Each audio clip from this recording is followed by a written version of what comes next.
Chapter 1. I want to live. I can't. I can't die like this. The dark forest, the mottled shadows of the trees, and the boy covered in blood. Firm and cruel words were squeezed out of the boy's mouth, along with blood. Today's moon seemed to be stained with a touch of red. It was beautiful, as if it was soaked in blood. A stream of blood, a vengeful soul, entangled in the boy's mind. It was like a lingering nightmare. The happy family and familiar faces disappeared into the distance amidst the screams and the spurting of blood. It's difficult for him to live. He lost too much blood. An old voice said, with a little fatigue and helplessness, "Grandpa, save him. If it weren't for us, the tragedy yesterday wouldn't have happened at all. In a village far away from the war, hundreds of lives were lost because of us." The girl's voice sounded, but halfway through, she didn't continue. Only a burst of sobs sounded. "Child." Looking at the girl's tear-stained face, the old man seemed to have made an important decision, and a trace of determination flashed in his eyes. "I'm old. I don't have many years to live." The old man suddenly said such an inauspicious topic, and the girl's heart throbbed. "Grandpa, you child, it's okay. I've lived for so long. What can't I understand? Birth, old age, illness, and death are nothing more than that. I'm just afraid that it's too difficult for you to stay alone in this war-torn ninja world, so I'm struggling at death's door. Human life has never been high or low. These people died because of us, and we have to do the same. Even if we can only save this child, at least it will make my heart feel less guilty." The old man's voice fell, and there was a long silence for a long time. The old man turned his head and looked at the boy lying on the bed in a severe coma, stretched out his dry hands, lifted the boy up, and whispered softly, "Child, I will use the last of my strength to let you live, let you have some capital to survive. My fault. I hope it can dissipate a little because of this. But I hope you can protect Rower and let her live. This is my last request. From now on, your name is Xianxia. Let go of the past. Work hard and live on with determination." Waves of pale blue light emerged from the old man's body. It was as if numerous small stars were revolving around the old man. His withered arms and aged face vaguely became younger. More and more rays of light appeared, and like a river, they slowly converged on the young man's. Xianxia's palm, and slowly seeped into the young man's body. The messy wounds on the young man's body gradually healed, and he slowly became stronger. After a long time, following the girl's cries, the light disappeared. The old man had also disappeared, leaving only a dazzling blue crystal and a black longsword buried in a pile of ash. "Who am I?" A pair of eyes opened as the other pair of eyes disappeared. A slightly confused voice sounded. "Your name is Xianxia. You're my brother." The young girl replied, "What about you?" Hearing the young girl's reply, Xianxia struggled to use his weak arms, sat up straight, and looked at the young girl. "My name is Xianxia. I'm your sister." The young girl smiled, opened her tightly closed lips, and revealed her white teeth. She was trying her best to smile. However, her eyes were still filled with tears that resembled the stars. This was a world of cannibalism. Every day, there would be countless killings and blood flowing freely in this place. Two young people, with a belly full of worries and ignorant expressions, he stepped into this bloody place. Chapter 2. Life is always difficult, and nowhere is life easy. Now, Xianxia had a clear understanding of this. Xianxia is only 12 years old. In a ninja world, except for the small ninja in the major ninja villages who can do some tasks and get paid, it is difficult to get a job that can support him and his sister. Fortunately, the town where Xianxia is located is a subordinate town around Konoha in the Land of Fire, and there will be some orders from the local tyrants of the shinobi village. In order to make a living, Xianxia entered a blacksmith shop and became an apprentice, barely enough to support himself and his sister. "I'm back." Opening the shabby door, Xianxia opened the small room rented by the blacksmith shop owner. "Ah, Oniai-san, you're back. The meal will be ready in a while." "Wait for a while." Xianxia Ro's crisp voice came from the small kitchen. The tiredness and hardships of the day seemed to disappear quietly. Nangongja quietly put his hands that were red and swollen with a few blisters behind his back. Well, I don't know what delicious food you made today. Ha!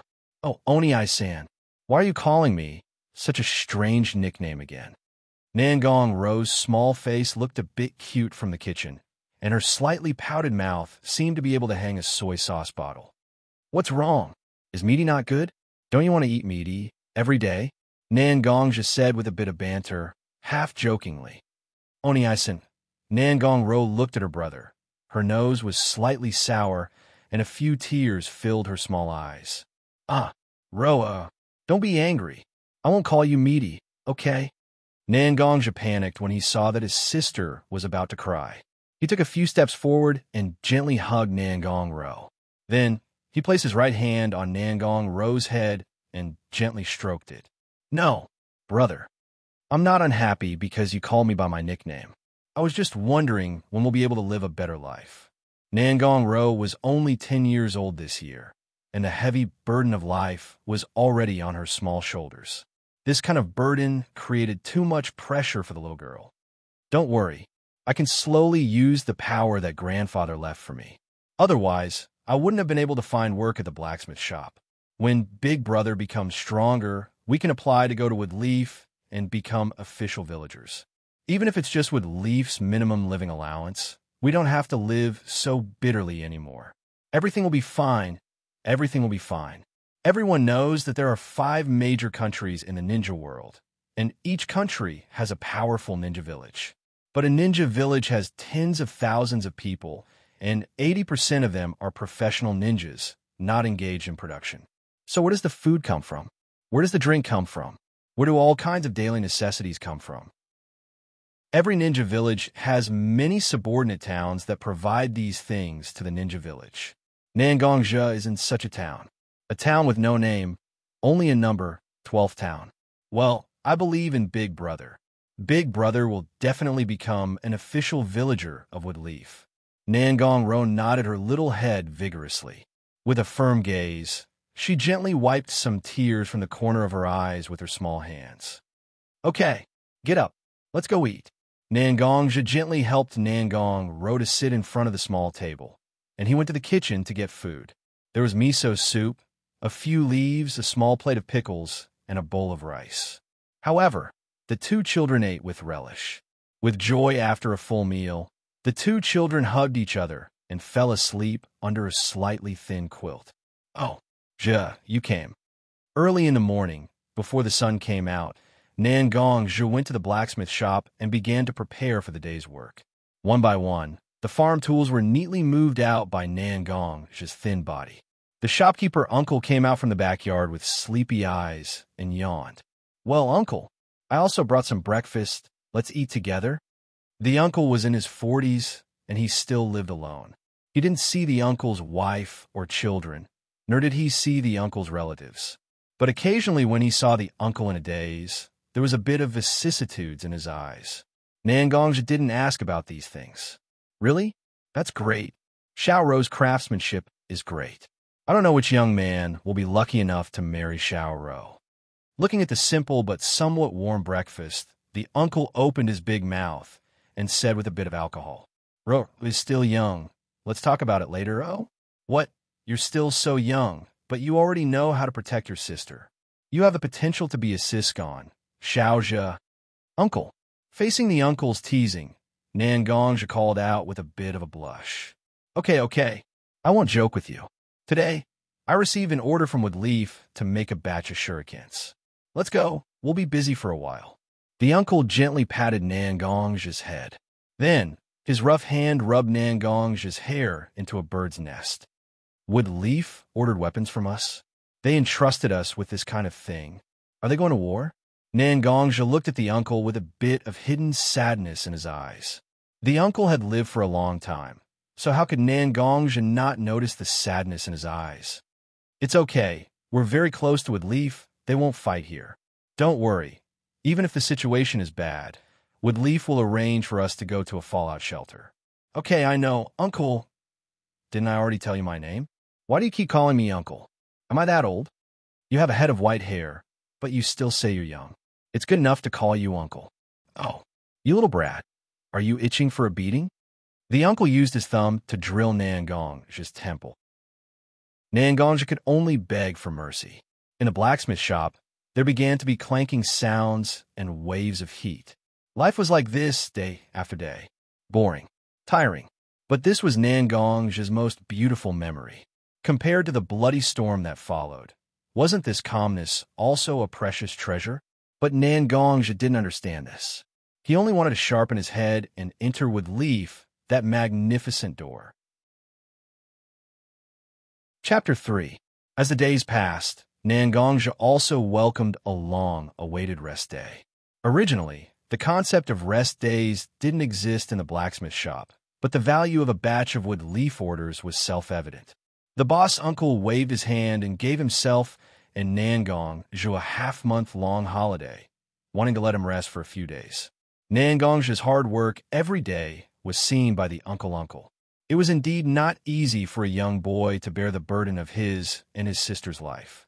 However, Nangong didn't take advantage of the holiday to slack off, because he still needed to work hard to strive for a guarantee of his own life in this troubled world, his own strength. Before his grandfather died, he used his life's strength to forcibly lay a foundation for Nangong. Not everyone could cultivate chakra just by getting the so-called chakra book. Otherwise, with the 5 major countries' population base, how could only give birth to a ninja from a ninja village? Almost everyone who became a ninja had a bloodline inheritance, which was like a hidden bloodstain, the trait of becoming a ninja. Nangong originally didn't have it. Even at the cost of his grandfather's life, he only managed to open a small gap in the heavy door that sealed his future. How far he could go and how strong he could become still depended on Nangong's own opportunities and efforts. His grandfather could only leave Nangong the key to open the door, the black sword. At this time, Nangong was holding the black sword in his hand and came to a small forest behind his residence. The black sword was 4 feet long, which was standard for adults. The blade was very narrow, almost parallel to the hilt, in the shape of a dragon's head. A blade was spat out from the dragon's mouth. The hilt was slightly textured, like a piece of dragon scales. It seemed to be shining, and at first glance it was a good sword, but in fact, it wasn't like that. This sword was pitch black. Even if it was held under the sun, no light could be seen reflected. There were also some small and dense cracks on the body of the sword, making people wonder if the sword would be damaged during the battle. The forest was not far from the residence, and it only took a few minutes to reach it. Come out. You've been following me all the way. Why aren't you coming out? Nangong stabbed his long sword into the ground and leaned on the sword that was slightly longer than him. He looked at the small tree behind him and the small figure beside the tree. Big brother, as the voice sounded, Nangong's small figure jumped out from behind the tree. She was both excited and nervous. All right. How can I scold you with that expression? Nangong could only helplessly look at his overly lively sister, not knowing what to say. I like my brother to practice swordsmanship. When Nangong saw her brother's expression, she immediately ran over and hugged Nangong's arm. All right, you can sit here, but don't be too noisy. As soon as she finished speaking, Nangong waved the long sword in his hand and cut down a tree that was as thick as a plate. The cross-section was very smooth. Big brother is so violent. Nangong pouted and looked at Nangong. However, the smile in her eyes still overflowed. All right, you can sit here obediently. After patting Nangong's head, he didn't wait for Nangong's reply and walked straight to the narrow space in front of him. He gently waved the black sword in his hand.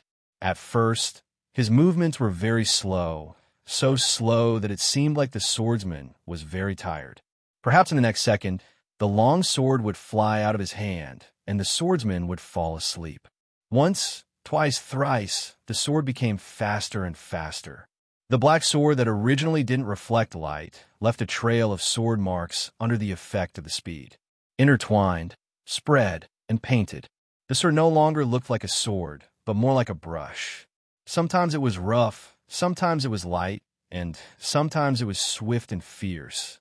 A few leaves were lifted up, and the tip of the sword lightly touched the leaves so that they didn't fall to the ground for a long time. They were like butterflies among the flowers, wandering in the sea of flowers formed by the sword marks. Looking at Xianxia, who was happily waving the sword, Ro was absent-minded. "Grandpa, you're right. Big Brother's aptitude for cultivation is indeed very poor, but his understanding and control of the sword is unparalleled. He will definitely be able to create a world of his own. But as we're doing really good, we've sealed off his previous memories, even if he doesn't know the whole story. Will this insurance be insurance or a fuse that leads to the explosives? Things have already come to this. There's no way to change it. With Big Brother's temperament, maybe he won't vent his anger on me. But how can Big Brother let those ninjas who massacred the village go? With Big Brother's current strength, he can deal with ordinary people. But against real ninjas who kill for a living, it's still not enough. Even if it's the lowest level ninja, Big Brother will have a hard time dealing with them. What's more, those people who massacred the village." Shaking her head, she cleared her thoughts. Ro blinked her eyes and looked at Xianxia again. "Big Brother, don't worry. Your sword is in a mess." Ro saw Xiaxia's sword getting faster and faster, but a leaf slipped through, so she reminded him. "Okay." Xianxia opened his mouth to reply, but the sword chi leaked out and a few leaves fell to the ground. Xianxia's family swordsmanship is passed down in the family, and the most important thing is not the moves. I'm only at the beginner's level, and I still can't really control the thick true chi that Grandpa passed on to me, so I can only use it crudely. Sigh. Looks like I have to continue working hard. Xianxia raised his hand and looked at the black sword in his hand. His fingertips gently rubbed the veins and cracks on the sword spine. Okay.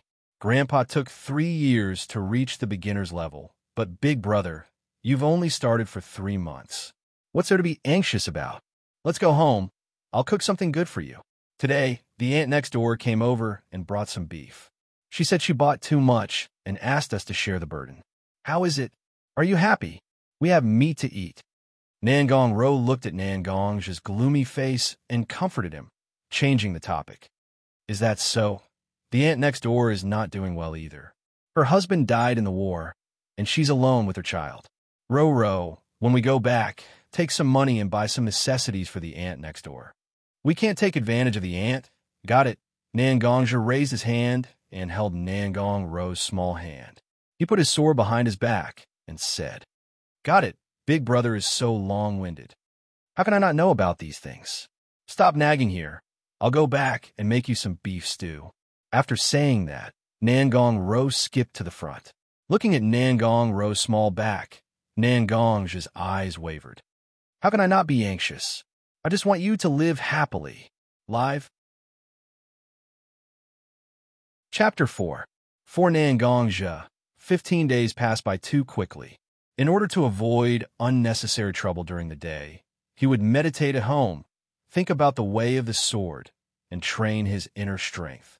At night, he would train in the forest behind the house. Although 15 days was neither too long nor too short, it was much better than squeezing out time to practice swordsmanship when he was working in the blacksmith shop. But after all, he was cultivating by himself. There were many difficulties, and Xianxia's memories of the past were blurry. Therefore, Xianxia could only feel his way through the river. He relied on the essence of the black sword's sword intent and the internal energy that circulated in his body to slowly cultivate. The place where Xianxia and his sister lived was relatively far from the town. Otherwise, Xianxia would not have enough money to pay the rent.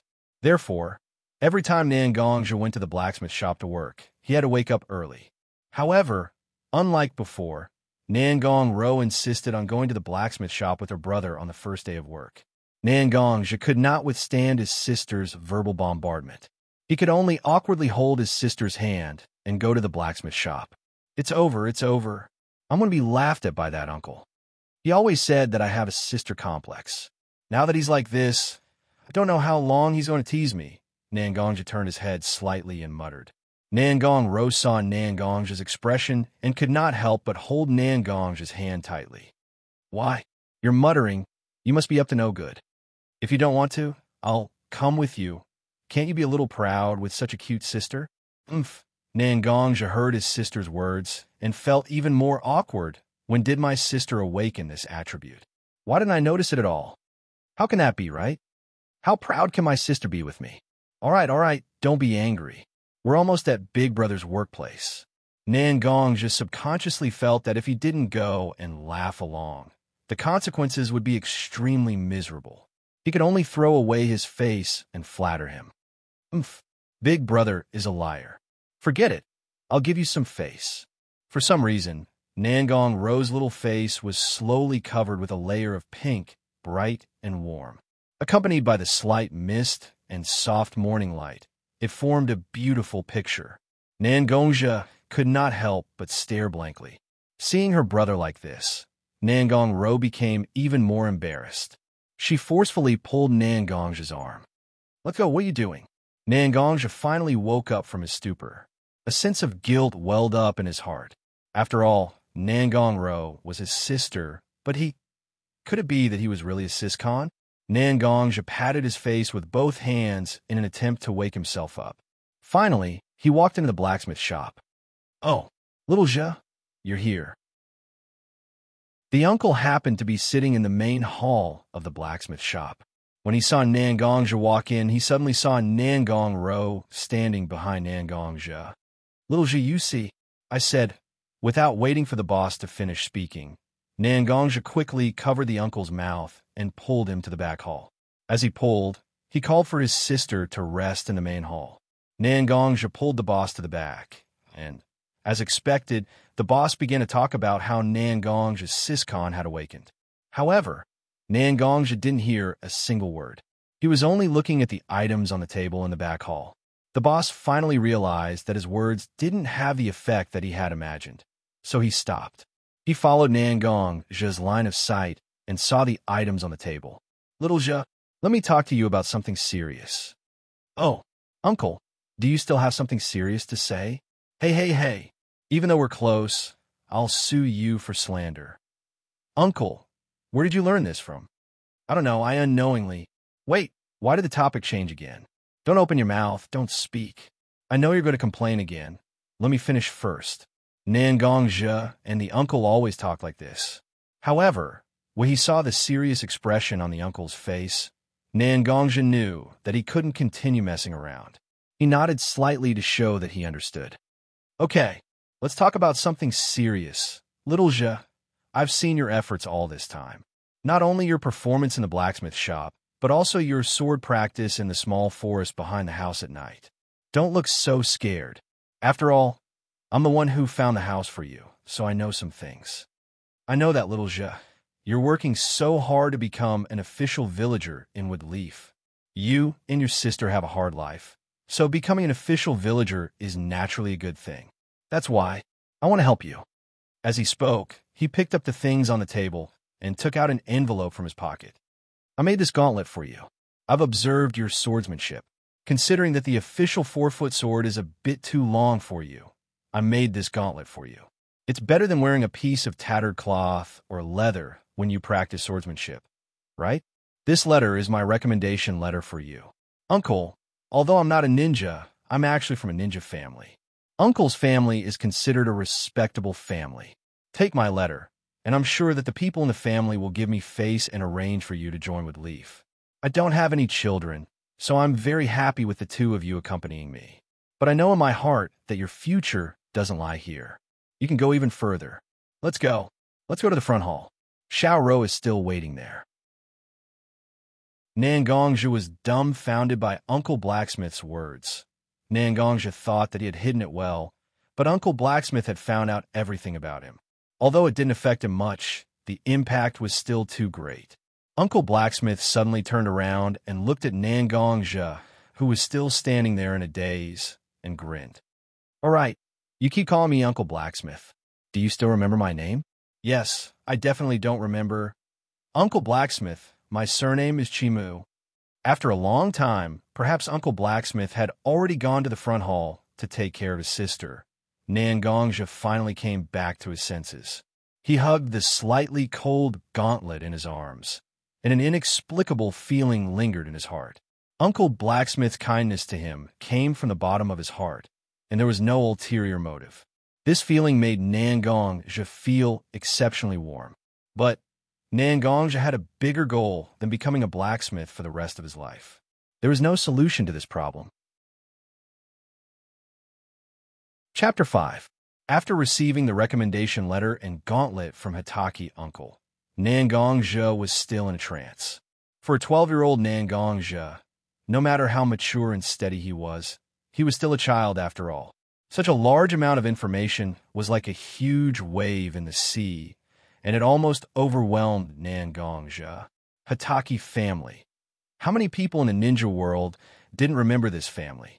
With Leaf White Fang, Hitaki Sakumo. This person was famous throughout the ninja world, and even the Sannin couldn't compete with him. White Fang had killed countless opponents until their blood flowed like a river, and Uncle actually belonged to this family. What's even more incredible is that as a descendant of a prominent family, Uncle Hitaki Sakumo should be able to get the title of a ninja, right? But this also explains why Leaf would order weapons from Uncle Hitaki Sakumo's blacksmith shop. After all, they were on the same side, so of course there was a certain degree of trust. In a daze, the day came to an end. After returning home, looking at the gauntlet and black sword in front of him, Xianxia had a contemplative look on his face. Uncle Hitaki family was famous for their swordsmanship, so he naturally had a certain degree of insight. Uncle Hitaki Sakumo gave him the gauntlet for a reason, but the specific use of it was up to Xianxia to discover it himself. Everyone's fighting style and swordsmanship should have their own characteristics, otherwise it would be a dead object. Xianxia was very clear about this point. This is also why when his grandfather died, he didn't leave a sword manual, but left the black sword full of swordsmanship. Only by exploring and improving oneself can one truly belong to oneself. After meditating for a long time, Xianxia seemed to have comprehended something. So he put on the gauntlet and black sword and went to the back of the forest. The black sword was a long sword, and it was 4 feet long, which was 2 meters. Xianxia was only 12 years old, and although his growth was good, he was only about 65 meters. Therefore, the black sword was still too long for Xianxia. Most of the time, Xianxia wielded his sword single-handedly to display his sword skills. Arm strength could be trained, but there was nothing that could be done about arm length. After receiving the gauntlet Xianxia, he studied it carefully. The gauntlet wasn't a regular half-gauntlet. Instead, it was a gauntlet that covered the elbows and wrists. The surface wasn't smooth. Instead, there were some patterns on it, and some parts were hollow. Xianxia tried to slash the back of the sword across the gauntlet, and it actually produced a series of ear-piercing sounds. This was something that could be exploited. After understanding these things, Xianxia still needed to practice. Thus, he got into a fighting stance and put the gauntlet on his left arm.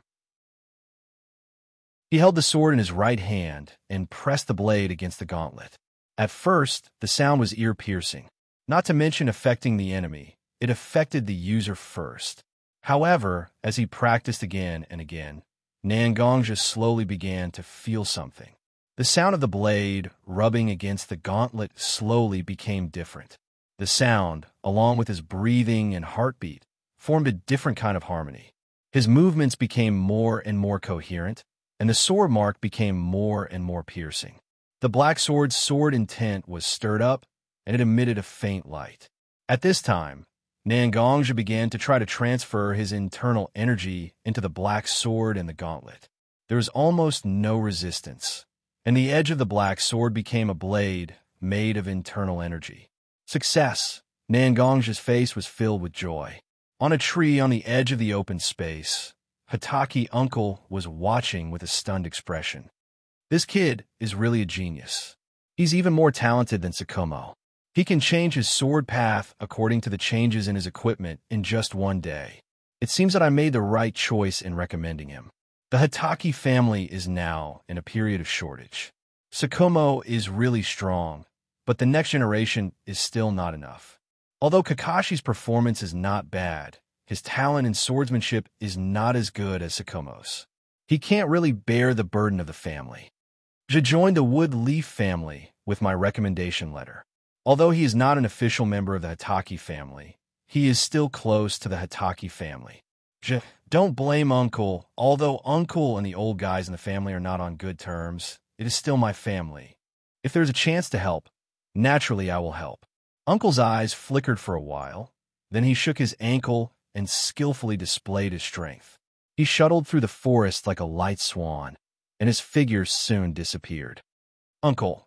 Nangongjia suddenly looked up and muttered to himself while looking at a tree not far away. Internal energy was not as good as chakra, which could perform a variety of ninjutsu, but made people's eyes and ears sharp and the sixth senses superhuman. Nangongjia didn't pay attention to it before, but his uncle said that he had seen him practice swordsmanship, so naturally, he paid attention to his surroundings. But Nangongjia didn't think too much about it. It was normal for Uncle to have his own ideas. As long as Uncle never had any bad intentions, Nangongjia didn't plan to be too stingy. He raised his hand and looked at the black sword, muttering to himself, "This is the most convenient swordsmanship practice I have ever had. I can continue to develop it. The most important thing is that it suits me." Pulling the black sword back into the scabbard on his back, Nangongjia walked back to his house. He and Nangong Ro packed their luggage and prepared to officially move in at the Woodleaf family. The night passed with excitement and apprehension. Early the next morning, Nangongjia took his sister to visit the neighbors who had taken care of them. After that, they went to the blacksmith shop. Nangong Ro personally made a sumptuous lunch for Uncle Qingwei. Uncle Qingwei drank a little too much. He kept muttering about the Woodleaf family and the Qingwei family, but the person he talked about the most was White Fang. "Uncle Qingwei, I don't know why you think so highly of me and gave me the opportunity to move in at the Woodleaf family.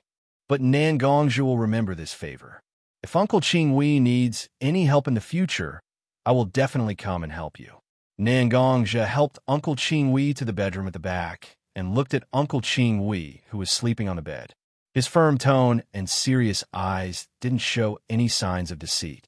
After that, he closed the door and walked out. After Nangongjia left, Uncle Qingwei sat up. His eyes were clear, and he didn't look drunk at all. This kid is really smart. Can he tell that I'm not drunk? Fine. Fortunately, this kid has a good temperament. Otherwise, it would be terrible if it backfired. Woodleaf, Qingwei, recently, I have a feeling that something big is going to happen. On a whim, I helped this kid. Hopefully, I didn't make a bad move. Uncle Qingwei then fell back on the bed with his eyes wide open. No one knew what he was thinking. Chapter 6. Early the next morning, Nangongjia arrived at the gate of Woodleaf with a few bags of luggage.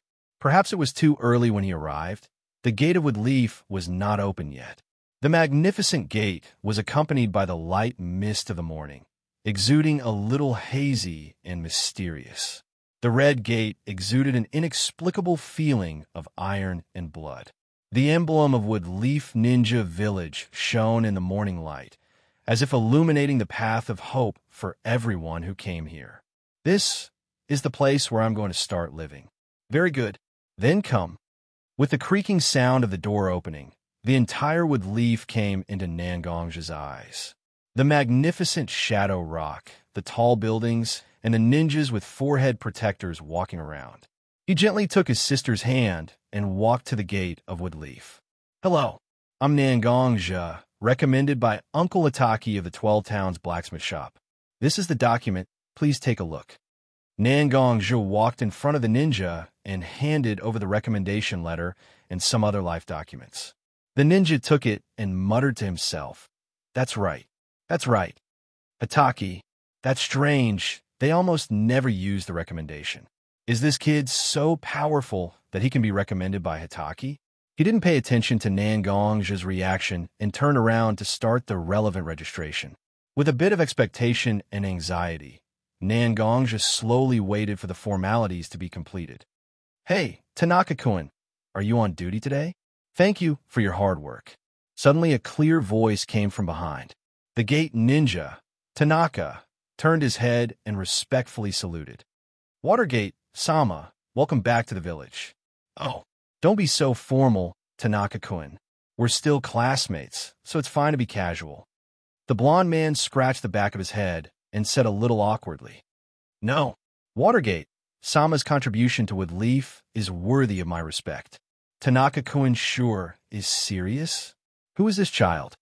This is Nangong Jun and his sister.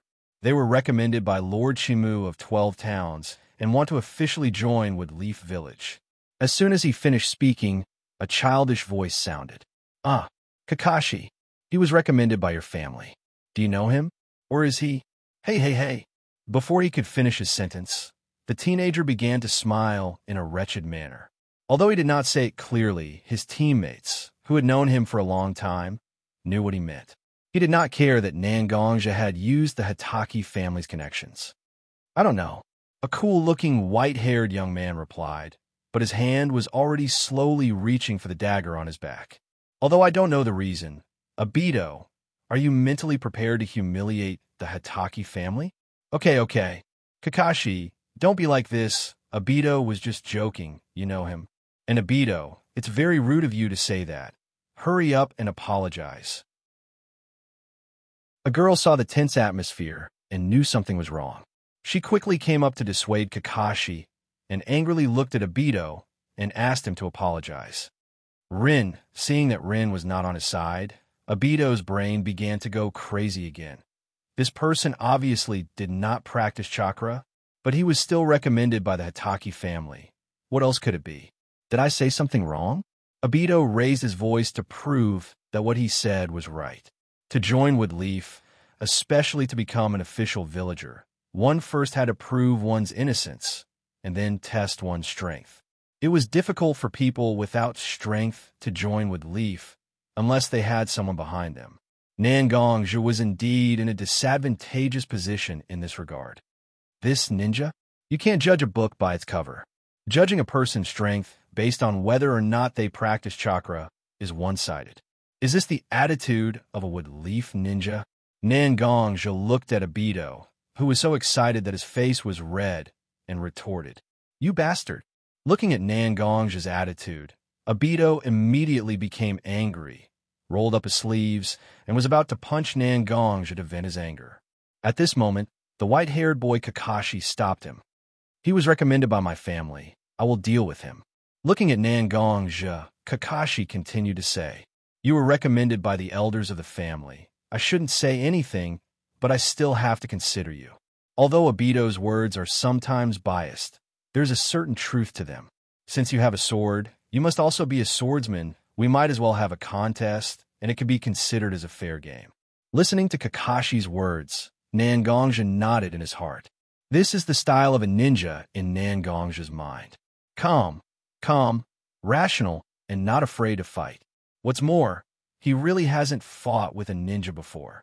Although he is confident, there is nothing wrong with a real fight, not to mention it can also be considered as a fair game. So why not?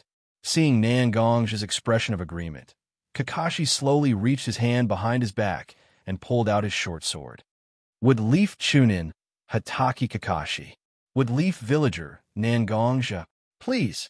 Along with the voices of the two, there was also the sound of swords clashing.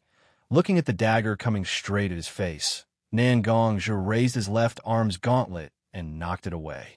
Then, the black sword slashed out from under his arm, aiming at Kakashi's lower ribs. What a strange way of swords. Looking at Nangongja's strange swordsmanship, Kakashi couldn't help but be serious. This person is not simple. The two of them went back and forth, exchanging blows continuously. The crisscrossing of swords, the gradually blurred figure burst out in front of the Woodleaf's gate, showing off their brilliance. Some ninjas passing by also stopped to watch. Such a cold confrontation in the field of ninjas is rare. Obito looked at the two figures, and his nose gradually exuded some cold sweat. Such a person, the person who can confront Kakashi, a Chunin, is the person he just provoked? If this person is not qualified to join the Woodleaf, Then what is he? A person who barely passed the Jinin exam? The battle gradually came to an end. Nangong slowly looked a little tired, and his movements gradually became slower.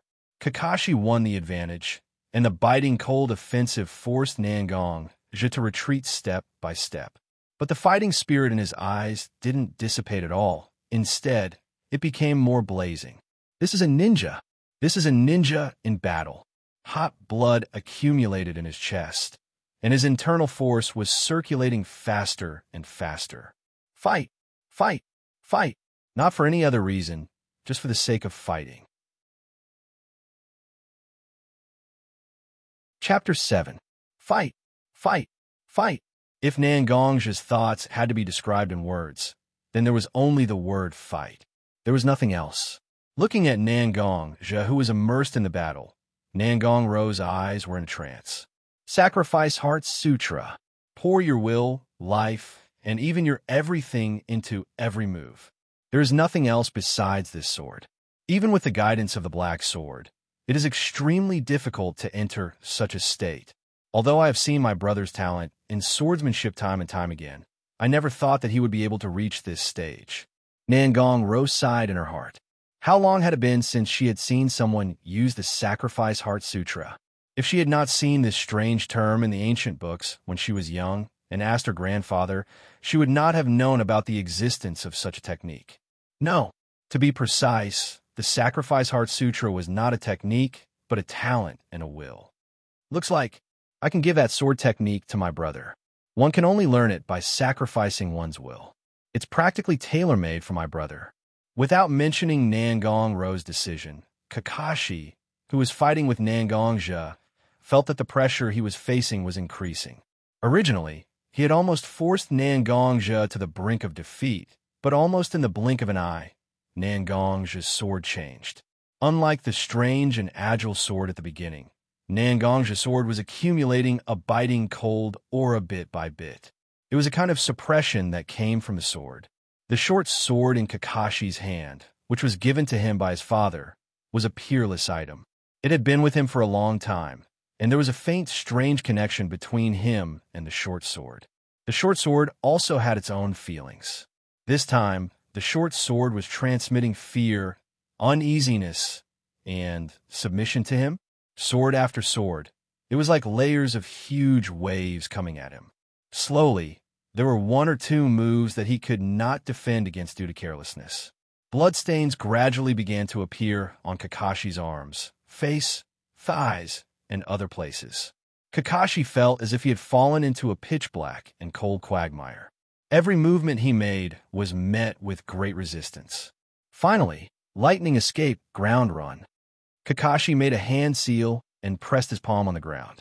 Lightning that was visible to the naked eye ran across the ground, and Nangong was also forced to jump away. Nangong stood still and sheathed his black sword behind his back.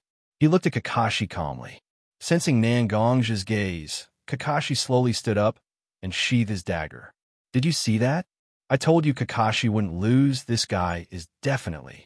Before Obito finished speaking, Kakashi knelt on one knee and said, I've lost. Your Excellency's sword Dao is indeed very powerful.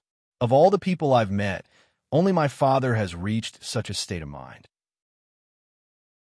I apologize for provoking your Excellency.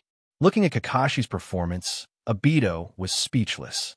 He knew Kakashi's arrogance the best, but such an arrogant person actually knelt down and apologized to another person, and he said that his father, White Fang, was the only one who could compare to him?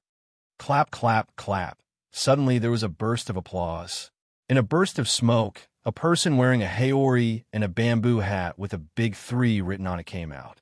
3 generations, sama. 3 generations, sama. 3 generations, sama. When the onlookers saw this person, they all knelt on one knee to show respect. Well, everyone get up. This is the village. There are no outsiders here, so save these formalities. Yuan Fei, Sasuke, and 3 generations showed a gentle smile and motioned everyone to get up. Nangong Jun, you don't mind me calling you that, do you? Hearing the words of 3 generations, Nangong Ja, one of the two who didn't kneel, nodded slightly to show agreement. Woodleaf Village has been established for a long time. It's famous. Many people say that it's because Woodleaf has powerful ninjutsu, there are generations of talents, and the full support of the Land of Fire. These are indeed the advantages of Woodleaf, but Woodleaf is not limited to this. Woodleaf is a tree, and everyone who lives here is a leaf of the tree. The leaves will grow old and fall off. They will also sprout and be reborn. Everyone's life is like a leaf. They burn themselves for the Woodleaf, illuminating the future of Woodleaf. This is the will of fire of Woodleaf. As long as there are leaves flying, the fire will burn. The shadow of the fire will illuminate the village and make new leaves sprout. When you want to protect the people you cherish, the true power of a ninja will be revealed. Welcome to Woodleaf. 3 generations slowly stretched out his hand in front of Xianxia. I'm just a very young person. Maybe I have some talent in swordsmanship, but I know it's not enough. I don't have a big goal. I just want to protect my sister and let her live happily, instead of being afraid that one day someone will suddenly barge into your home and take your life. This is why I joined Woodleaf. 3 generations Sama's words. I don't understand it very well, but I'm willing to join Woodleaf and explore with my own eyes to find out what the will of Woodleaf is all about. If this village is worthy of love, then I'm willing to turn into a flame to light up the road ahead. Xianxia stretched out his hand and held 3 generations' big hand. 3 generations smiled, but didn't say anything. He turned to Kakashi. Kakashi, I'll leave Xianxia to your Hitaki family. After all, he was recommended by your family.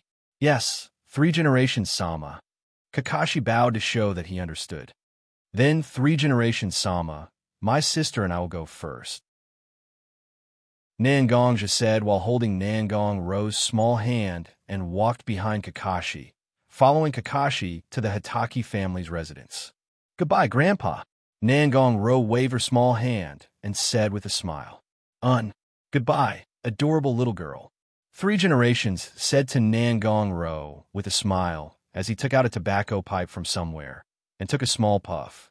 When Xianxia, and Kakashi's figures gradually disappeared, 3 generations turned to Watergate and said, Xianxia is a rare genius in swordsmanship. He cultivates a secret technique called internal strength that was once popular in the world. It is a blessing that he can rely on Woodleaf.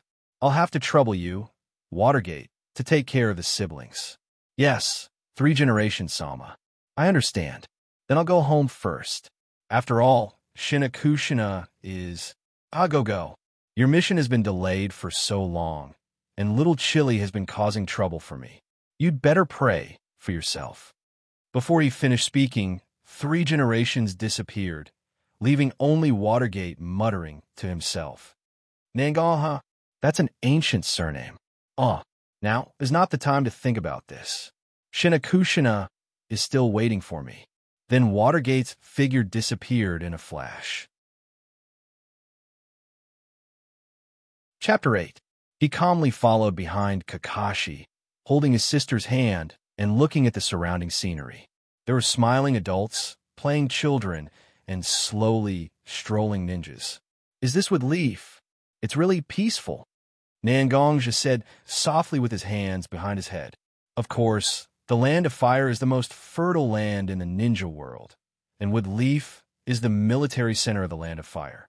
The 8 colors of Konoha, the Sannin of Konoha, the Uchiha clan, the Hyuga clan, the Inoshikacho clan, and the first dame known as the God of Shinobi, and the third dame known as the Ninjutsu Professor. It can be said that this is the safest place in the ninja world. Kakashi thought that Xianxia wasn't familiar with Woodleaf, so he slowly explained. Hey, Kakashi, I still have this common sense, okay? But superiority is always envied. Woodleaf has had a lot of friction with the other 4 major ninja villages and other small ninja villages over the years. To protect this peace, we have to pay a high price. Xianxia smiled slightly and continued Kakashi's words. Seeing that Xianxia was so familiar with the current situation, there was no need to say anything more. Looking up, The gate of Hitaki clan's residence was faintly visible. Although it wasn't as exaggerated as Uchiha directly occupying with Leaf, Hitaki clan's residence was indeed not small. Nangong-san, this is Hitaki clan's residence. Well, thank you for leading the way. Also, don't keep calling me sir. Although I know you respect me, there's no need to be so serious. After all, we are of the same age. You can call me Nangong or Zhe. All right then. Nangong Jun, I'll take you to see my father. It just so happens that my father is resting after completing his mission. Since you were recommended by our clan's elders, we should also arrange for Nangong Jun and his sister's food and lodging. After all, you are not familiar with the wood leaf. All right, then I'll have to trouble you. It's nothing. It's my duty. He brought Nangong Zhe and his sister to the door of the largest room. When he opened the door, an ordinary-looking middle-aged man was sitting quietly on the tatami with his eyes closed. Father, I brought Nangong Zhe and Nangong Ro to visit you. Tsukumo's closed eyes slightly opened, and a sharp aura swept out. Are you the people recommended by my uncle? Give me your recommendation letter. Was this another test? Looking at his sister and Kakashi next to him, Nangong Zhe understood what was going on. Tsukumo's aura at this time was directed at Nangong Zhe alone. That powerful momentum suppressed Nangong Zhe, making him almost unable to move. Nangong Zhe could only recall the feeling he had when he fought against Kakashi, using the Sacrificial Heart Sutra against Tsukumo's powerful momentum. At this time, Nangong Zhe was like a sword, being tempered and polished under Tsukumo's pressure. He was becoming more and more proficient in the heart sacrifice technique. Slowly, Nangong Zhe was able to stand up. Drops of sweat oozed out of Nangong Zhe's forehead, and the blue veins on his temples and neck slightly protruded. All of this proved that Nangong Zhe was facing a powerful force at this moment.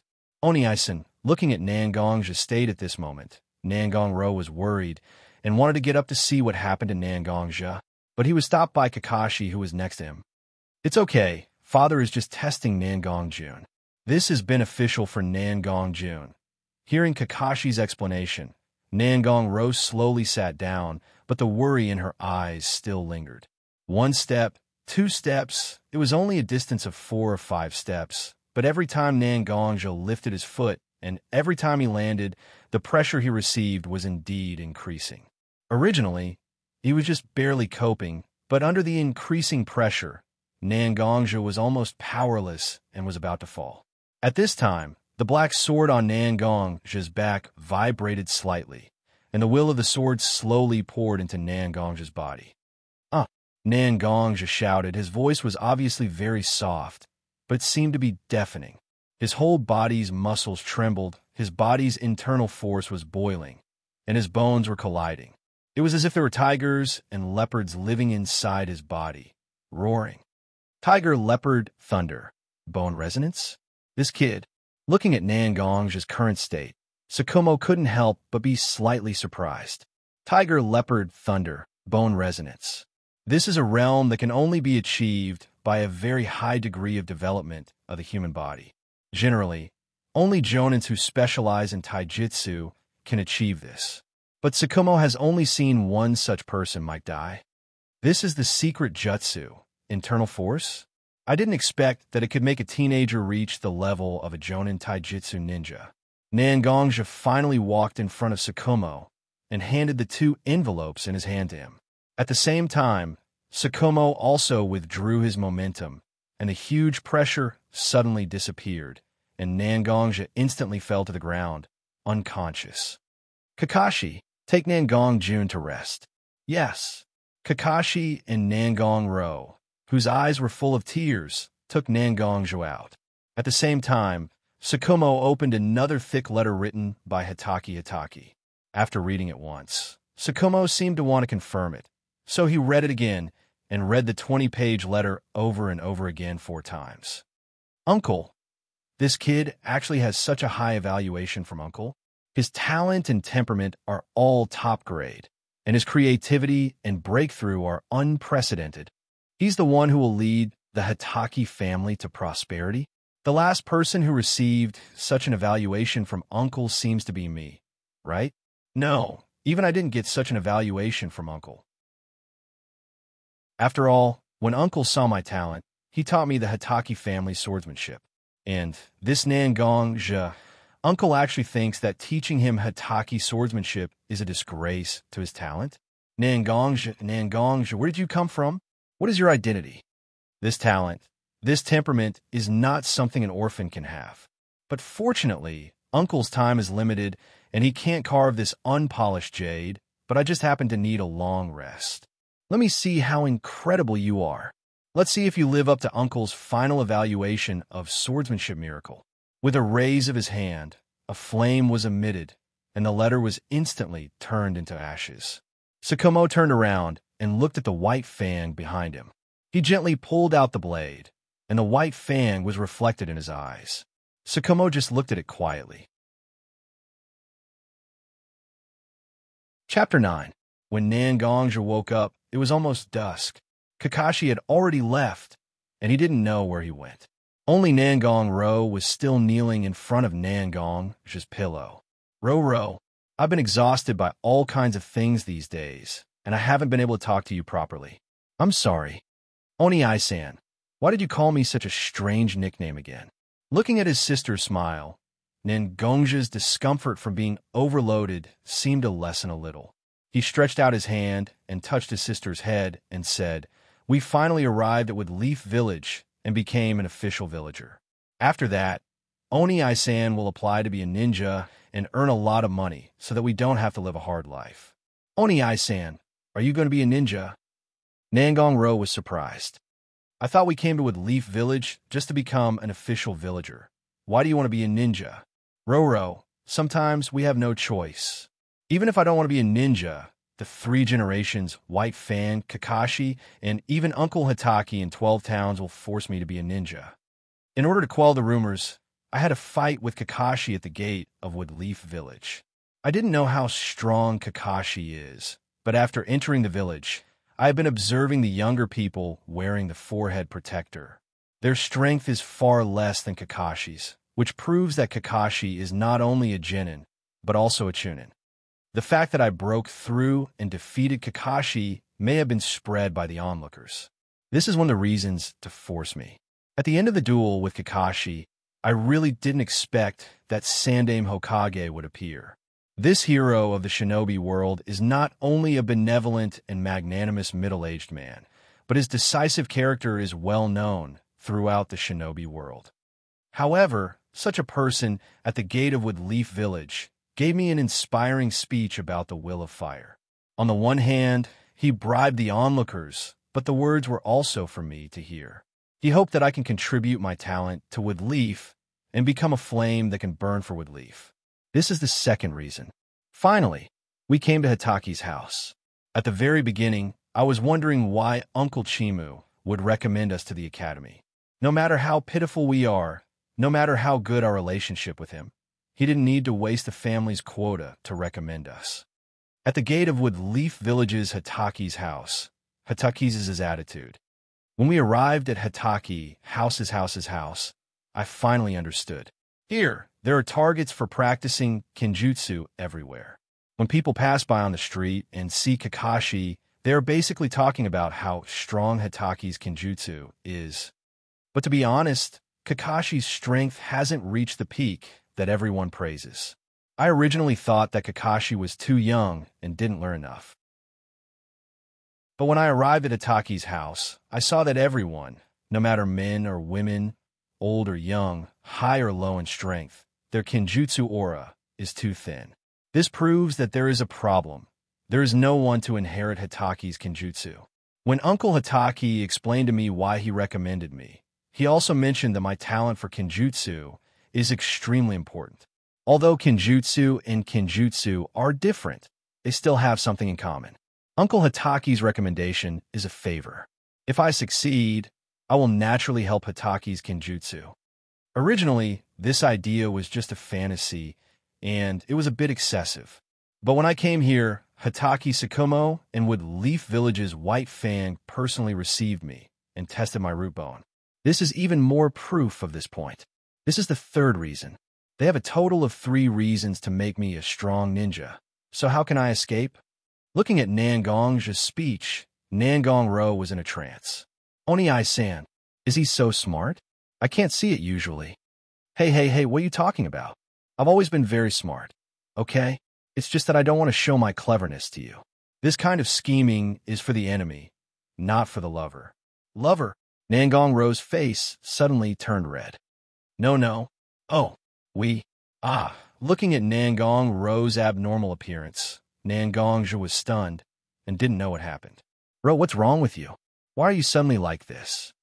Nangong Ro suddenly calmed down, and her eyes stared at Nangongja's face with a look of displeasure. Stare. Hey, don't be like this. I'm so nervous. Nangong Ro directly punched Nangongja's head, and then lay on Nangongja's chest and whispered, Oni-san is stupid. Ninja can only kill or be killed. I don't want Oni-san to get hurt. I don't want Oni-san to bleed. And I don't want Oni-san to die. Quietly listening to his sister's monologue, Nangongja stretched out his arms and hugged his sister's body. It's okay. Don't forget, Oni-san is very strong. Oni-san's only goal in life is to protect my Ro. But it's not enough now. It's really not enough. We came to Woodleaf, and we saw the famous ninja in the world. This is an opportunity to become stronger.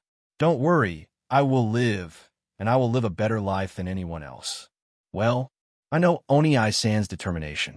Oni-san, I want to go to ninja school.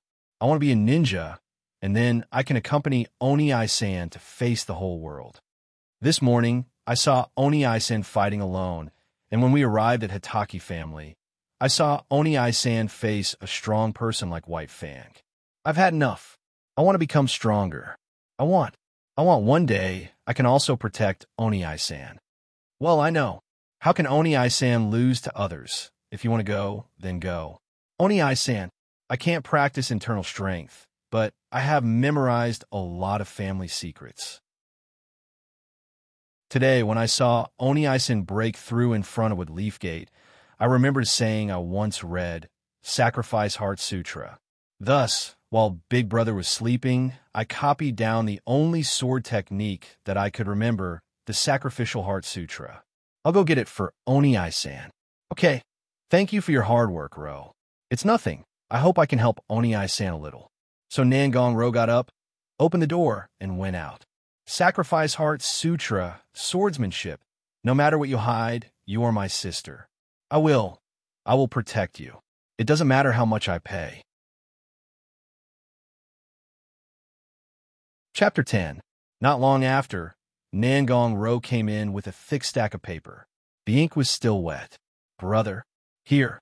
Nangongja took the sword manual and skimmed through it. This sword technique, Nangongja's face didn't look too good. What's wrong, brother? Did you miss something? Why is your face so pale? Nangongja shook his head. No, the sword technique is still very complete. But this is a killing sword technique. It has too much killing intent. It's fine if you meet an opponent whose sword technique is lower than yours. But if you meet someone whose sword technique is on par with yours, or someone whose sword technique is higher than yours, you won't even have a chance to fight back. This sword technique is too extreme, too ruthless. The deadly 13 swords. Hearing Nangong's evaluation, Nangong Ro finally understood what her brother was worried about. It won't, brother. This sword technique doesn't only have 13 swords. There is a continuation after that, but according to the family's records, only those who have reached the heart sacrifice realm can practice it. So the 14 swords that can't be recorded and can only be experienced were lost. With brother's talent in swordsmanship, there is still a high chance that you could deduce the 14th sword or even more. I can also feel the continuation, but it will be a very long process. Fine. I can't let my sister down. Don't worry. I will deduce the 14th sword as soon as possible. I also have a feeling that this sword technique won't stop at 14 swords. Then I'll wait and see. Well, it's already nighttime. Do you want to go to the Woodleaf night market or something? Okay. Let's go shopping together. It should be fun. As long as you're happy, you can spend my money today. You say it as if brother has money himself. But isn't all your money with me? All right. I admit defeat. Please take care of me, sister. That's right, let's go. Let me take you out. Looking at his sister's appearance, Nangongzhi reached out his hand and rubbed her head a few times. Then he got up and said, "Let's go." Woodleaf had a special area with various shops and restaurants. This was the destination of Nangong and his sister. The little girl went crazy in this place. The entire night sky seemed to echo with Nangong Ro's laughter. This kind of life, isn't it pretty good? Nangongzhi stood still and let out a sigh. At this moment, Nangong Ro walked over and grabbed Nangongzhi's hand. "Aya, big brother, what you doing? There's goldfish fishing there. Let's go play together, okay? Okay. Let's go." Then, the goldfish boss watched as Nangongzhi scooped up half of the goldfish in the pool. In the end, his sister found something fun and pulled Nangongzhi away. This matter finally came to an end. Carrying their spoils of war, Nangong and his sister returned to the Hitaki family's residence. They each went to their own room and rested. The next morning, accompanied by the sound of a long sword tearing through the air, Nangong Ro rubbed her sleepy eyes and opened the door to see Nangongzhi practicing swords in the small courtyard. The Hitaki family was really good to Nangong and his sister. Originally, Nangongzhi thought that he and his sister would at most be arranged to live in an apartment. In the end, the Hitaki family directly gave a large courtyard to Nangong and his sister.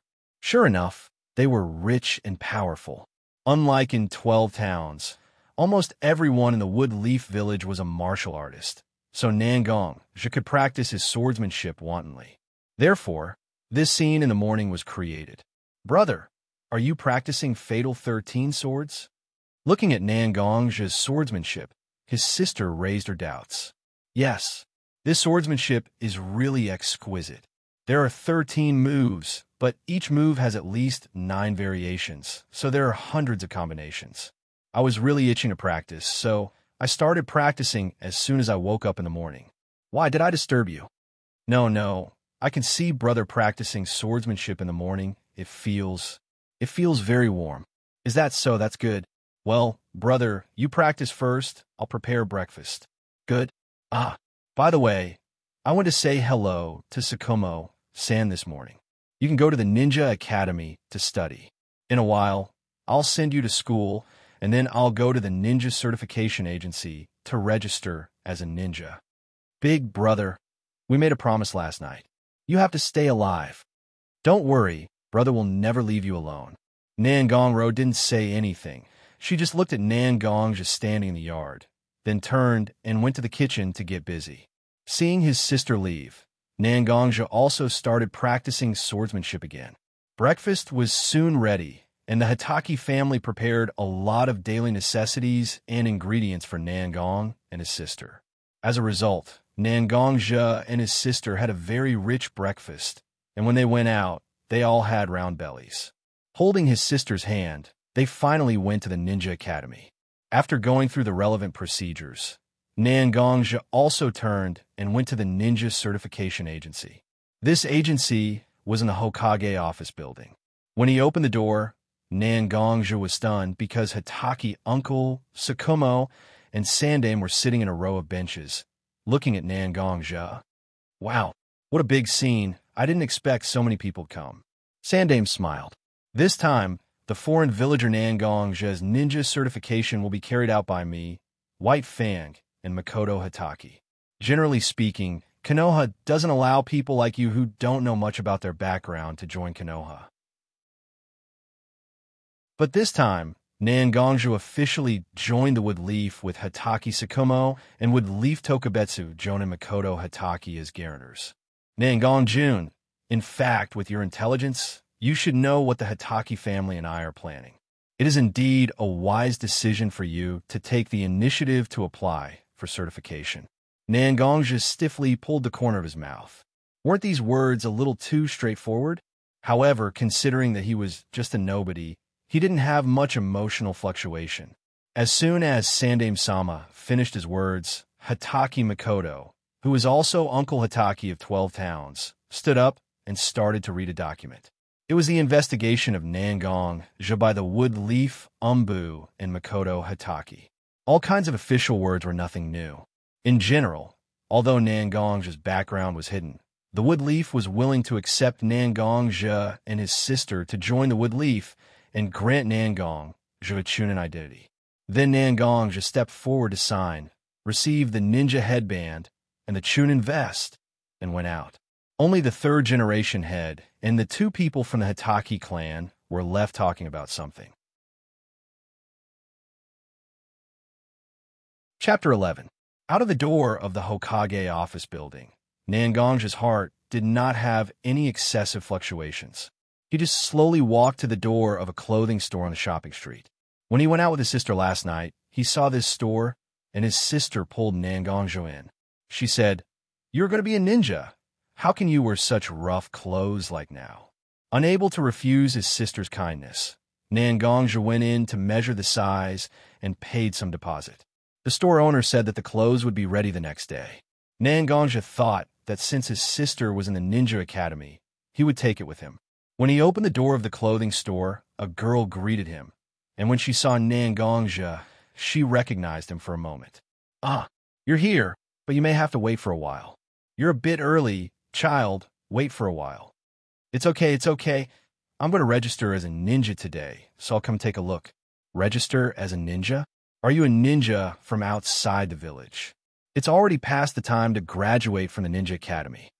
"Yes, it was quite fierce in front of the Wood Leaf Gate." Are you the boy from 12 towns who can compete with the genius ninja Kakashi? I think his name is Nangong." Nangong-zha. "Ah, yes, Nangong-zha. My name is Sato. In fact, Nangong-zha wasn't someone who was easy to talk to.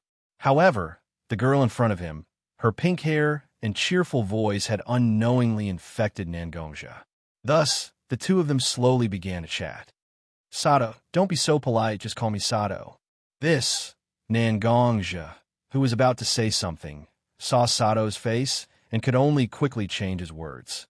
"Well, Sato, I see that you and I are about the same age. Sato is also a ninja?" "That's right.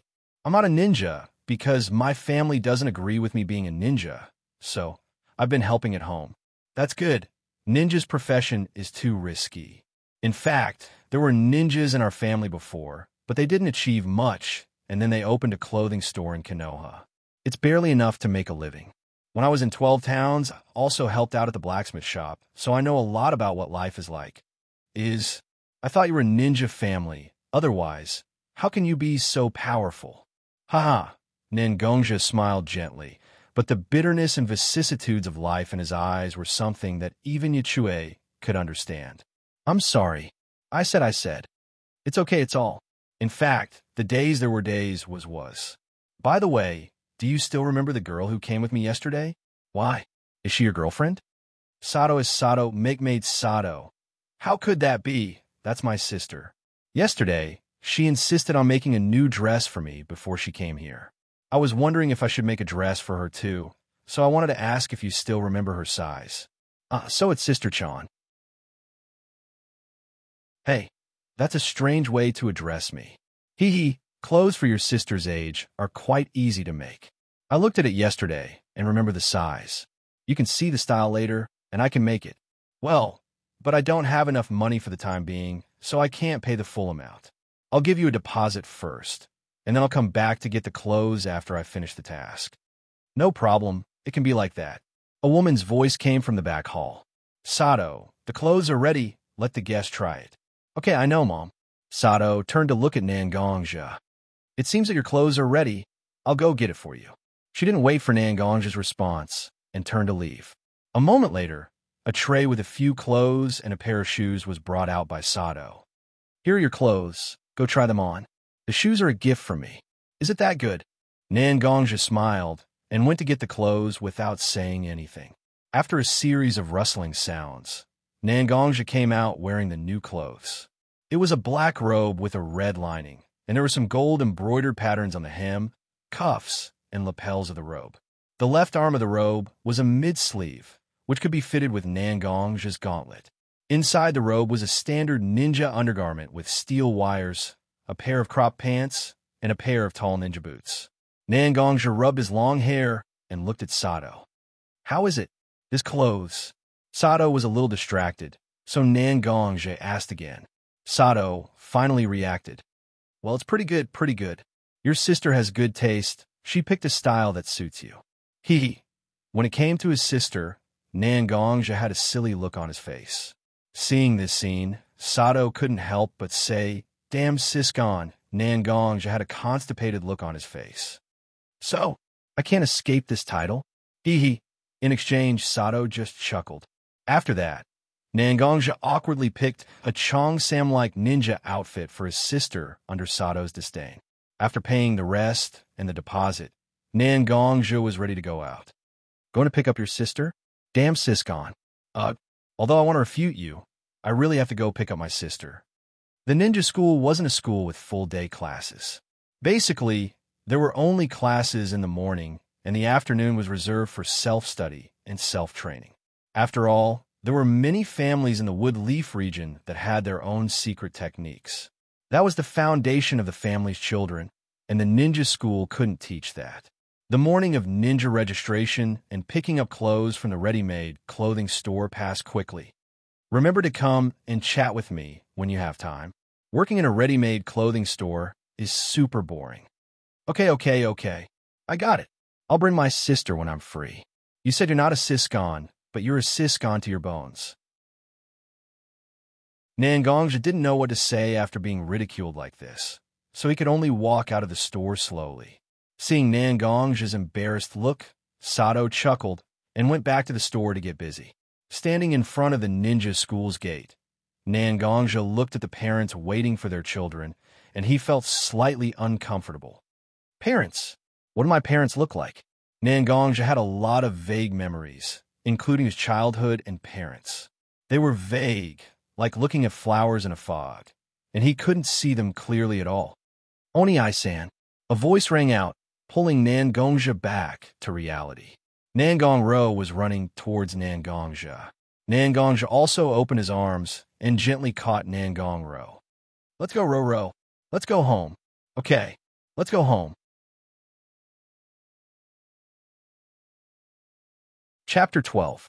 Seeing that he had used up a lot of his savings from 12 towns, Nangongja decided to take on missions to earn some money. Ninja missions are generally divided into 5 levels: D, C, B, A, and S. D-level missions are generally some miscellaneous jobs, so there's no need to talk about it. C-level missions will involve some opponents like bandits, usually a mutual mission or bandit suppression mission. B-level missions will involve ninjas, usually Genin and Chunin-level ninjas. A-level missions will give special Jonins and Jonins a chance to appear. As for S-level missions, they are basically war missions, involving the survival of a country or a village with far-reaching effects. Many Jonins, Quasi-Kage, and Kage-level powerhouses will participate. Nangongja's goal is a C-level mission, because Nangongja's current means to fight against ninjas are still slightly lacking. Ordinary ninjas are okay. He can make up for the lack of long-range attacks with his advantage of speed and superb swordsmanship. But once it involves Chunin and Jonin, although he has a chance to win, he will inevitably have to pay a certain price. So, for the sake of stability, Nangongja is going to pick a C-level mission to test the waters. Walking to the Wood Leaf Mission Hall, ninjas in strange clothes are busy receiving or handing in missions. Nangongja queued for a long time and finally reached the counter. Looking down, he saw Tanaka-kun, Watergate's classmate, at the entrance of the village.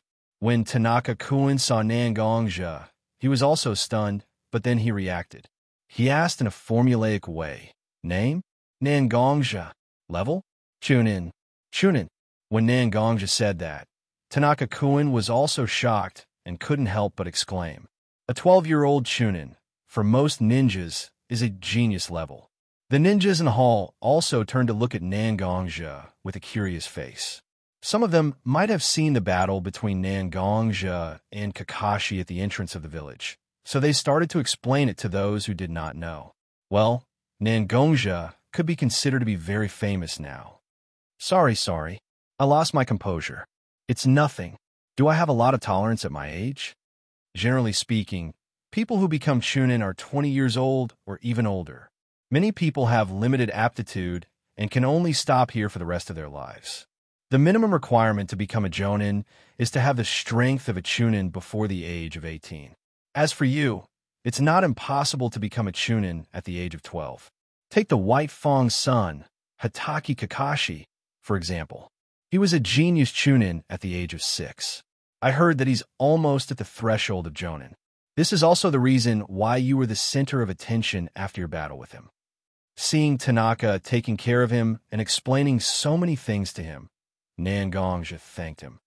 Thank you, Tanaka-senpai. If you didn't tell me this, I'm afraid I'd still be confused. Let's get down to business. Can you find a suitable task for me first? Well, with your strength, you can actually take a B-level task, but considering that you just became a ninja, I suggest you take a C-level task to test the water. Tanaka-senpai and I have the same idea. But do you know the most important reason? Your strength is indeed close to the level of a Jonin, but you have a fatal flaw. Please say, you haven't had blood on your hands. For us ninjas, it's easy to judge whether a person has killed or not. When you take the task and face the enemy doesn't care whether you have killed or not. Meeting on a narrow road is just a matter of life and death. So you need to kill people, you need to accumulate experience of fighting with people. These are more important to you now than practicing swordsmanship or chakra. So, you'd better take a bandit-type task. It's a good way to hone yourself. Hearing Tanaka-senpai's words, Nangongja froze in place. What Tanaka-senpai said is actually not wrong at all. He's now engaged in a simple profession. He doesn't care about killing or being killed. If he wants to live, if he wants to become stronger, it's inevitable to kill, not just one or two, but a lot of people. Until he's covered in blood, killing mountains of corpses and seas of bones. He can become a strong person in the true sense. This is the reality that every ninja has to face. After a long time, Nangongja bent down and bowed heavily to Tanaka-senpai. Seeing Nangongja's reaction, Tanaka-senpai was also satisfied. Nangongjun, you don't have to do this. You just joined with Leaf, and there are a lot of things you don't know about ninja. You don't have a formal teacher to teach you. I'm a few years older than you, and it's good that I can help you. If you have any difficulties, you can come to me. Although I don't have much ability, I will try my best to help. Thank you, Tanaka-senpai. After flipping through the thick task book, he finally found a suitable bandit task. Wood Leaf Village's 19th town, northeast of town, there are bandits entrenched in Lion Mountain, causing trouble in the surrounding area. Wood Leaf Village officials issued a task, asking ninjas to go and suppress the bandits. There are more than 40 bandits. This strength and number are just right for Nangongja. With the help of Tanaka-senpai, Nangongja accepted the task. After going home to pack his luggage and explain to his sister, Nangongja was ready to go to Lion Mountain to complete the bandit suppression task. Oni-san, be careful on the road. I've made some rations for you and put them in your luggage. I've also brought some clothes for you to change into. I've also cleaned your sword for you, and the little girl seemed to want to say something, but she choked as she spoke, and it seemed like she was about to cry. Nangongja could only go forward and hug his sister, comforting her. I know that Oni-san went out this time to get rid of evil for the people, to eliminate those bandits. But even if those bandits had committed crimes, killing them like this would only bring some vengeful souls to us. I really don't want Oni-san to kill people. Nangong-ro was born with a kind heart. She never wanted to kill or be killed to happen to the people around her. She gave Nangongja the sword manual in the hope that Nangongja would have some ability to protect himself. Ro, listen to me. Nangong-ro looked up with a few tears in her eyes. You always told me to be a benevolent and righteous person like Grandpa. I've listened to you, and I will do it. But there are always some unrepentant people in this world. Killing bandits is saving people. Punishing evil is promoting kindness. Oni-san promises you that I will only kill those who deserve to be killed. Chapter 13. 19 Town was a village under Woodleaf. It wasn't far from Woodleaf Village. Xianxia arrived in half a day on foot. On the way, Xianxia also encountered a few robbers who didn't know their place. He took care of them all with his sword. When he arrived at 19 Town, it was noon. It was time for the residents to have lunch. This should be the busiest time, but 19 Town looked very desolate. There were no signs of people. The doors of the shops were basically closed. The doors of the ordinary residents' houses were also closed. Xianxia knew that this might have something to do with the Lion Mountain bandits. He didn't think too much about it. He went straight to the 19 Town's administrative center. He was going to meet the management of 19 Town to understand the specific situation. At the entrance of the administrative center, Xianxia heard bursts of children crying and women begging for mercy. It seems that the situation isn't as good as I thought. He slowly reached his hand behind his back and pulled out the black sword. With the strength of his ankle, Xianxia jumped onto a relatively tall tree in the courtyard of the administrative center. He saw the situation inside the administrative center from the tree. Children were tied up with their hands and feet forced to one corner of the room. They were crying. A few women in ragged clothes were kneeling on the ground in the middle of the hall. They didn't care about their clothes and begged. A few strong men walked toward the women with a murderous aura. They were shouting something in their mouths. In the end, the women seemed to have given up resisting. Their bodies went soft and collapsed on the ground. There were still tears in the corners of their eyes. A few strong men walked toward the women with obscene smiles. They took off their clothes as they walked. Seeing such a scene, Xianxia naturally guessed what had happened. First, he still had to save the hostages. Xianxia fiercely hit the tree trunk. His whole body shot toward the window like an arrow. Accompanied by the sound of glass breaking, Xianxia landed on the ground. He stood right between the strong men and the women. "Ninja! Ninja! The Woodleaf ninjas are here!" The leader exclaimed as he pointed at the forehead protector around Xianxia's neck.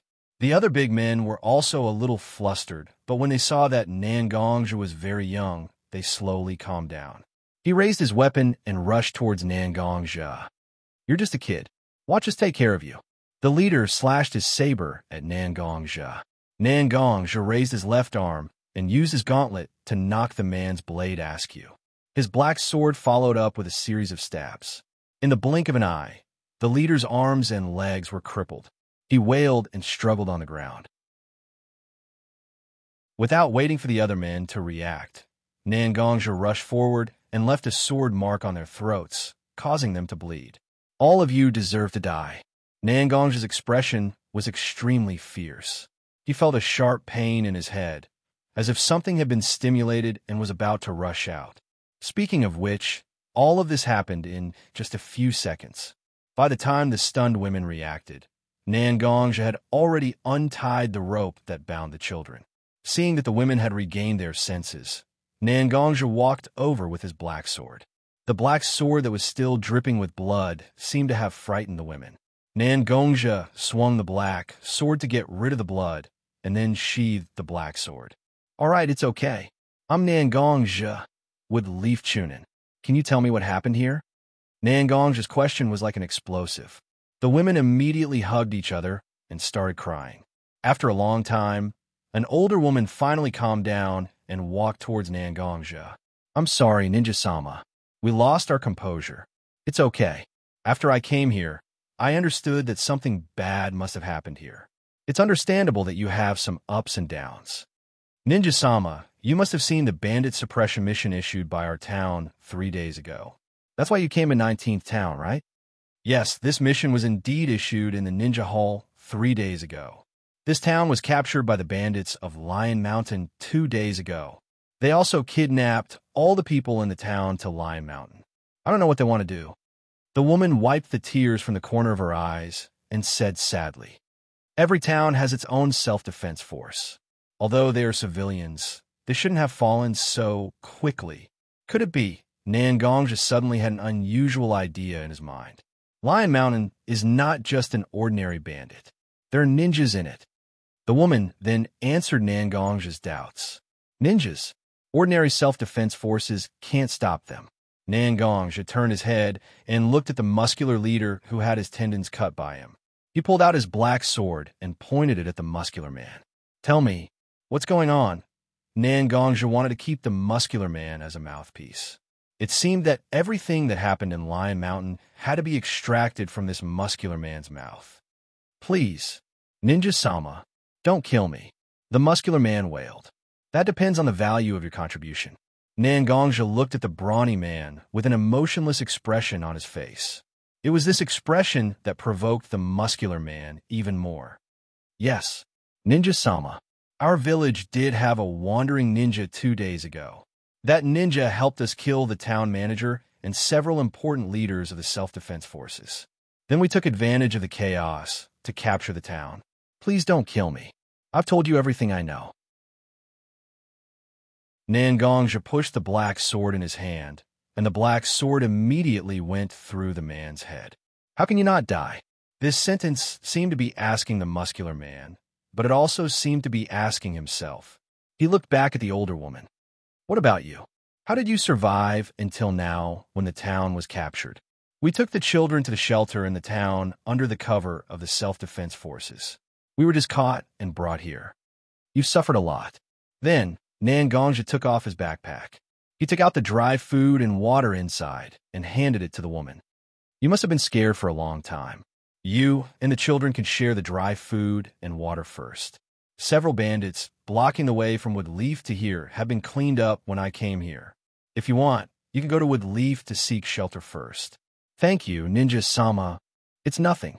I'll take you out of 19 towns first, and then I'll go to Lion Mountain to investigate.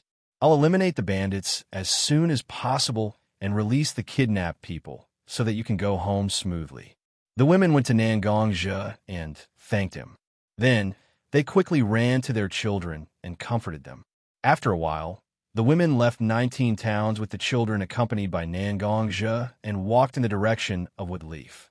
Gongja saw that the women and children were not in danger for the time being, then turned and ran in the direction of Lion Mountain. Chapter 14. 1, 2, 3. There are 5 guards at the gate of the village, and 3 hidden posts have been found, with 2 guards on each post. A total of 11 people. According to the information, there are at least 30 people in this village, and there is a foreign ninja. These bandits took away most of the residents from the 19th town. The number of residents is at least 300. The size of the village can accommodate so many people at the same time. These bandits mainly captured young people when they took people, so there must be some use. I can't see it on the ground, so it can only be underground. The biggest possibility is that they want to build an underground fortress. Why would an ordinary wandering ninja want to build an underground fortress? There's only one possibility. This wandering ninja is not an ordinary wandering ninja. Infiltrators from other ninja villages. The underground fortress is a nail inserted around the Woodleaf. For war? While exploring the village, Gongja began to organize his thoughts. Finally, he came to a terrible conclusion. This is a deliberate war fortress. If this is really a secret fortress built for war, then the ninja who presided over the construction will definitely not be ordinary, at least the strength of a Jonin. Then my first task now is to spread the news. No, if this is really a fortress prepared for war, then it's too hasty. The manager of the 19th town has applied to the Woodleaf for a bandit suppression operation, so this place will be exposed. Then what's the point of building here? Gongja didn't act immediately, but began to think deeply. Unless this is just a cover, or a place to provide cover for other war fortresses. In order to attract the attention of the Woodleaf ninja, so that other more hidden fortresses can be built? In any case, I need to go in and explore to find the real reason. But before that, Gongja put down his backpack and took out a scroll. I didn't think that the SOS scroll that Kakashi prepared for me before I started the mission would be used in this kind of situation. That's right. Kakashi had given Gongja a channeling scroll before Gongja carried out his mission. It was originally used to release a distress signal, but Gongja thought that this scroll was also an important way to transmit information, so Gongja decided to use it. He forcefully pulled the scroll, and a cloud of smoke rose up. A figure slowly emerged from the scroll. "Excuse me, did you summon me to ask for help?" "A dog?" The dog with the forehead protector came out of the smoke and looked at Nangongzhi mockingly. "Taunted by a dog? No, I'm communicating with you to pass on some information. There are some unusual places in this mountain stronghold. I hope you can pass on this information to the Hitaki family." After that, Nangongzhi explained his speculations to the psychic dog. "If that's really the case, then I really need to pass on the information as soon as possible. But don't act rashly and expose yourself." "I know. I won't do it unless it's a special situation." "That's good. Then I'll be leaving. Time waits for no one." A cloud of smoke rose, and the psychic beast disappeared. It brought Nangongzhi's message to Woodleaf Village. "Then it's time for me to move, in case I'm found." Nangongzhi was just about to leave when a gloomy voice sounded from behind him. "No, I think you might not be able to leave here. I thought that for this kind of mission, Woodleaf Village would at most send a team of experienced ninjas here to solve it. Then I can easily deal with it. I didn't expect a ninja with such a good brain to come here. But it doesn't matter. This place is originally used to expose people. To have such a potential ninja in exchange for information that is destined to be exposed, this is a good deal." "Kid died," the person behind Nangongzhi said as he charged forward and launched an attack at him. "Is that so? But my guess seems to be a little wrong, because you're not a Jonin but a Chunin." "So what? Isn't it easy to deal with you?" "No, it's just that I'm strong enough to fight you." Is that so?" "Earth Release, Mind Beheading Technique." The ninja said the name of the mission and instantly disappeared. "Earth Release?" Nangongzhi was not anxious, but he closed his eyes. Earth Release doesn't mean turning oneself into soil, but it means escaping into the soil. When moving, there'll be a slight sound. Then, for Nangongzhi, this is a huge flaw. "Here!" Nangongzhi suddenly leaped and stabbed the black sword into the ground with a backhand grip. When he pulled out the black sword, he saw a trace of blood on it. "Your reaction is quite fast. Unfortunately, Earth Release doesn't allow people to move underground. There is always a time limit. Now, you should have returned to the surface, right?" Nangongzhi said this, hoping that his words would create a certain psychological pressure on the enemy, forcing him to reveal more flaws. "Earth Release, Yellow Spring Swamp." The ninja's voice sounded again, and the soil under Nangongzhi's feet began to become soft. Nangongzhi's feet shook, and with a skillful move, he stepped on the soft soil and jumped into the air. "You can't run away this time." "Earth Release, Earth Dragon Bullet." The ground turned into a swamp, and suddenly an Earth Dragon rushed toward Nangongzhi. "Do you have any place in the air to avoid the attack?" The ninja finally appeared from the shadows and looked at Nangongzhi as if he was looking at a dead man. But at this moment, Nangongzhi was smiling. "Are you sure?" The black sword in his hand was raised high, and his inner energy was continuously injected into the black sword. Strands of faint blue light surrounded the black sword. Slash! Nangongzhi roared, and the earth dragon was instantly cut into two by the black sword, turning into a pile of mud. However, Nangongzhi's falling body did not stop, and instead his speed increased due to inertia. The light on the black sword became brighter, and it slashed toward the enemy, who was slightly stunned. "Then I'll drag you down with me. Let's die together." Earth Release, Earth Prison Neon. A slightly curved thick rock wall rose from the ground, and Nangongzhi and the ninja were trapped inside. Ha ha ha! Let's die together. The ninja opened his jacket and activated the explosive charms. One by one, were on the verge of exploding.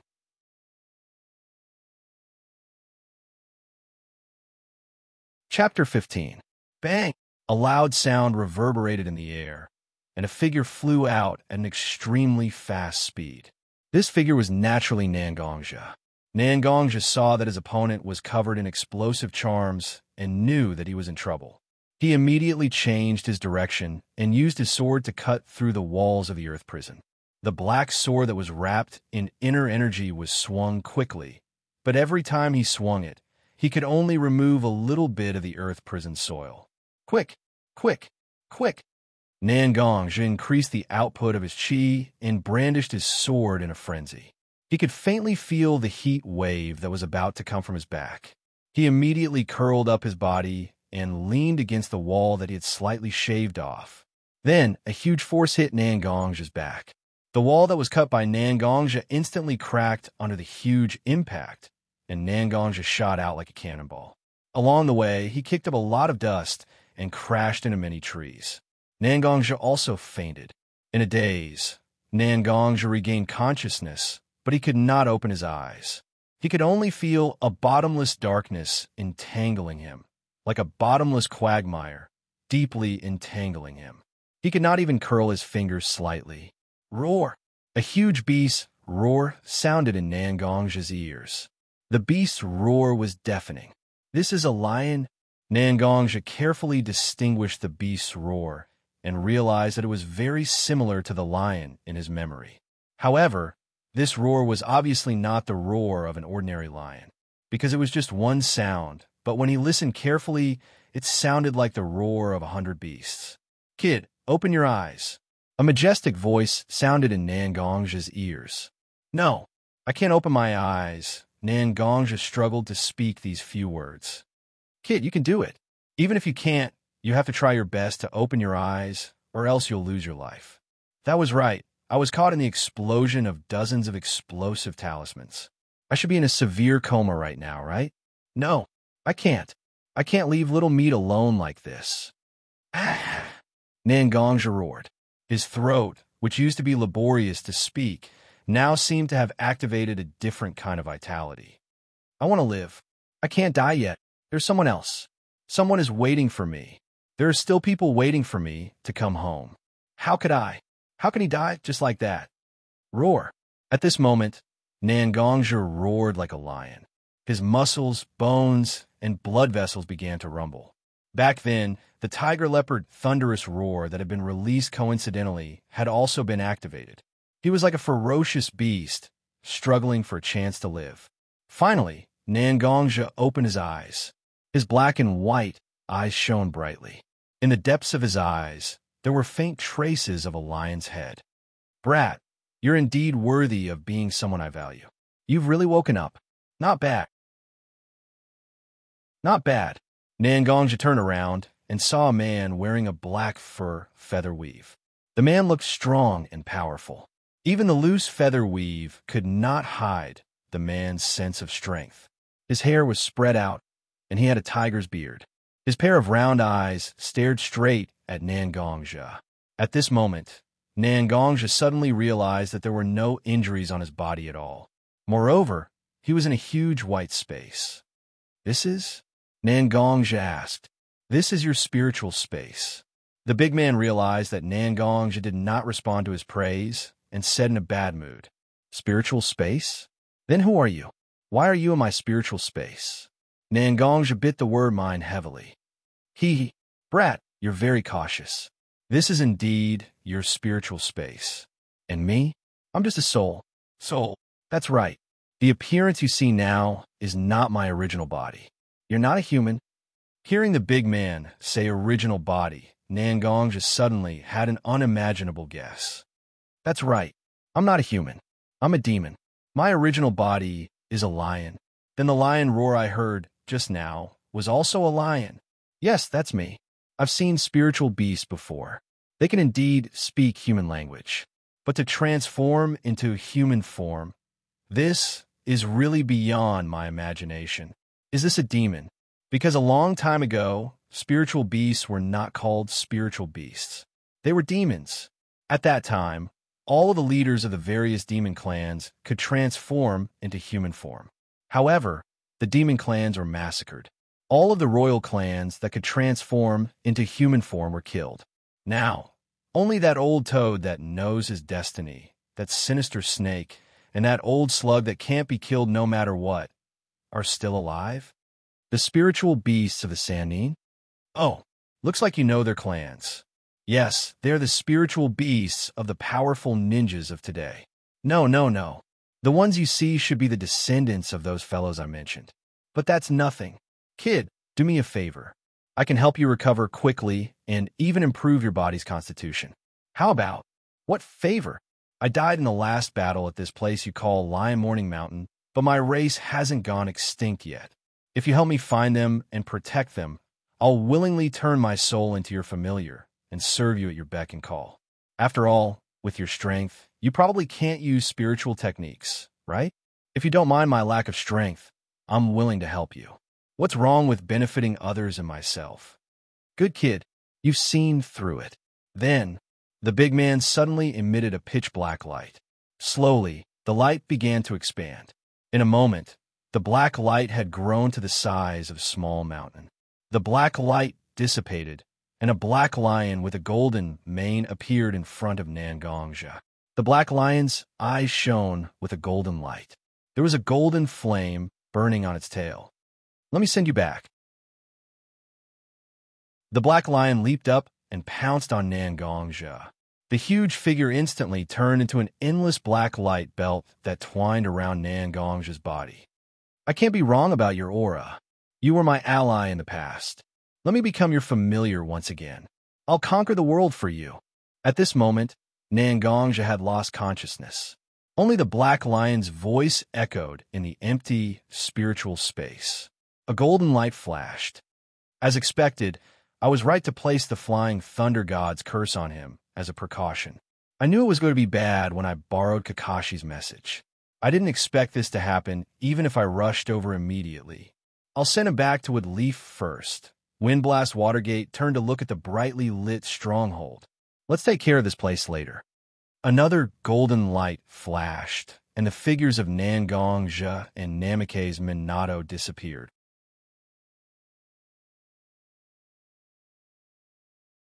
Chapter 16. When Xianxia opened his eyes again, he was already in the house given to him by the Hitaki family. I'm back. A voice suddenly sounded in Xianxia's mind. That's right, you fainted after the explosion. A blond young man used a spatial ninjutsu to bring you back to this village. A lion? Xianxia realized that the owner of the voice was the black lion that appeared in his mind and became his familiar. Call me Liang.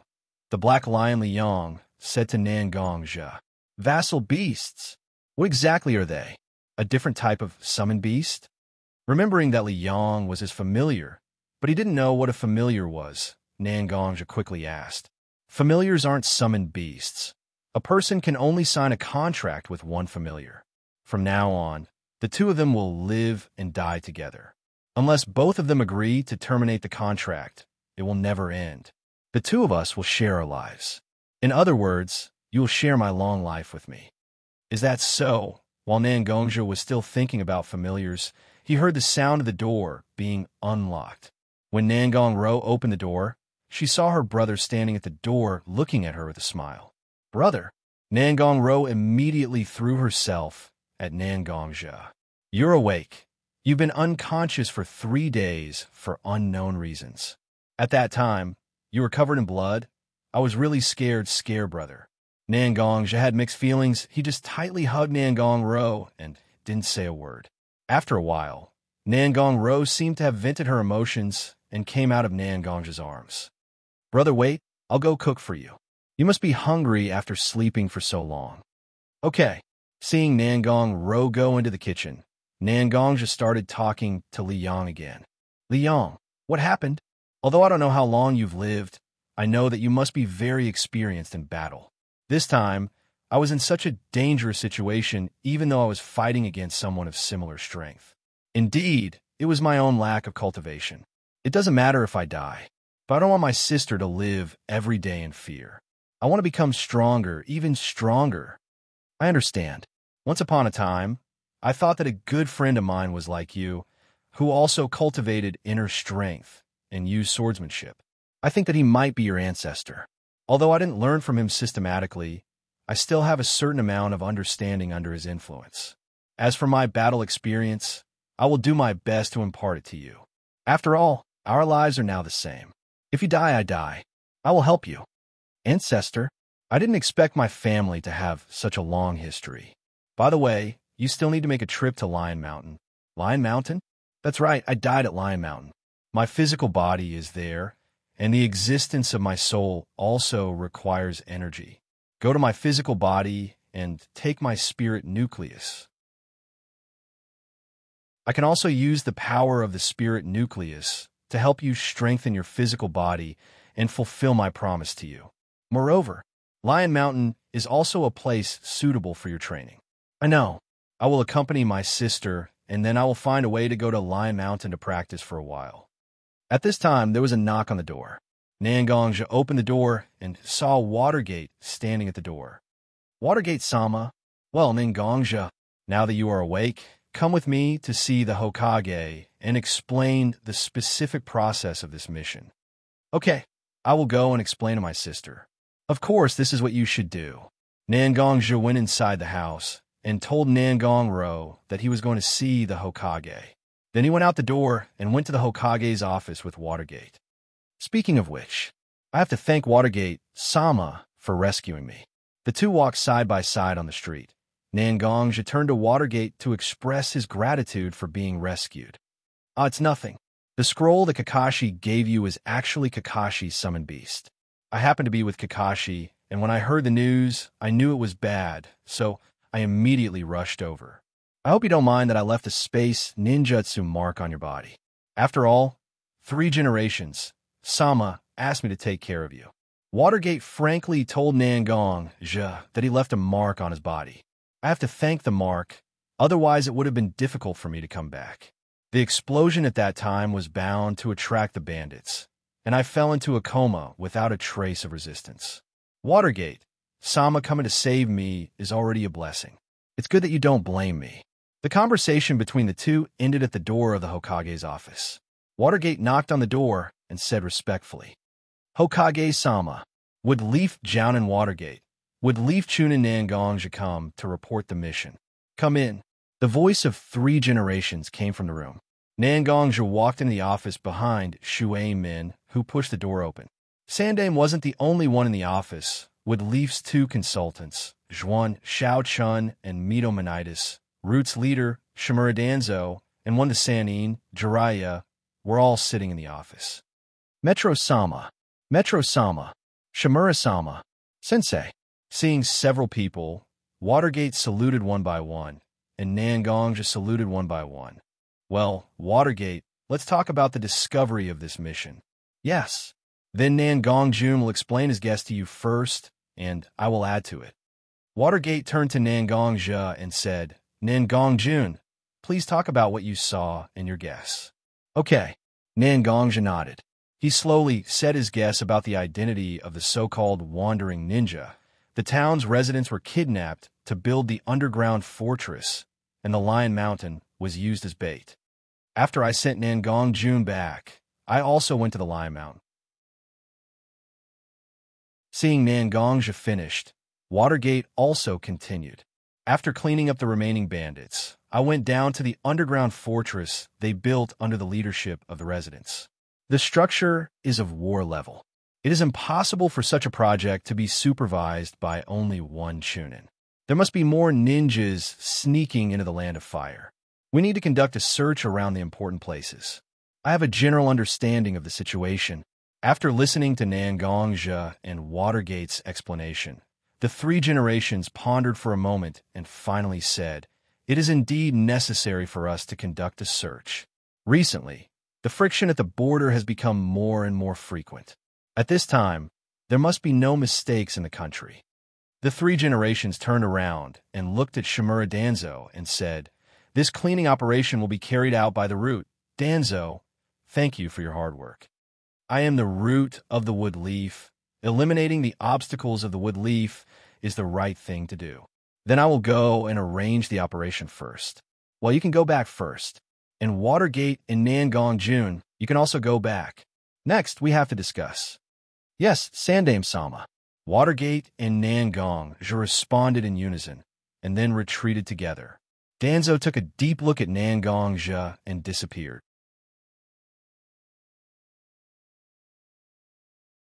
Chapter 17. Leaving all kinds of trivial things in Konoha aside, Nangongja finally once again set foot on the Lion Cry Mountain, the place where he almost died. But this time it wasn't just Nangongja who came alone. Nangong Ro also came. Because ninja school actually had a summer vacation. Would you believe it? Anyway, there was a summer vacation. That was how willful the author was. Without the restraint of school, seeing that Nangongja was going to go out for a long time, Michan couldn't sit still. She kept pestering him, crying and throwing tantrums, tormenting Nangongja. In desperation, he could only bring Nangong Ro to Lion Cry Mountain. In fact, Nangongja didn't feel at ease about Nangong Ro staying alone in Woodleaf. The hidden soul of a Siscon hidden in his heart quietly exerted its power, making Nangongja bring Michan here. Nangongja originally wanted to find a place to live in 19 towns and settle his sister down. But the people in 19 towns seemed to know Nangongja and knew that he was on the verge of death in order to save them. That kind of enthusiasm made Nangongja really unable to bear it. He could only awkwardly take his sister to the mountain stronghold built by the bandits. The mountain stronghold was actually not bad. Except for a few big pits with a radius of 6 meters, there was also a dilapidated lobby and a little smell of blood, but it was still not bad. Fortunately, there were a few houses in this mountain stronghold that were relatively remote and not ravaged by Watergate. Otherwise, Nangongja could only build a wooden house by himself. Roro, Big Brother's going to place to get something. I will be back soon. You should rest for a while. After all, you have run a lot. Okay, I know, Big Brother. I just need to organize the daily necessities and food. Living in this kind of place is quite refreshing. Under the repeated urging of Riang, Nangongja explained to his sister and went out. Although we want your spiritual core, where are we going to find it? This mountain isn't small. Nangongja asked Liang how he could find the spirit nucleus as soon as he stepped out of the door. It's actually very simple. This mountain was formed on my body. As long as you can dig a tunnel that is close to the center of the mountain, I think I can use the resonance to draw the spirit core over. Liang explained Nangongja's doubts. This mountain was formed from your body? Nangongja was shocked. Oh my, how old were you originally? Fortunately, there was someone who wanted to build an underground fortress here. They must have dug up quite a lot of it, which saved me a lot of effort. Let's go. I'll find the entrance first. Not long after, Nangongja found the entrance to the underground fortress. After all, the construction had not been completed yet, and the entrance to the mine was too conspicuous. Taking out the oil lamp that he had prepared beforehand, Nangongja walked into the mine. To the left, don't worry about the fork in the road, go straight. To the left, following Li Yang's continuous sensing, Nangongja changed the direction he was going in. After walking for about half an hour, Nangongja stopped. It was not that he had reached a place. Instead, there was no way out. In front of him was hard granite. Nangongja tested it with his black sword and found that it could only leave a faint white mark and remove some stone powder. Liang, are you sure this is the only way? You have no knowledge, kid. The soil and rocks in the mountain are all layered. No matter how you change your direction, you will still see the granite. This is the place where my senses are the strongest. It is the closest place to the tunnel you need to open up. Furthermore, you can also hone your sword skills. This is also part of my training for you. Nangongja did not receive 9 years of compulsory education and was tricked by Liang. Granite is a type of magma that erupts out of the ground. It only forms sheets and not layers. The direction that Liang pointed Nangongja in was the place where the granite was the thickest. But Nangongja did not know. Nangongja was stupid, or was he deliberately being stupid? Liang asked. Then how much do I need to dig?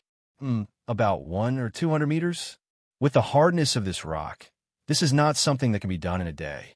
That's right. What I'm going to teach you is a way to compress your internal energy to the limit and vibrate it at a high frequency to increase the penetration and sharpness of your internal energy. I call it the oscillating sword. Oscillating sword? Okay, then I will prepare for a long battle. Listen carefully. The key to the oscillating sword is compression and vibration. I observed your battle with that ninja last time. You used your internal energy to wrap your weapon, cut off the ninja, and strengthen your offensive actions and thoughts. But your internal energy is too scattered. Streams of internal energy wrapped around your black sword. It looks cool, but it is too wasteful.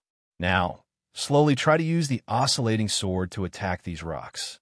This will be the best whetstone for you to sharpen your sword. Li Yang's words were sincere and heartfelt. Nangongzhi heard it and remembered it in his heart.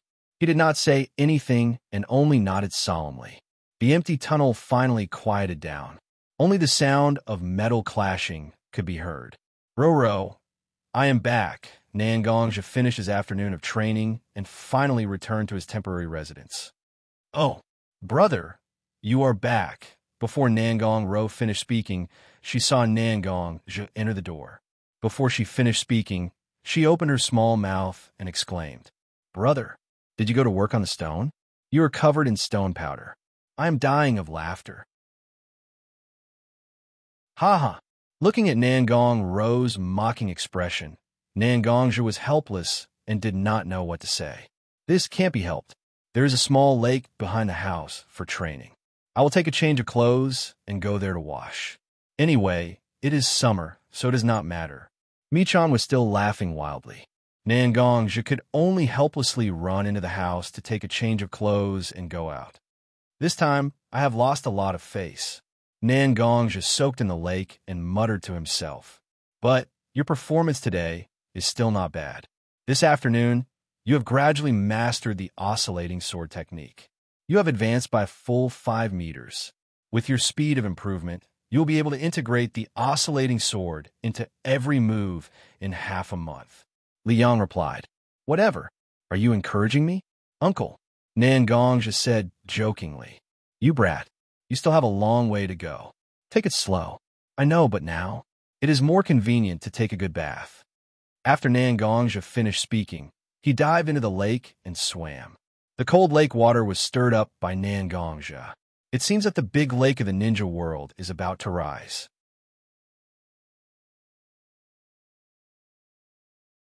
Chapter 18.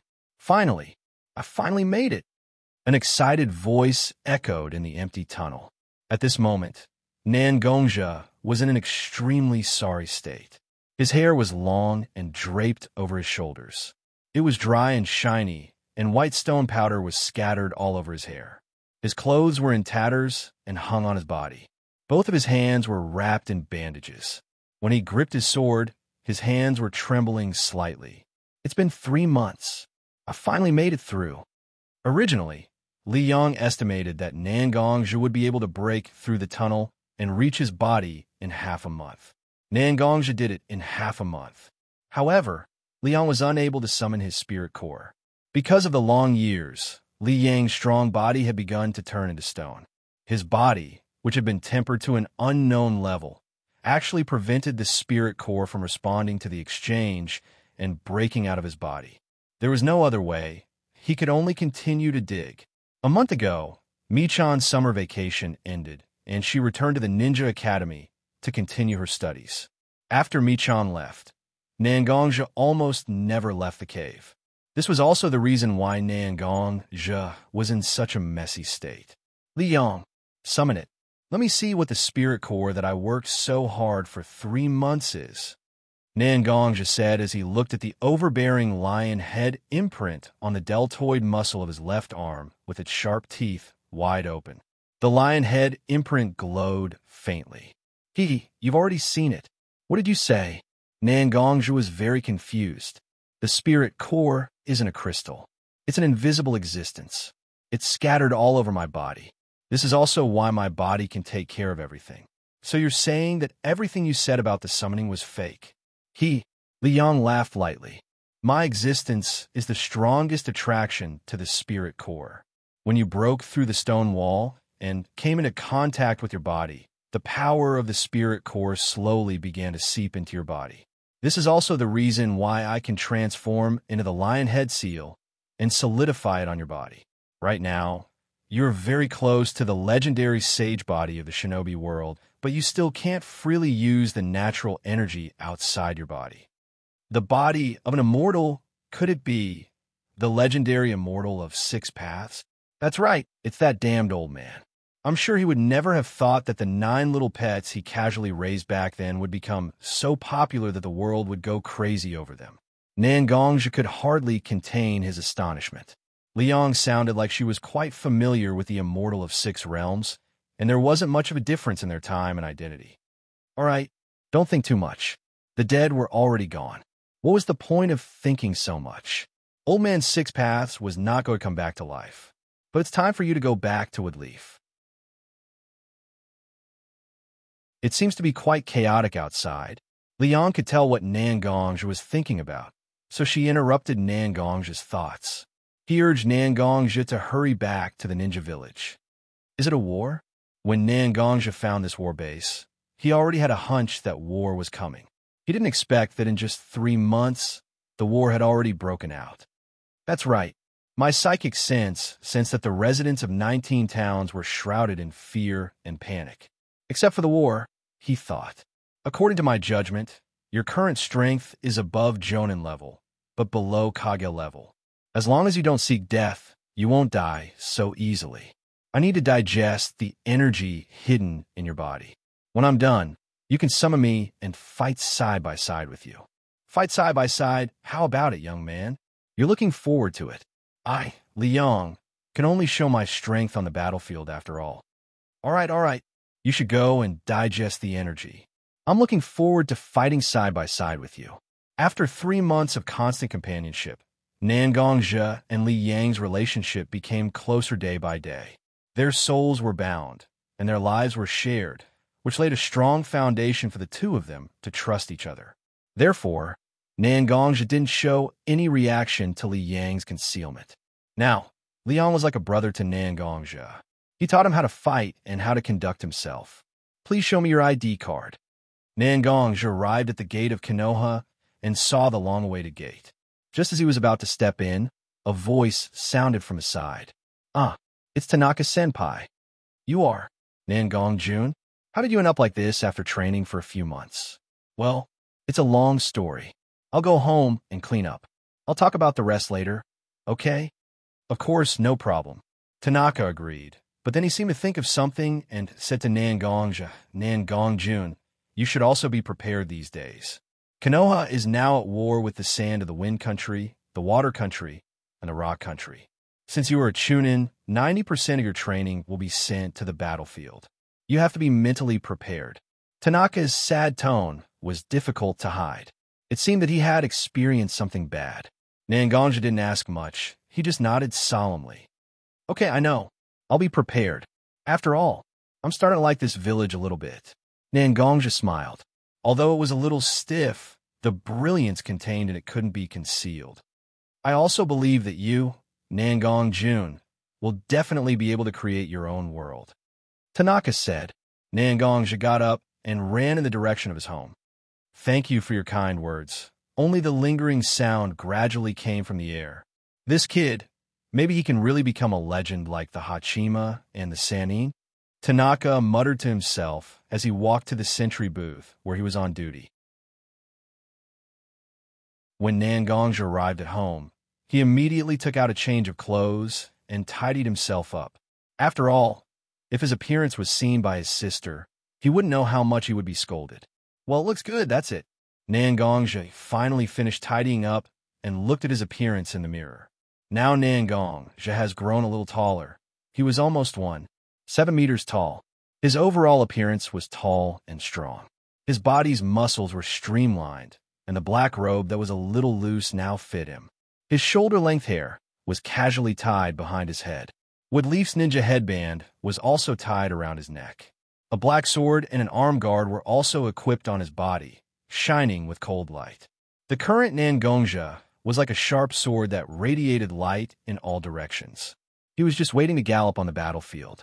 Nangongzhi ran to the gate of the ninja school and quietly waited for his sister to finish school, attracting the attention of the surrounding parents. This feeling, it's really cool.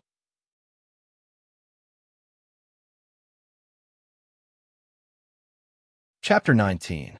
Kill. Kill. Kill. Hurry up.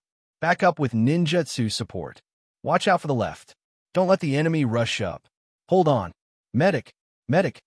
Xianxia has been in the front line of the Wind Country for almost a month. During this time, Xianxia has been promoted to Jonin. Under the leadership of Tsunade and White Fang, the Land of Fire's ninjas had fought against the Land of Wind Sand ninjas 12 times, 39 medium-sized battles, countless small battles, and assassinations never stopped. This is war. This is the sentence Xianxia heard the most since he came to the front line. Xianxia Jonin. Sakumo was standing in the command center, looking at the big strategic map. Yes, now go to the right line to support them, and make sure to open up the situation. Understood. On the battlefield, all the dialogue was so concise. Only orders and received orders, nothing more. He thought that every second wasted could mean more casualties. When he arrived at the right line, Xianxia looked at Shikakanara and said, "What do you need me to do?" "Look." Shikaku pointed to the front of the line.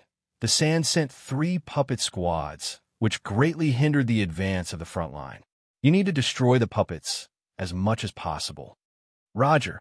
Xianxia's legs kicked, and he arrived at the battlefield at a very fast speed. Yama-sama.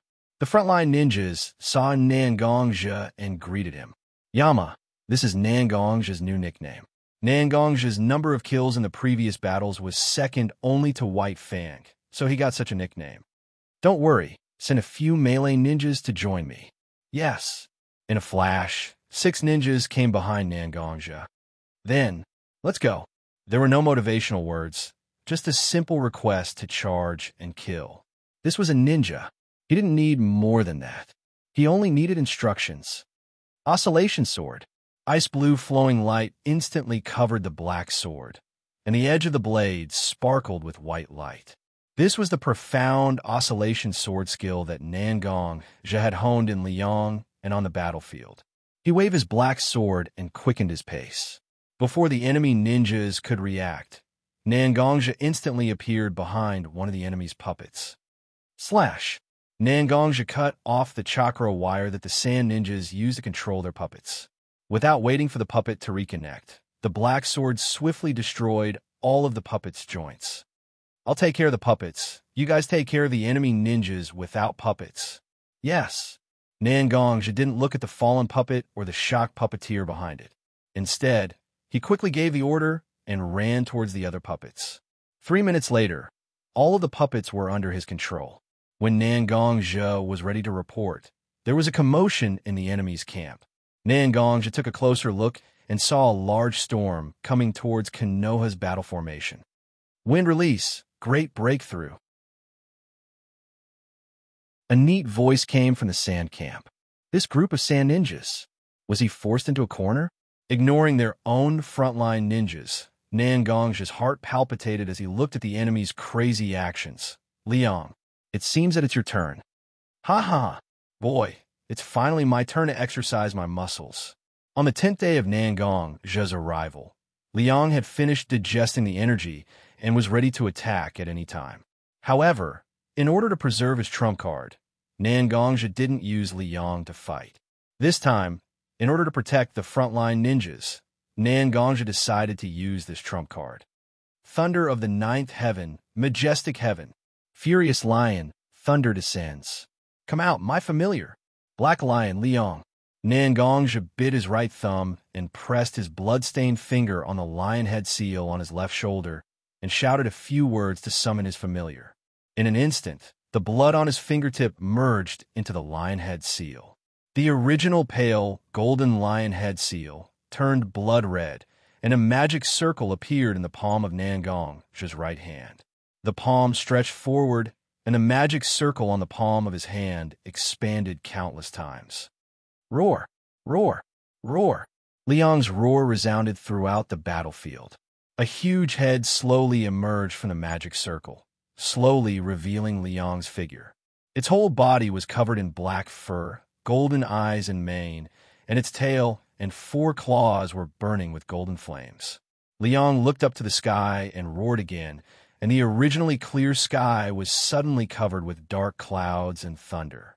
The great breakthrough that was about to happen suddenly calmed down. Thunder of the 9th heaven. Liang's mouth spat out a solemn and chilling sound, and the dark clouds in the sky seemed to respond to Liang's call and instantly rolled over. Finally, a thick purple lightning fell on the sand's ninjutsu formation. Bang! Screams. Incessant screams. Now is the time. Go. Open the path. Nangongja saw the change in the situation and quickly gave the order to the ninjas around him. Yes. Nangongja and the ninjas instantly rushed into the enemy's chaotic formation, rushing left and right, killing unceasingly. Seeing the enemy's formation slowly returning to order, Nangongja signaled to retreat, and he returned to the center of the formation. Tsunade-sama, White Fan-sama, with Leaf Jonin Nangongja reporting. Seeing Nangongja coming in, White Fang and Tsunade also turned to look at Nangongja. Nangongjun, good job. When the right side was successfully broken through, the other forces also broke through. Now the Sand Ninjas have almost given up on the battle formation and are ready to retreat. But now the war is still in the early stages, and there are many large-scale killing methods that have not been used yet. You can be considered to have made a start. After that, the war will enter the vital parts of the Country of Wind. It will only be more difficult. Go to the medical class to treat your injuries and prepare for the next battle. Although Tsunade was praising Nangongja, Nangongja still understood some of the meaning behind it. He may have used too much strength. Although Liang's application is quite good, it can be regarded as opening the door to large-scale killing methods. The next battle will only be more tragic. However, Nangongja didn't stick to this. This kind of battle is only a matter of time, and if you can seize the opportunity, then you have the advantage. There's no need to think too much. Then, Tsunade-sama, White Fan-sama, I will go first. Okay, Nangongjun, you go first.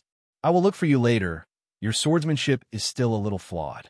Although it is not obvious, it still needs to be corrected in time. White Fang saw Nangongja was about to leave and said, yes. After Nangongja left, Tsunade looked at White Fang strangely. This is not like you, White Fan-sama. You care so much about a boy. White Fang smiled helplessly. I have to. I always feel uneasy, as if something bad is about to happen.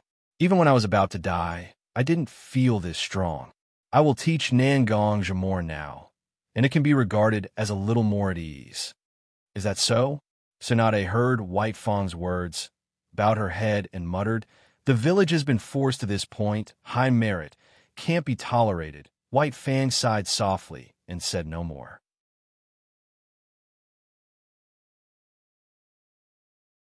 Chapter 20. On this day, White Fang went out. It wasn't an important battle, but White Fang still went out. On this day, White Fang showed his fangs again. Most people didn't know why. They just looked at White Fang's figure with envy. Only Tsunade and a few commanders looked at White Fang's crazy figure with a sad expression. When White Fang returned to the center of the army, he was covered in blood. There were more than 60 wounds on his body. White Fang didn't say anything.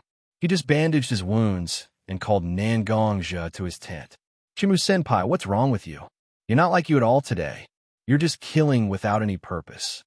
White Fang sat on the bed. Nangongja pulled the curtain of the tent and asked hurriedly. Huh? White Fang made a soft sound. It was hard to tell whether it was a sigh or a laugh. You're right. I'm different today. I want to kill for a while with my current jutsu. This?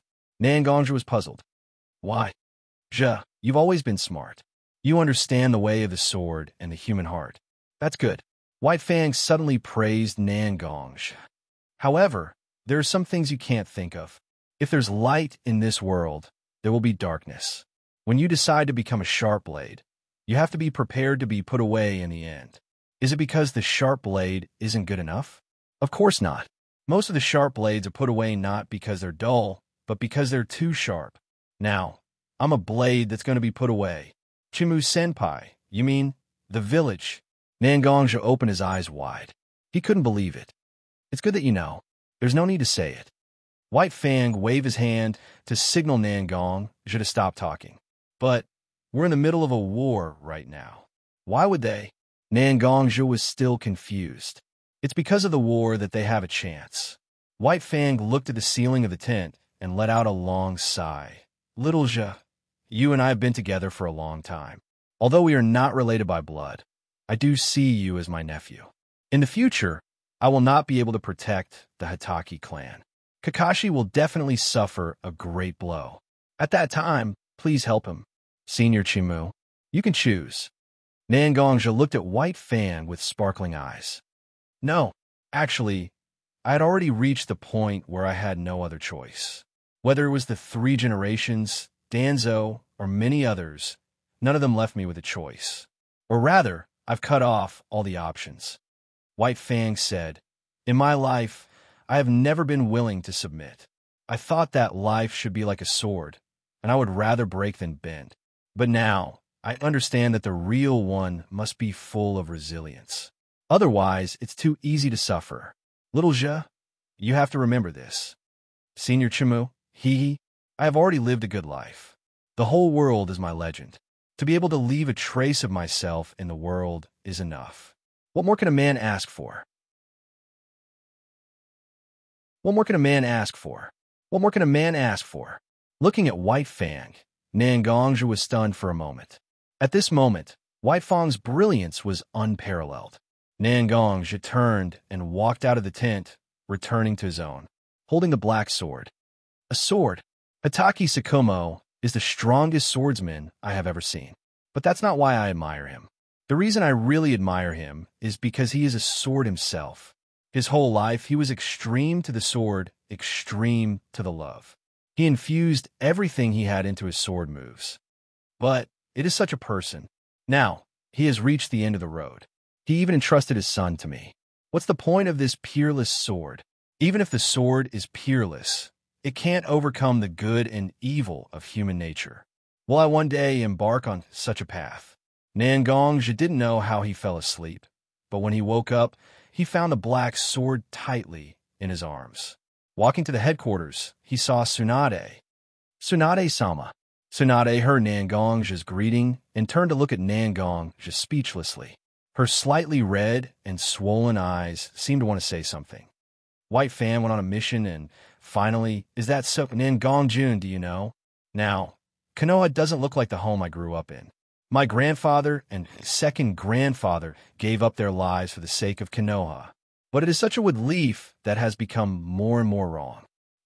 Nangongja looked at Tsunade for a while. He didn't know what to say. My lover, my brother, my family. They all turned into a ball of fire on the wood leaf. They felt that their sacrifice pointed the way for more people to come.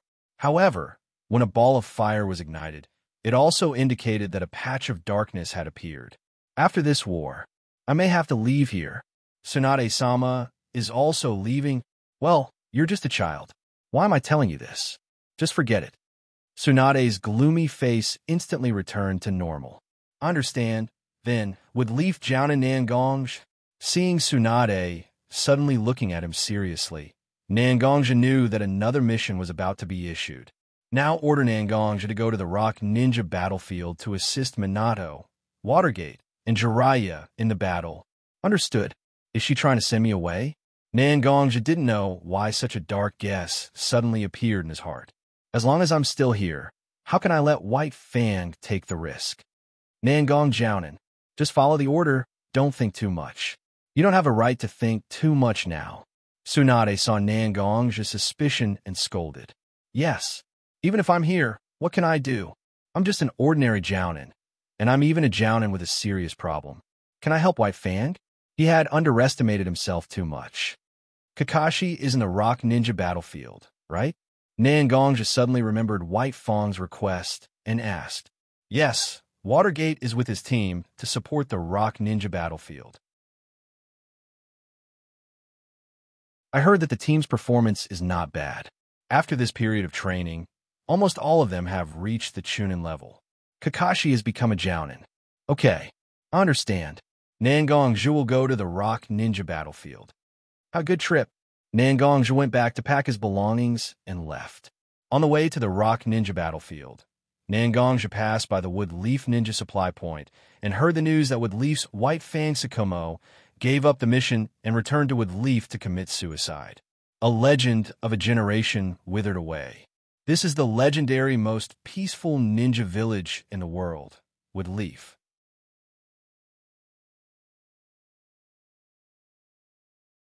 Chapter 21. That night, the stars were shining brightly. Woodleaf's golden light was shining. Watergate was sitting under a tree with a bottle of wine beside him. Oh, Watergate. Sin can also drink? Nangong was surprised to see the wine beside Watergate. Oh, so it's Nangong Jun. Did you come to support? Yes. Woodleaf Jun and Nangong was ordered by Tsunade-sama to support the rock. Well, you don't have to be so serious. I don't want to be so serious tonight. Looking at Nangong's serious face, Watergate felt an inexplicable sense of irritation. Is this wine for Hitaki, senpai? Seeing Watergate's strange expression, Nangong just slowly sat next to him, leaning against the tree behind him, and asked, Yeah, the legend of Konoha's white fang actually ended up like this. My words carry little weight, and I can't do more than that. I can only offer him a bottle of good wine to comfort his spirit. Nangong knew that Watergate, as a Sanin's disciple, must know more and see more darkness. At this time, Watergate didn't have his usual sunny and cheerful image. Instead, he was a bit depressed. Watergate-san, before I left, Tsunade-sama told me that Woodleaf is no longer the Woodleaf it used to be. Watergate was smart enough to understand the meaning of Nangong's words. Everything has to change. What will remain the same? Woodleaf Village has been around for decades, and there have been 3 generations of Hokage. This is also the replacement of 3 generations. The human heart has never been a firm and stable thing. The existence of troubled times will arouse more darkness in people's hearts. This will bring slaughter, disaster, and death. I'm not the only one who can see through these things. Everyone can think of it as long as they meditate. But it's easy to know but hard to do. How many people will want to change it? Countless people have died on this path. The first Hokage, the second Hokage, and now Sandaime may have had such thoughts a few years ago, but now, I can't say it's gone, but of course, it's a lot fainter. Minato shook his head and leaned the back of his head against the tree trunk. He didn't speak anymore. But isn't Hitaki senpai? I fought for Konoha all my life, and wielded my sword for Konoha, killed countless enemies, shocked the world. In the end, this is the end. Is this the attitude of Konoha towards those who are loyal to it? Someone who has already decayed to the point of being a pillar can be destroyed wantonly. The princess of Senju clan, who has been rotten to the point of being with Leaf for generations, wants to escape far away. Seeing Watergate's silence, Nangong couldn't bear it anymore. His words were like a knife cutting the heart of the listener. How many people in this world have been wronged? The long river of the ninja world is the endless flow of heroes' blood, the endless tears. As long as this era continues, we can only keep bleeding and crying. I'm not willing. I don't want to, but I'm not strong enough. Did the god of shinobi, who is as strong as the first Hokage, finally create peace? Still no. I can only endure. I can only continue to enrich myself. One day, I will change this ninja world. If I can't, then let my children continue. For generations, there will be no end. Watergate's words were getting more and more intense, and in the end, he was almost roaring. Realizing his gaffe, Watergate took a deep look at Nangong and left. Hitaki-san, I'm not as strong as you, nor as strong as the first Hokage. I don't know if I can change the era. Such ambition is too far for me. But, as long as I have a little power, I'm willing to help. Help those who need help. I'm willing to guide the way forward with my sword. Heart is easy to break. Hitaki-san, you're right. But if I lose this strength, is it still a sword? Nangong picked up the bottle left by Watergate and poured it on the ground. Senpai, drink this wine and pick up the sword in the next life. After that, Nangong turned around and left. At this time, a man with white hair appeared behind the tree, Jiraiya. Hero's blood? Parting tears? Watergate? You're right. It's not only people who are wrong, but also generations. Could the child of prophecy that the great toad, immortal mention be you?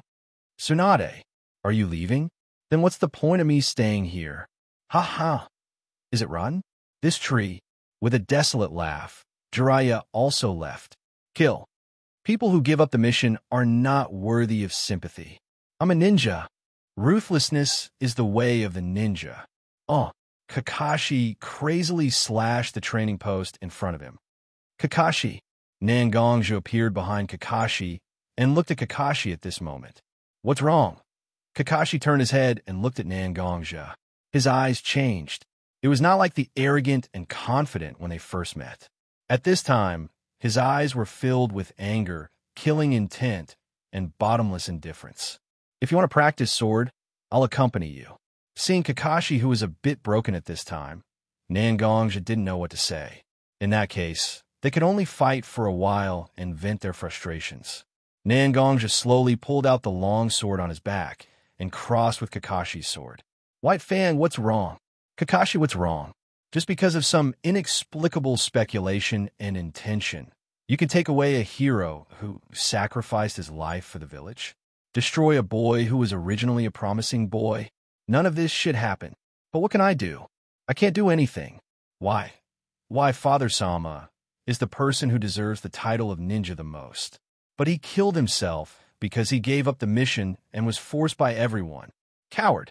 Selfish. Why? Why did you leave me behind? Both of them were actually venting their emotions at this time. Threw the sword and the sword again and again. The two didn't hold back and just attacked again and again. After a long time, the sound of metal and stone colliding stopped. Only two people fell to the ground.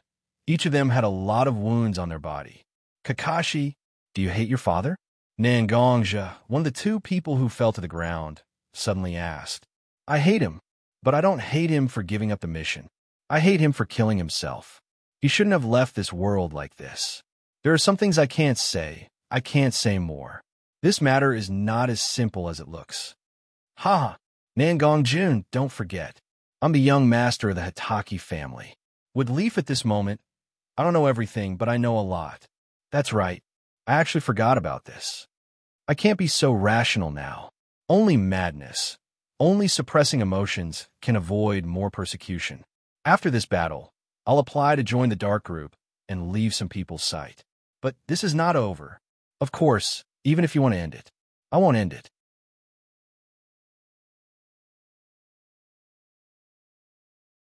Chapter 22. There was endless killing. Woodleaf seemed to have started to target the Rock's grain transport team. A lot of Jonins and affiliated ninjas were sent to carry out missions. Nangonja wasn't suitable for this kind of destruction mission, so Nangonja's mission was to block the enemy's reinforcements. Everyone knew that the Rock ninjas had run out of food and ammunition in this battle. If the supply route can be blocked smoothly, Konoha's victory will be set. Let's not talk about the killing for the time being. On this day, Nangonja finished his sniping mission. He returned to the Woodleaf camp. Just as he was about to go back to rest, an acquaintance entered the camp. It was Watergate and his team. Nangonja didn't have any intention to pay attention to them. But the team was missing one person, Uchiha Bito. At this moment, Kakashi's hair was disheveled, and there were many wounds on his body. Although Harano Rin didn't suffer any serious injuries, her hands were full of blood. As for Minato, everyone could see the look of self-responsibility on his face right now. It's Obito. Nangonja stepped forward, walked to Watergate's side, and quietly asked. Watergate didn't speak, he just nodded. Kakashi looked up at Nangonja. His originally pitch-black eyes had now become a strange combination of black and red. The red one was a Sharingan with 2 Tomo.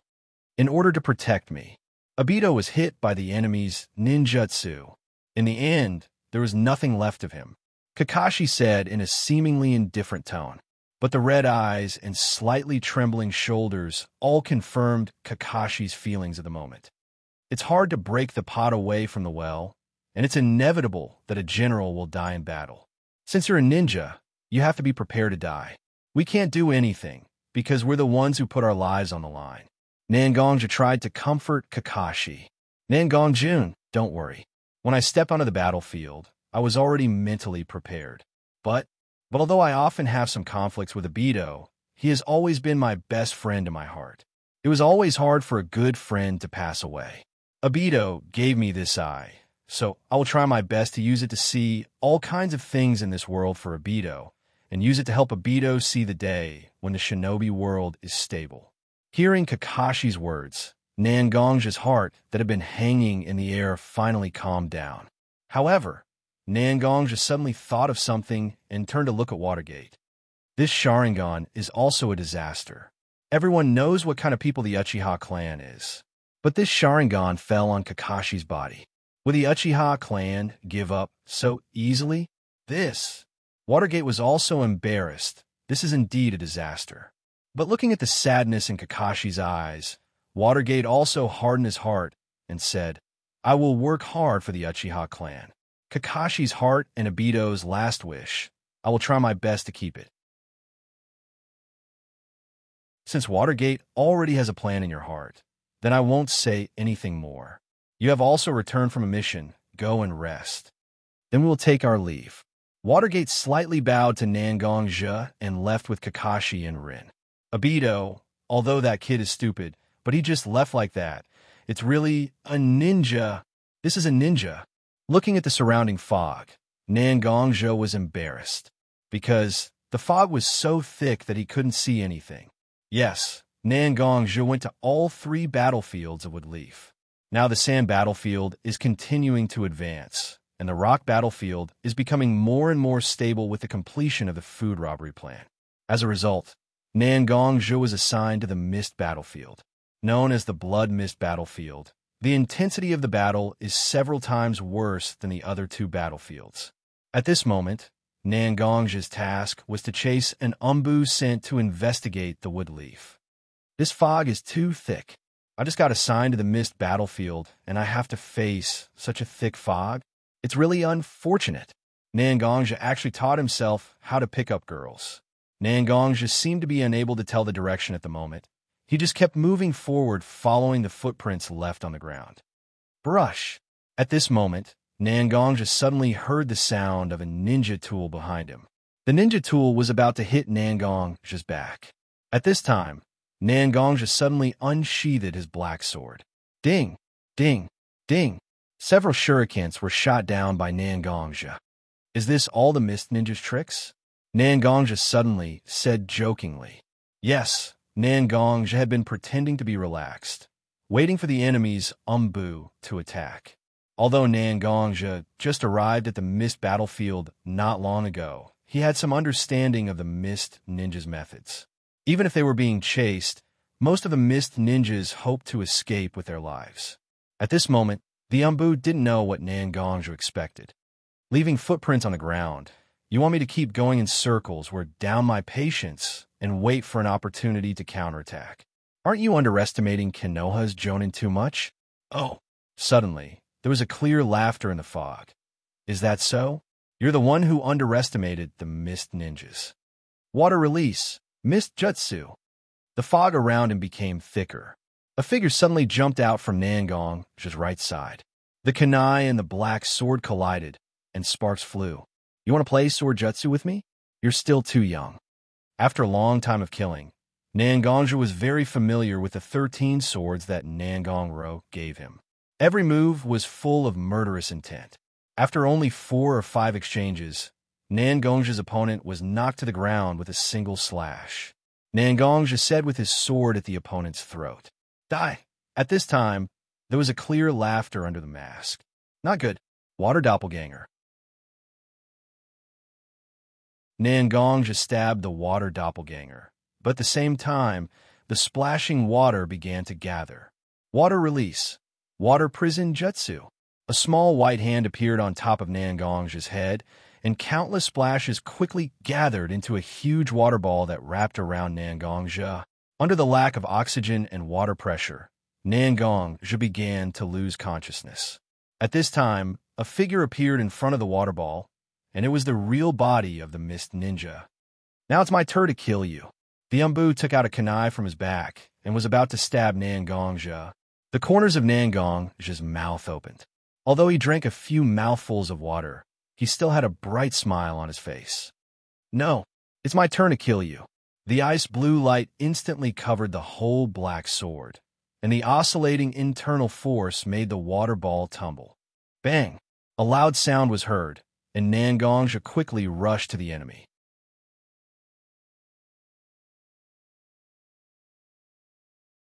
Chapter 23.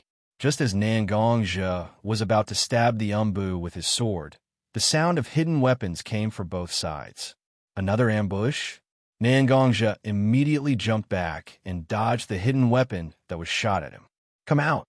If you want to save this person, how can you save him in the dark? Xianxia looked left and right to find a place to hide. Of course, Konoha's Yama shinobi, Minamiya, isn't someone we could defeat just by hiding, right? Finally, two more masked members of the Dark Unit appeared from the shadows. I didn't expect that I would have a reputation in the mist. This really makes me scared, Xianxia said with a smile. Yama-sama's performance in the sand and rock battlefields has long been known to everyone. It's normal for hiding in the shadows to know. Otherwise, if one day you don't know who killed you, wouldn't it be a pity? One of the three, stepped forward and slightly bowed to Xianxia. Well, we've been talking for so long, and I've recovered. Presumably, you've already sent the signal. Let's fight. I'll let you go. Xianxia pulled out the black sword on his back and pointed to the first It's just, I can't let you take her away. After all, I haven't failed a mission yet. It's too bad to make an exception for such a thing, isn't it? As soon as Xianxia's voice fell, he rushed toward the first We can't let you do as you wish. The leader of the shouted, and the two behind him followed. The three of them lined up against Xianxia. Water release, great waterfall, water release, water dragon bullet. The two at the back simultaneously used ninjutsu. The great waterfall and water dragon bullet combined into one and rushed toward Xianxia. The leader of the at the front pulled out his sword and faced Xianxia. Ninjutsu, you can't stop me. Oscillating sword. The ice blue brilliance instantly covered the black sword, and the blade of the black sword emitted a white light. Cut! The black sword directly cut the oncoming water dragon and torrent. When the water ninjutsu manipulates the water, chakra is connected, and Xianxia quickly cut the nodes, making the whole ninjutsu collapse. As soon as the ninjutsu dissipated and the water scattered, the leader of the rushed up under the cover of the mist. Water release, mist technique. The mist suddenly became thicker under the control of chakra. So, Yama, come and try my silent killing technique. An ethereal voice came from the mist. Heart, kidney, lungs, brain, liver, spine. Where should I attack first? The words in the mist with murderous intent pressured Xianxia. Ha ha ha. Xianxia felt the murderous intent around him. Instead of being nervous, he laughed. Do you know who was the first person to train me to adapt to the murderous intent? It was with Leaf White Fang. And I was crowned as Yama by the Sand Ninja. So your murderous intent is nothing to worry about, Xianxia said, and the long sword in his hand blocked the attacks from the leader and the other two Since you made a move, then I can't do nothing. Looking at the around him, he laughed. You're just trying to buy time, but I don't want to give you time. Xianxia bit his right thumb and pressed his bloody finger on the lion head imprint on his left shoulder. The lion head imprint instantly turned crimson. Black Lion Ryo, I call you here, protect me, and fight with me. In an instant, the black thunder wrapped around Xianxia's body. Slowly, the thunder condensed together and turned into a black armor. The chest armor was a roaring lion head, and the joints of the body were sharp like knives. Right now, Xianxia was like a lion that was about to hunt its prey. I haven't let anyone see this move yet, and today, for a quick battle, I'll let you see it. In an instant, the thunder surged, the blood churned, and a strong wind shot in all directions, instantly dispersing the mist around him. Only 3 stunned were left behind. Die! Xianxia stepped on the ground, and his whole body flew out, leaving only some thunder in the air indicating that Xianxia had passed by. In an instant, the 3 Umbu were beheaded. The blood splattered in the air, indicating the disappearance of 3 lives. Seeing that the female assassin who was his target had already been beheaded, Xianxia walked up to her and took out a scroll to seal her head inside. Mission completed. Then, she lost her body. At this moment, a huge Nepenthes suddenly appeared on a big tree next to him. Ha! Is this kid so powerful? The Nepenthes split open, and a half-black and half-white head appeared. The white side was happy, and the black side was gloomy. The two expressions were strangely and harmoniously blended together on the same face. Xianxia would Xianxia. He was taught by Hatake Sakumo, would Leaf's white fang Hatake Sakumo. His ninjutsu is very poor, but his swordsmanship is superb. He has outstanding performance in the rock, sand, and mist battlefields. However, his weakness is also very obvious. His sister, Xianxia. Oh, Black Zetsu, you're really insidious. I can't stand it anymore. Humph. The black half of the face coldly snorted and didn't continue the white half of the face's words. Instead, he said what he knew. This Xianxia's family seems to have been destroyed by the ninja war, and he has repeatedly expressed his dissatisfaction with the current wood leaf. We can absorb him into the Akatsuki. The Biju's resistance to ninjutsu is extremely high, and ordinary ninjutsu is almost useless. At least an A-class ninjutsu is useful. But taijutsu is different. This guy's taijutsu is extremely profound, and even his power system can restrain chakra to a certain extent. It's good for our future plans. Then let's observe. We still have a long time. We're not in a hurry, and Nagato hasn't grown enough to implement the plan yet. Also, at this time, pay attention to the future. Let's record it and let Madara see what he can do. The two, as the voice fell, their figures disappeared. Xianxia didn't know at this time that the biggest whirlpool in the ninja world was approaching him. But even if Xianxia knew, he wouldn't care. As a swordsman, he was never afraid of challenges, right? After returning to the camp to hand over the mission, Xianxia was not idle, but he was called by the commander, Orochimaru, to his tent.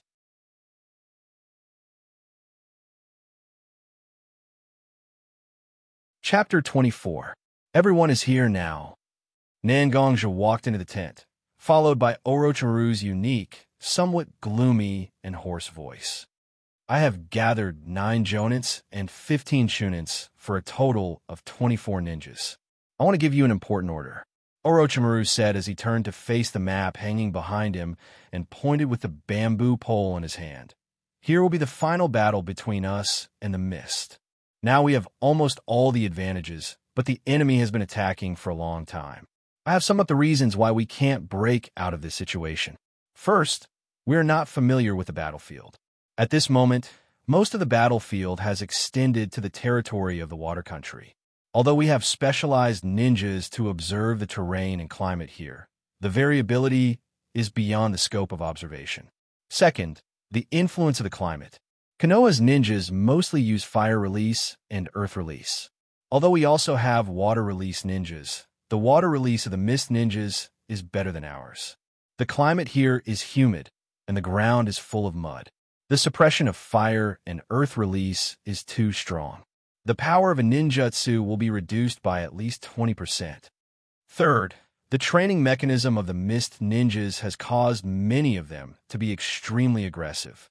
Even if we judge that they have lost the ability to attack, they may detonate the explosive tags in the next second and cause damage. These 3 are the main reasons, but there are more reasons that lead to the anxiety of the war. Woodleaf Headquarters has already sent the signal of the sand surrender. On the Rocks battlefield, Woodleaf and Kumo Shinobu have already reached an agreement to form an alliance because of the conflict between the 4th Raikage and the 3 generations Tsuchikage. The end of the Rocks battlefield is only a matter of time. Now, the only thing that hasn't changed is the Mist battlefield. I believe that no one here is willing to leave people at home like this, right? Everyone in the tent heard Orochimaru's words, and suddenly most of them were ashamed. But now, I have found a turning point. While everyone was depressed, Orochimaru slowly began to explain the main reason for this gathering. According to the information we got from the Mist, the famous 7 ninja swordsmen of the Mist have now gathered and attacked our headquarters with the intention of destroying our command system. The reason I've gathered all of you this time is so that you can all go and snipe. The significance of the 7 legendary swordsmen to the Mist is self-evident, and their defeat will shake the morale of the Mist army. If our army launches an all-out attack at this time, we will definitely achieve half the result with twice the effort. Among the 9 jonins gathered here, there are 3 taijutsu-type jonins. Nangongzhi will be in charge of commanding them. Orochimaru turned to look at Nangongzhi and gave the order. Yes, Nangongzhi quickly complied. There are also 3 ninjutsu-type ninjas under Sato's command. Yes, the last 3 ninjas are comprehensive ninjas, so they will be dispatched by the Jonin Murashita. Yes, this battle mainly relies on taijutsu ninjas to fight, ninjutsu ninjas to support, and integrated ninjas to kill.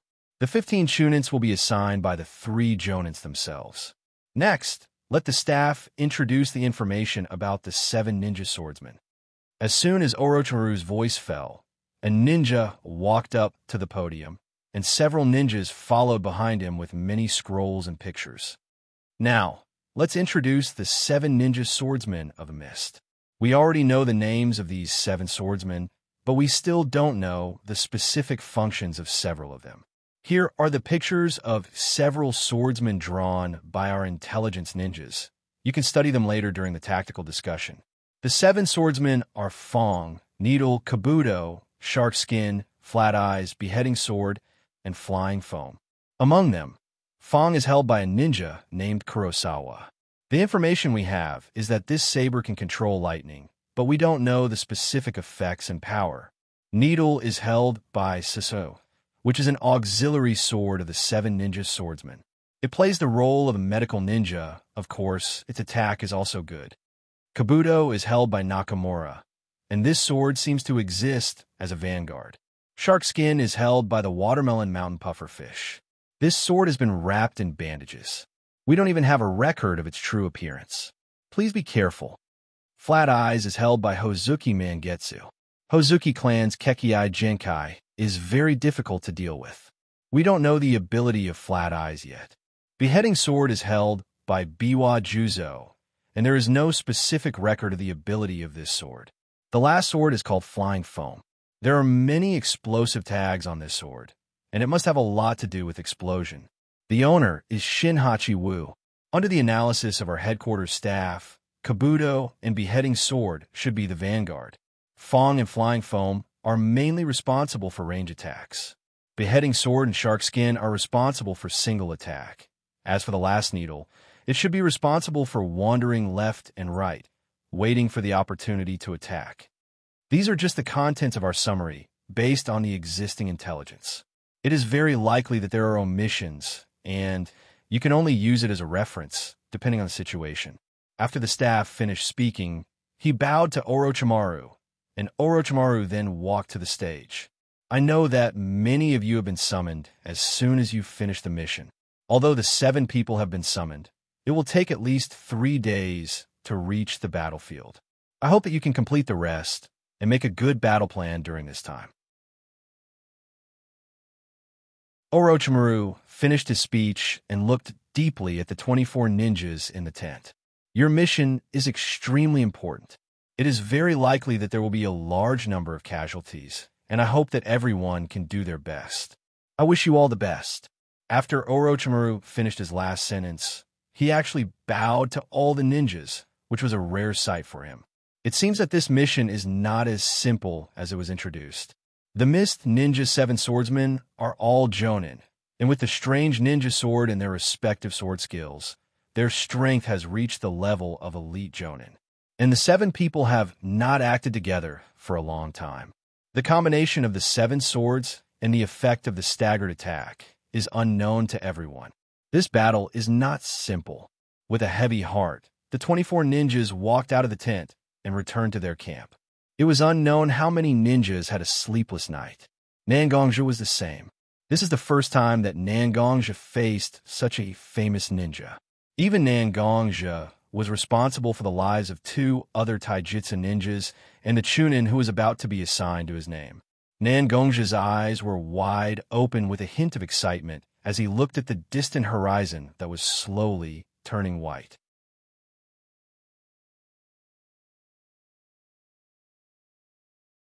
Chapter 25. Today's rain is really heavy. Nangongja looked around and said to the ninjutsu team leader Sato and general operation team leader Murashita, "Yes, although the ninjutsu team is mostly made up of water release and lightning release ninjas. But this kind of environment is a great hindrance for every wood leaf ninja." When Sato saw this scene, he couldn't help but feel a little worried. There's nothing we can do about it. The enemy has been living in this kind of climate for a long time, and they are much better than us.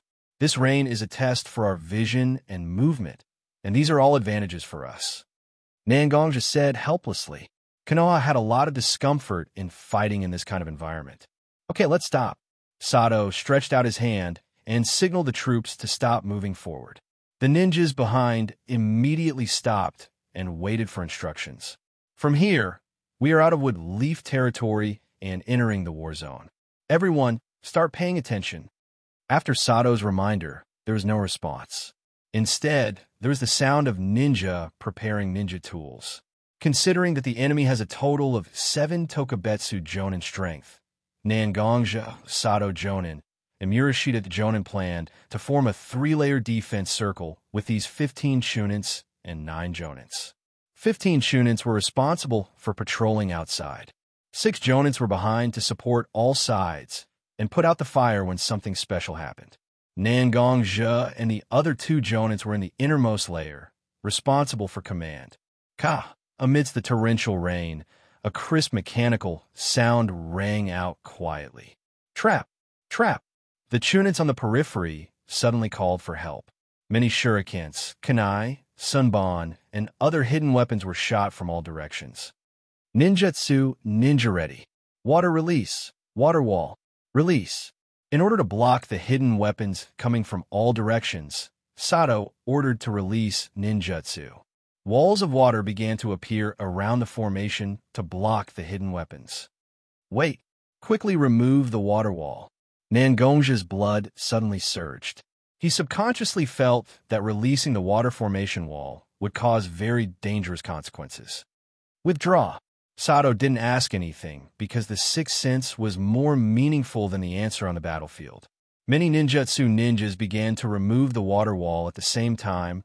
A rough voice suddenly sounded. "Wood leaf ninjas really don't learn from their mistakes. Using water release against our mist ninjas? What a joke. Water release. Water explosion shockwave." The originally scattered water wall was suddenly injected with a large amount of chakra, and more water was gathered together, forming a constantly expanding ring, surrounding Konoha's ninjas inside. No one wants to step on the water, because the water around them is infused with chakra. Do you want to step on the water? It was as if he had stepped into a quagmire and had no chance of survival. The gap in the middle of the ring was getting smaller and smaller, and eventually, all of Konoha's ninjas were sucked into it. Let this uncle teach you a lesson. A short, slightly plump figure with a strange camouflage painted on his face appeared in front of everyone's eyes. The 7 swords of the mist, the wielder of the shark bone, Watermelon Mountain's Fugu, water release, water shark bullets. Watermelon Mountain's Fugu quickly formed hand seals, and his chubby hands pressed on the water surface, forming a water shark bullet. A huge shark opened its mouth and attacked the wood leaf ninjas. Some of the weaker chunin were instantly crushed into blood foam by the strong water pressure generated by the shark's big mouth. The blood was injected into the sharks, and each of the water shark bullets turned blood red. Nangongja looked at Watermelon Mountain's Fugu, who had been pressing his hands on the water, and realized that this ninjutsu must be in contact with the water. He took the black sword and cut his left shoulder, and the blood mixed into the water. It seemed that all the blood was attracted by something, and all the blood gathered to the lion head seal on his left shoulder. "Ryo, come out!" Nangongja shouted silently in his heart. In an instant, thick dark clouds appeared above the water. A huge black lion with a golden mane poked out of the clouds. A sharp claw with golden flames clawed at Watermelon Mountain's Fugu. Watermelon Mountain's Fugu could only let his ninjutsu disappear and quickly retreated. The chakra in the water disappeared, and the wood leaf ninjas quickly jumped out of the water and stood on the water's surface, waiting for the 7 swords to attack again. Nangongja didn't have chakra to use, so he stood on Ryo's head. "Found them." Including Watermelon Mountain's Fugu, there are a total of 4 ninjas running towards us. According to their ninjutsu, they are Kurosawa, Hozuki Mangetsu, and Xianxia. There are still 3 people missing. Nangongja stood high, and naturally, he could detect more information. It was strange that only 4 ninjas appeared, so Nangongja quickly provided information to everyone on the water surface. Shark skin, tooth, flatfish, and flying foam. They seem to be very strong ninja swords. The ones with beheading katana, dukkha, and needle haven't appeared yet. Fine. There's no time to think so much. Everyone get ready. A fierce battle is coming. The General Operation Team, leader Murashita Jounin, heard Nangongja's information and analyzed it. He originally wanted to draw some conclusions, but the 4 ninja swords were already approaching, so he could only clear his mind and fight the ninja swords. After the Watermelon Mountain's Fugu's sneak attack, the Wood Leaf Ninjas also lost some members. Of the 15 Chunins, only 9 were left. Of the 9 Chunins, 2 were seriously injured and couldn't fight anymore. Now, there were only 14 Wood Leaf Ninjas who could fight. In just a moment, the 4 ninja swords began to fight with everyone. A thick-backed broadsword with a thick spine opened the way in front, and the explosive tags attached to it exploded from time to time, making Konoha's taijutsu ninjas who were in charge of guerrilla warfare suffer unspeakably. Raigo was at the back of the group of dead people, and he raised his ninja sword high. The thundercloud that was formed to summon Ryan instantly provided Raigo with almost endless thunder support in the water. There were already several ninjas who were paralyzed by the thunder that suddenly appeared in the water and then killed by Hozuki Mangetsu, who was holding the flatfish. At this moment, the Watermelon Mountain's Fugu had changed its appearance. Its body was covered with blue spikes, and its appearance had changed dramatically. It was like the incarnation of a humanoid shark that lurked in the lake under everyone's feet and rushed to the water's surface to attack when there was an opportunity. The situation was very dangerous. Although Nangongja tried to think in a bad direction, Nangongja never thought that the missed 7 ninja swords would be so difficult to deal with and so lethal.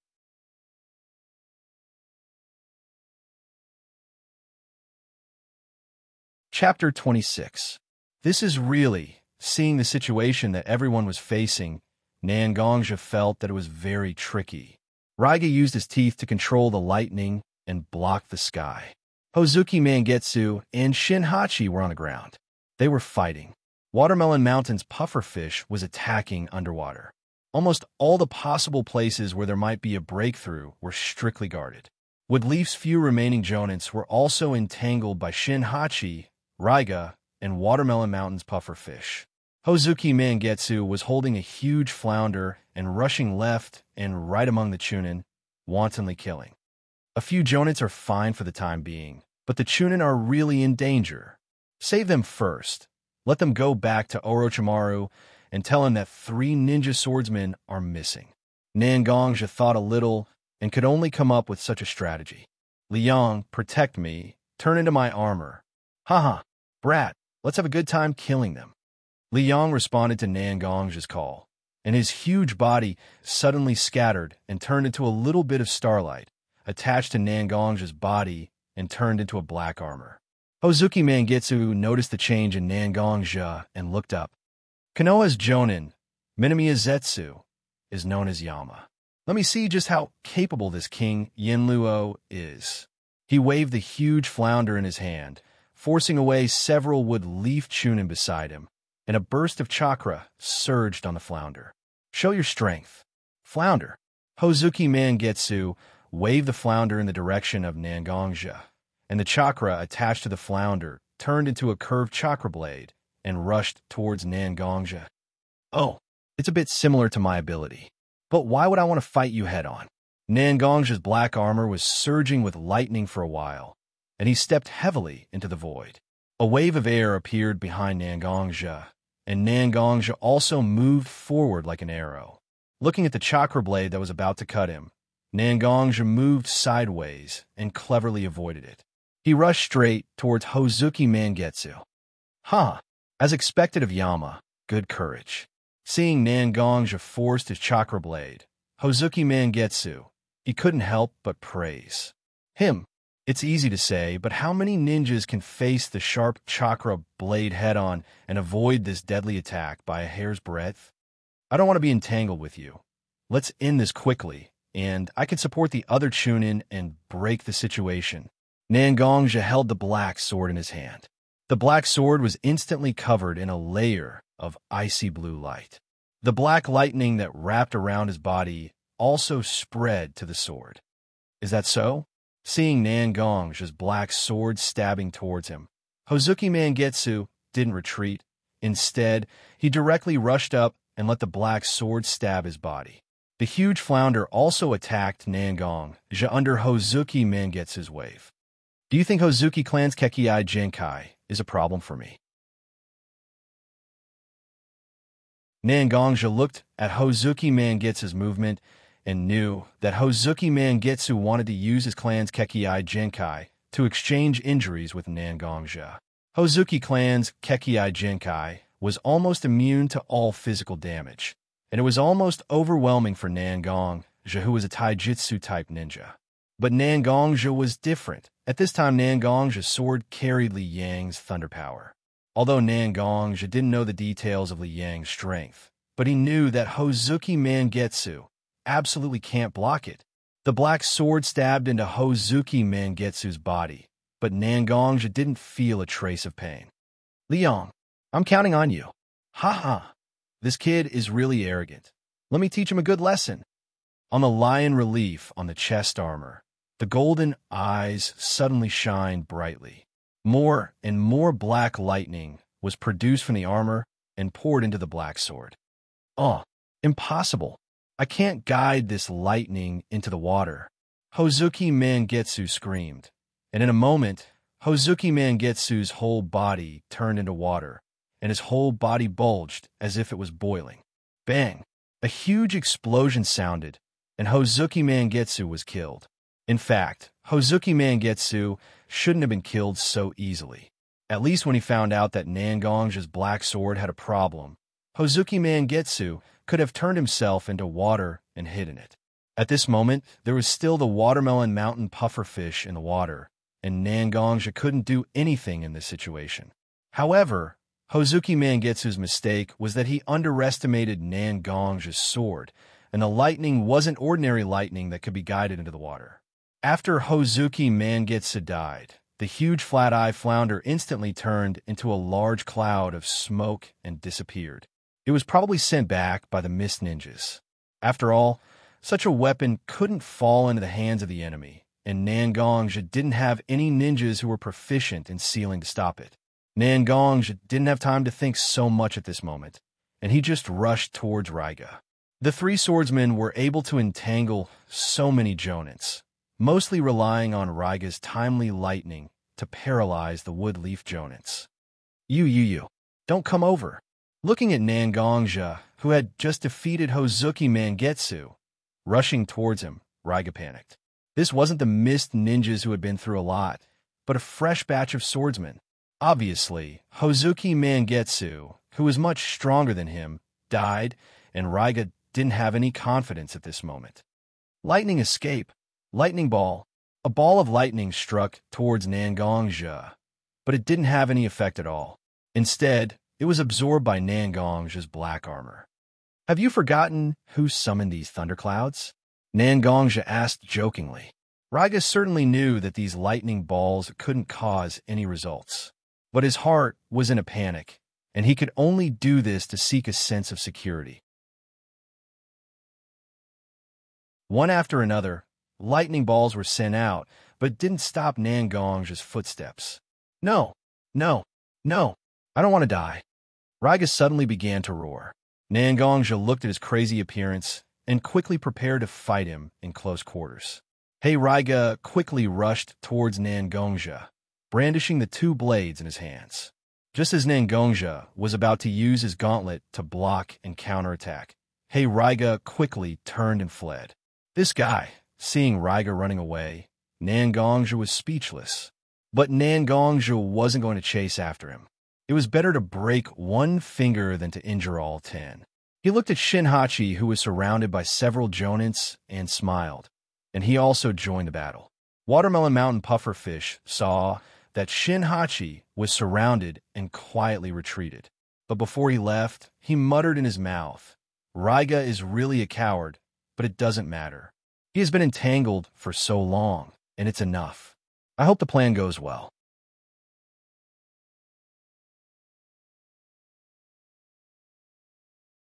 Chapter 27. In the end, Jinhachi died under the siege of a group of wood-leaf ninjas. No matter how strong Jinhachi was, no matter how strong the power of flying foam was, all of this will eventually be submerged in the torrent of people's power, laugh.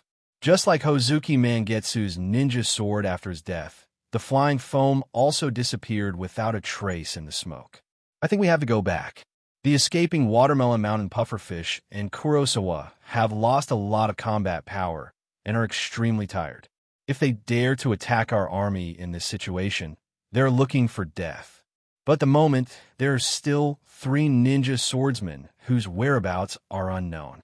The biggest possibility is that they divided into 2 groups and deliberately separated a part of them to delay us. This also explains why the Mist Ninjas, who have always had a tight intelligence, spread the news that the 7 ninja swordsmen were going to attack the Wood Leaf army. With Orochimaru-sama's wisdom, he must have thought of this earlier than us. We were just pawns sent to our deaths in the first place. This is also why Orochimaru-sama bowed to us before we left, right? Nangongja suddenly thought of the key points and analyzed the remaining 4 jonins around him. And Chunin?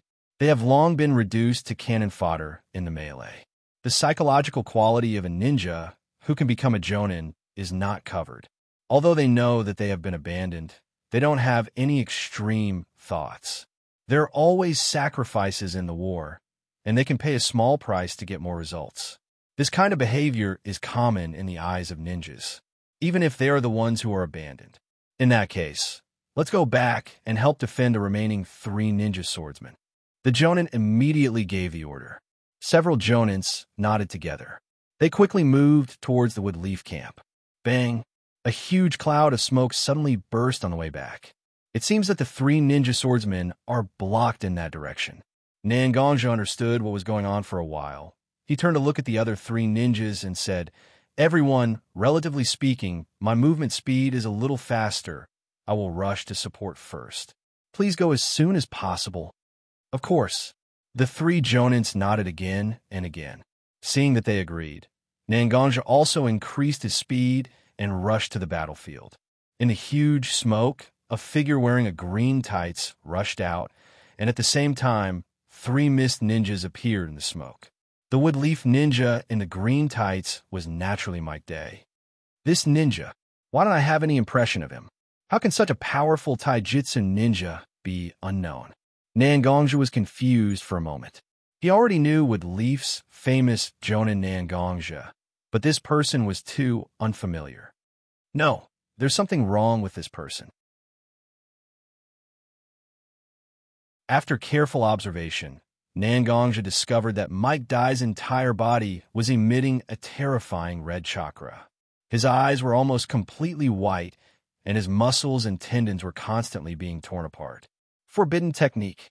It was an extremely powerful forbidden technique. "Senpai, I'll help you." Nangongja was about to raise his sword, but Mike Dai raised his hand and signaled Nangongja not to come over. "Ha ha, boy, this is the only ninjutsu that I, Wood Leaf Ninja Mike Dai, have practiced for more than 20 years, and it's also the last beautiful lotus that I used to bloom. Don't interfere This is my youth. Although the words were inexplicably Chinibyu, Nangongja still stopped. Nangongja was very clear that this forbidden technique had almost destroyed Mike Dai's body to the extreme. Even if he saved him now, Mike Dai's time was running out. Several Jonins who were behind Nangongja also arrived. They looked at Mike Dai, who was crushing the 3 Sannin in the field, but they were silent for a long time. He is Mike Dai. He graduated from Wood Leaf Ninja with me when he was in school. Because he couldn't use ninjutsu or jinjutsu, he could only practice taijutsu and was bullied badly by his classmates. All these years, he was only a genin. But now he can actually suppress 3 Sannin. This is really incredible, Sato suddenly said. It's a forbidden technique. A forbidden technique that burns your life. Nangongja said, Me? I've always been told that I'm useless. Mike Dai punched. I've always been a genin. Another kick was sent out. Even my child can only practice taijutsu like me. But, I'm also a Wood Leaf Ninja. I will also fight for Wood Leaf, even if I have to break my arms and legs. Even if I have to pay with my life. I have to prove it. I have to prove to Akai that his father is a ninja that Wood Leaf can be proud of one day. Mike Dai used both his fists and feet, and every punch was accompanied by a shout. This was just an ordinary man, but this was also not an ordinary man. Everything he did was for his child, so that his child could be proud of him and not be humiliated because of him. Morning Peacock. A huge shadow of a peacock appeared behind Mike Dai's back, and burning fireballs accompanied by punches rushed towards the 3 Sannin. The absolute power suppressed the 3 Sannin to the point that they couldn't do anything. Daytime Tiger. Mike Dai punched out, and the air turned into a tiger shape, rushing towards the Sannin. Evening. Elephant. Blood dyed the sky red, just like Mike Dai now, emitting the last dazzling light. A huge hole appeared on the ground, and the 3 Sannin were all in it. They died without an intact body, and turned into wisps of blood foam mixed into the soil. But the Wood Leaf Ninjas didn't care about the Sannin. Instead, they rushed toward Mike Dai one by one. Die! Die! Sato hugged Mike Dai with tears in his eyes and shouted sadly, Oh, it's Sato. Mike Dai was very happy to see an acquaintance with a smile on his face. But his face was bloodless and his body was soft. His muscles and bones had long been shattered under the destruction of the forbidden technique. It's me. Dai, you must hold on. We dare to go to the Middle Army. Find Orochimaru-sama. Find Tsunade-sama. We must go back. Sato looked at Mike Dai's slightly recovered state and immediately carried Mike Dai back to the treatment room. No, Sato. Mike Dai opened his mouth to stop him. I know my own situation very well. This is also my own choice. But I still have a favor to ask of you, Sato. You said, if you see Akai, remember to tell him that his dad is so handsome today. Akai said as he tried his best to give a thumbs up with his right hand. However, before he could do that, this strong and stubborn life disappeared. I know. Sato grabbed Mike Dai's hand that was frozen in the air, and tears couldn't stop falling.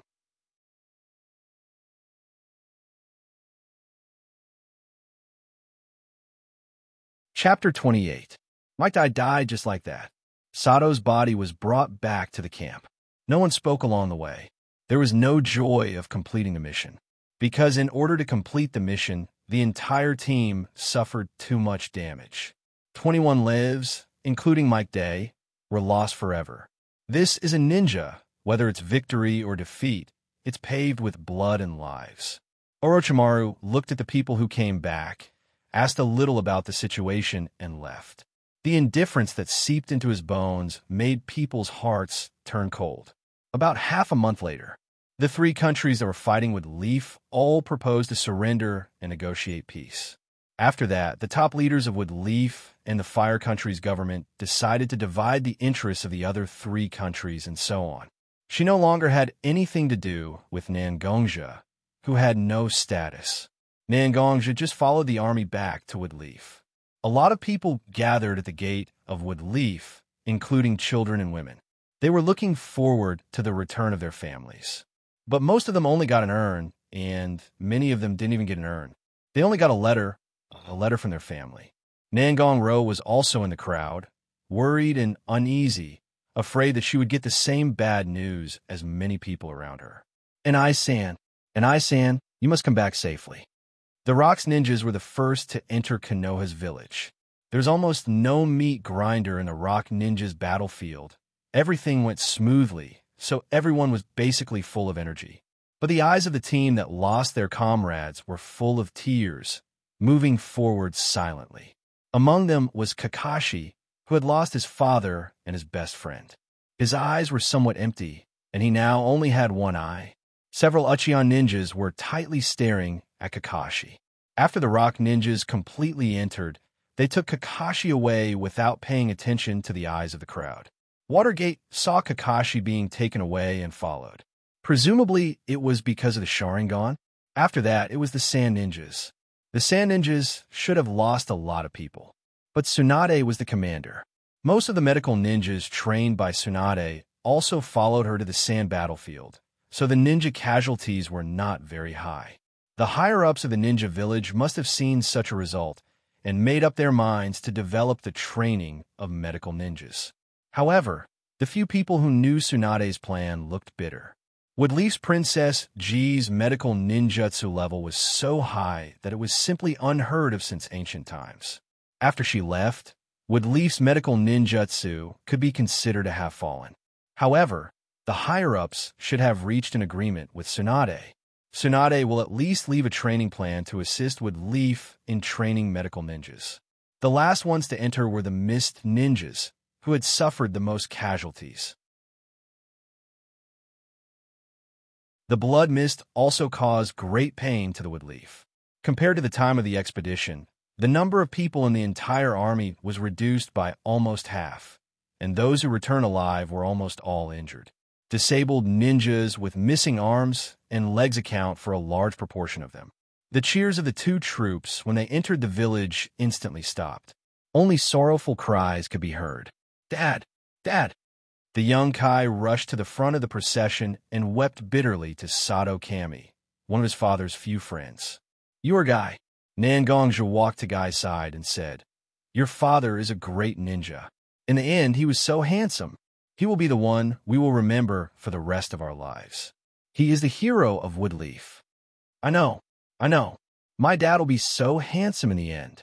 Guy's tears and snot were still hanging on his face, but he desperately squeezed out a bright smile and gave Nangongja a thumbs up.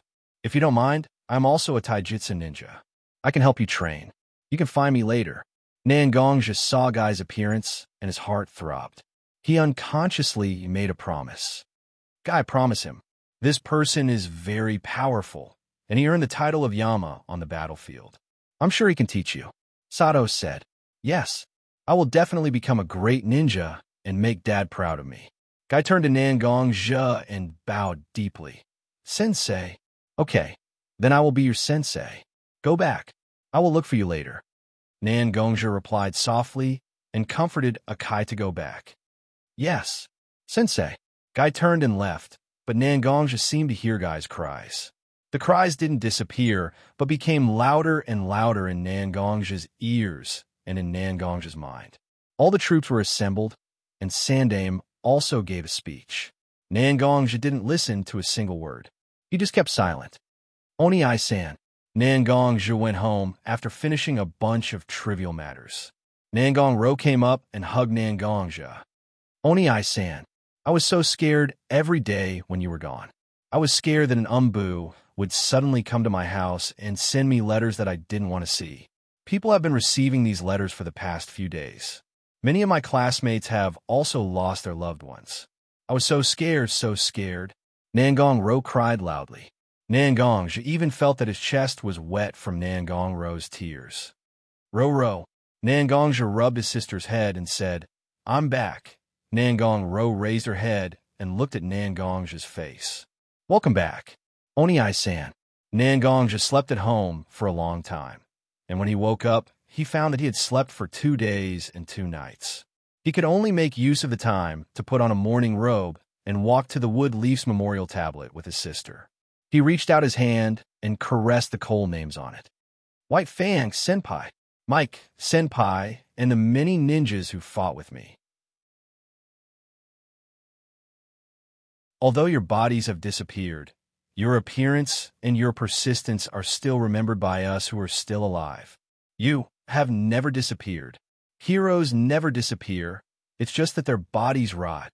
May your spirits in heaven bless the Woodleaf. May you have the opportunity to be born into a stable generation and live an ordinary life. Xianxia said, and couldn't hold back the tears in his eyes. His legs went soft, and he sat in front of the memorial tablet. He cried and wailed.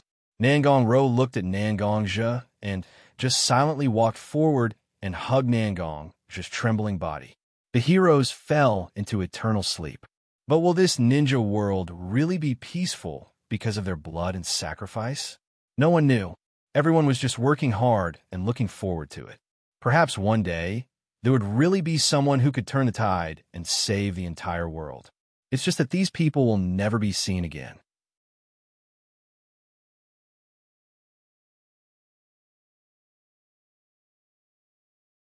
Chapter 29. This year, Xianxia was 14 years old.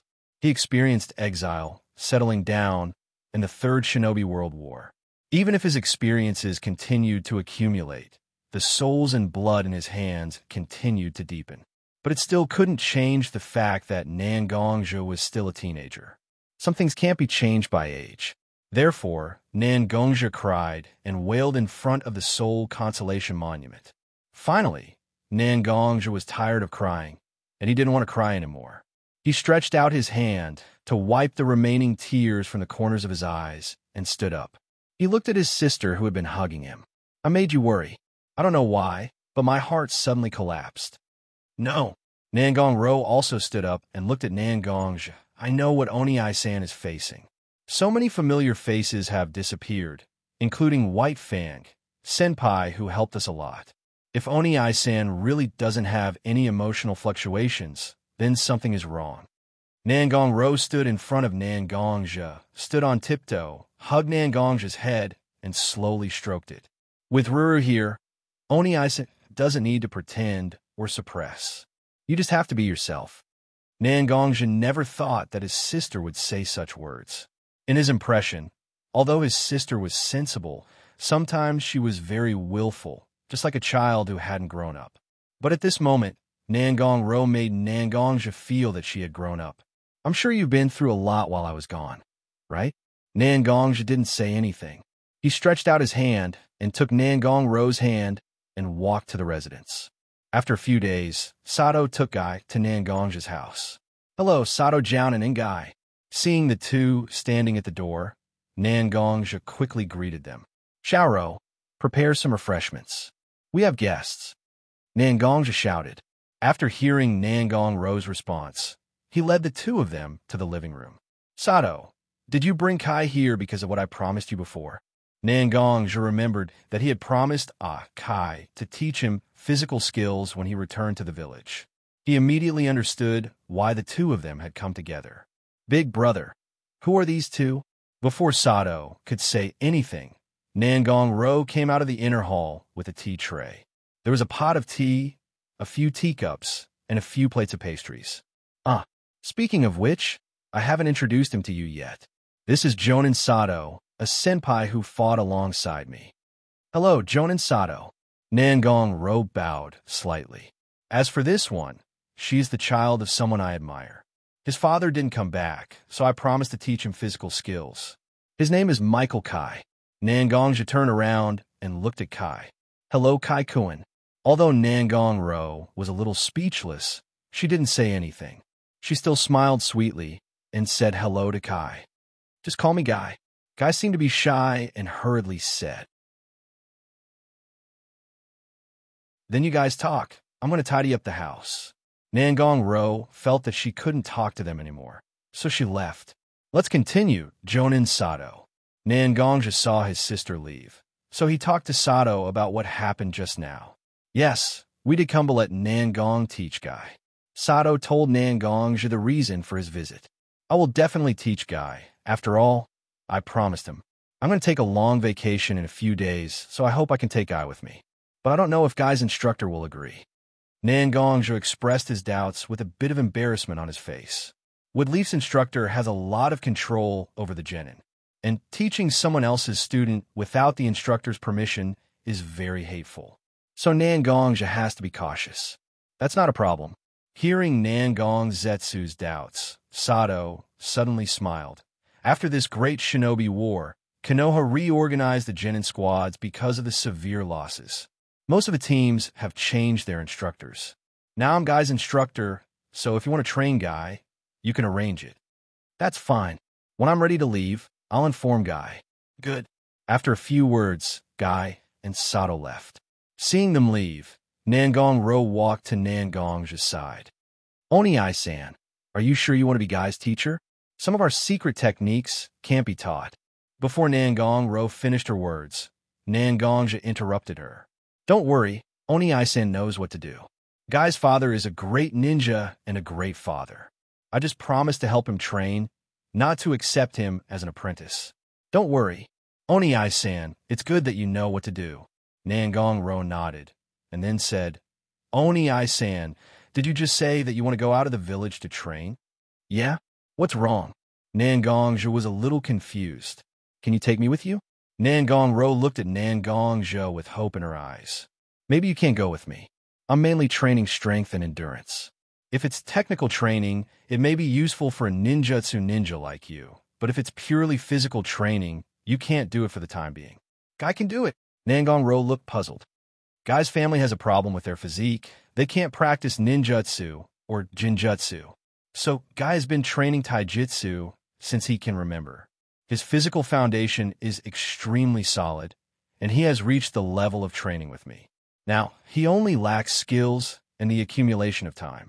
Since Oni-san said so, then I won't go. Nangong was also a reasonable girl, and the ninja school is about to start. Although Nangong can ask for leave to train, it is better to have a solid foundation in the ninja school. By the way, Oni-san, do you remember Yabuki, Sam from the clothing store? Of course, what's wrong? It seems that Yabuki-san is going to get married in a few days with a chunin surnamed Haruno. Is that so? Then let's go and congratulate her. After all, Yabuki took care of us when we first came to Woodleaf. Then should we take a stroll on the streets and find some gifts to send over? Nangong's eyes flashed with a hint of craftiness. Let's go. Knowing that his sister wanted to go shopping with him, Nangongzhi didn't say much and agreed. The moon was bright, and the lights were on. The bustling commercial street seemed to be isolated from the pain caused by the war. The two strolled for a long time, bought a lot of things, and went home.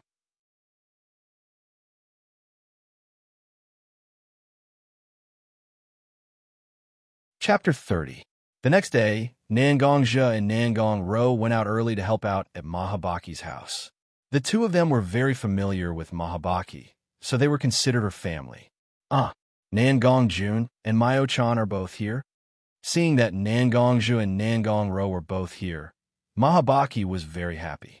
Yabuki-san, congratulations on your marriage. Mahabaki, congratulations on your marriage. The two of them congratulated Mahabaki at the same time. Thank you. It's my fortune to meet Haruno-kun. Haruno-kun was injured on the battlefield, so he'll be teaching at Woodleaf from now on. Maybe he'll even become your teacher. Is that so? That's great. I'll be going out to train for a while, so I won't be able to take Ruru with me. Since Haruno-kun is a teacher at Woodleaf School, please take care of him for me. Of course, I also see Mayo-chan as a sister. That's right. Nangongzhi took out a beautiful gift box from behind him. This is a gift from me and Ruru. Can I open it? Mahabaki took the gift box with a happy expression. Of course, it was originally a gift for you, Nangongzhi said with a smile. Then I won't be polite. Mahabaki opened the gift box, revealing a beautiful hairpin decorated with cherry blossoms. It's so beautiful. Thank you so much. Of course not. Mahabaki, you took care of us when we first came to Woodleaf, so it's only right that we give you this gift. After a while, the groom, Chunin Haruno, also came out to greet Nangong and Ruru. Nangongzhi carefully observed him and found that he still didn't have any impression of this Haruno Koen. Perhaps he was the most ordinary Chunin. This Chunin Haruno seemed to have suffered some damage to his meridians, so he casually retired and came to the ninja school to teach. But it was good. If Mahabaki married a powerful teacher, then it would be torturous for her to live in fear every day. On the day of the wedding, Xianxia and his sister had a lot of fun. But happiness was always short-lived. Xianxia finally applied for a training vacation, which was half a year. After notifying Guy, the two went to a leaf school together. Since Xianxia was in school today, Xianxia did not ask his sister to send him off. After all, he was just going out. Guy, have you been doing weight training? Xianxia and Kai were chatting on the way. Sensei. Is now Kai said to Xianxia excitedly. 200 pounds. Xianxia looked at Guy's relaxed appearance. Increase the weight tomorrow to 300 pounds. When you feel you're used to it, continue to increase. Yes, Sensei, Guy replied, but, Sensei, what about you? How much weight are you carrying? Sensei didn't use lead or anything like that to carry the weight. Xianxia shook his head. I used the Earth Release, heavy rock talisman. Every day, I injected internal force and adjusted the gravity to carry the weight. Now, it's about 3 times the gravity, right? 3 times? Guy was dumbfounded. Forget it. I knew you wouldn't understand. Xianxia knew that he couldn't explain it to Guy, so he took out a few talismans from the lining of his clothes and put them in Guy's hand. Stick them on your jacket. These should be about 5 times the gravity. Oh, after taking the talismans, Guy stuck the talismans on the inside of his clothes. With a thud, Akai's whole body fell to the ground. This is 5 times, Guy said with difficulty. When Xianxia saw Guy like this, he reached into Guy's clothes and tore off the talismans. For the time being, it's better for you not to carry the weight. Continue to use the compressed lead to carry the weight. When your physical strength grows in the future, I'll ask someone to make a few talismans for you. Thank you, Sensei Xianxia. Sure enough, only this kind of life is youthful. Guy gave a thumbs up, revealing a bright white fang. Behind him, there seemed to be waves hitting a boulder. Xianxia looked at this scene and couldn't help but regret. I don't know if it's a blessing or a curse to let such a person train with me. Guy and Xianxia finally arrived at the first training location selected by Xianxia, Woodleaf Waterfall, which was a huge waterfall in the Valley of the End. Looking at the huge water flowing down, Guy was dumbfounded. Sensei Xianxia, are we going to train under such a waterfall? Guess. Xianxia smiled naughtily. It can't really be here. If this is Sensei's choice, then I'll do it. Guy began to get hot-blooded again. Xianxia hit Guy's head with a karate chop. Are you an idiot? This is where I cultivate. Can you still find anyone there? Xianxia pointed to a much smaller waterfall and said, This is your training place. Go today, no matter if it's eating, sleeping, or training, you have to do it under this waterfall. If you get washed down, you have to train for an extra hour.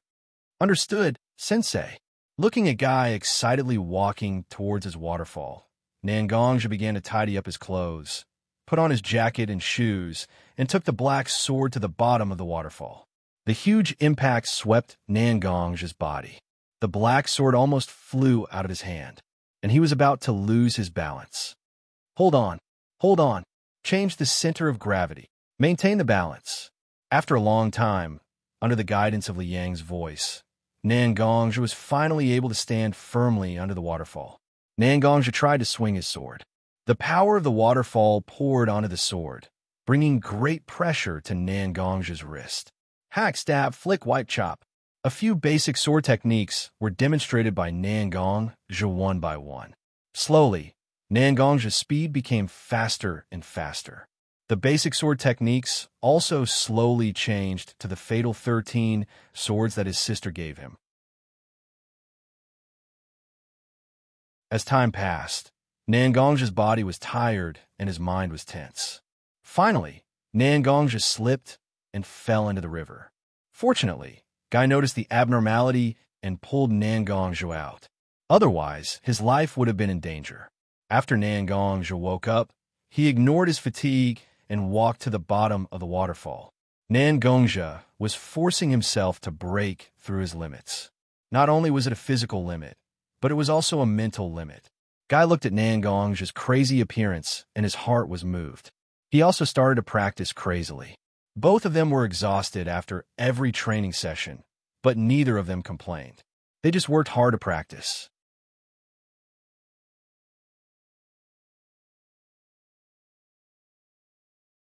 Chapter 31. On this day, Nangongzhi was still practicing his swordsmanship under the waterfall. This was Nangongzhi's second month of practicing swordsmanship under the waterfall. Every time Nangongzhi practiced swordsmanship, he relied purely on his physical strength and did not use his internal strength. This helped Nangongzhi to better control the application of his strength. In these 2 months, Nangongzhi had completely mastered the fatal 13 swords and integrated it into every move he performed. Although he had lost the form, he understood its meaning. It was incomparably sharp, and the sword could not be retracted. This so-called fatal 13 swords. Every sword was a sword that took a life. If it was not the life of the opponent, then it would be worth it to pay with one's own life. Nangongzhi's purpose of practicing swordsmanship under the waterfall was to train his speed, strength, and stability. To ensure that every sword was delivered with the most appropriate strength, it would save energy and increase his ability to fight continuously. Today was the day Nangongzhi decided to leave the waterfall and head to the next training location. Nangongzhi's training plan for Akai was basically completed, and his own strength training had reached a bottleneck. If he wanted to break through, he would need more accumulation and opportunity. Today, Nangongzhi was prepared to use his internal strength to fight against the power of the natural waterfall. Akai, it's good that you're here. Don't get too close. Nangongzhi brought Akai a little further away, enough to see the waterfall without being accidentally injured. Seeing that the waterfall was 300 to 400 meters away, Akai was stunned. Was his teacher so strong that he could affect so far away? Akai, you should know, fighting with the heavens is endless fun. Fighting with the earth is endless fun. Fighting with people is endless fun. In this life, I don't care about fighting. If you can truly master this word and put it into practice in your own life, you will be able to understand it. I believe you will benefit a lot. Today, teacher, let's fight this earth waterfall first. Nangongzhi held his sword and went to the waterfall. This time, Nangongzhi did not suppress his inner strength. Instead, he allowed it to spread out. This was one of the rare times when Nangongzhi pushed his inner strength to the limit. Vigorous internal energy flowed around his body, like blue fire lotuses burning. The surrounding water vapor and water droplets were forced to stay away by the surging inner energy. Nangongzhi's black clothes were not stained by even a single drop of water. The black sword seemed to be encouraged by its master's current demeanor. It clanged and trembled slightly. A faint blue halo instantly covered the sword. Unlike before, his inner strength was not contained and not released. Instead, it went in the opposite direction, constantly surging, steaming, and releasing his own power. The long sword was like a coat of fire. Every time it was swung, it left a faint mark in the air. Waterfall, waterfall, you and I have been together for so long. It is time for me to show you my power. I've lost a lot of face after being beaten into the water by you time and time again. Today, let me use all my strength to kill you. Nangongzhi's eyes suddenly sharpened. The vigorous sword energy seemed to be shooting out from his eyes. Nangongzhi was now a long sword. After being hammered by the waterfall, it was finally washed clean and sharp. As long as he was willing, he could even slash the sky. Every move of the sword energy surged. Every time he swung his sword, there was no return. At the bottom of the waterfall, Nangongzhi used all the power he could to use this sword technique. The gushing water turned into puffs of water mist and dissipated in all directions. Finally, the sword moves accumulated one after another until they reached the peak of their power. Slash! Nangongja did not say anything.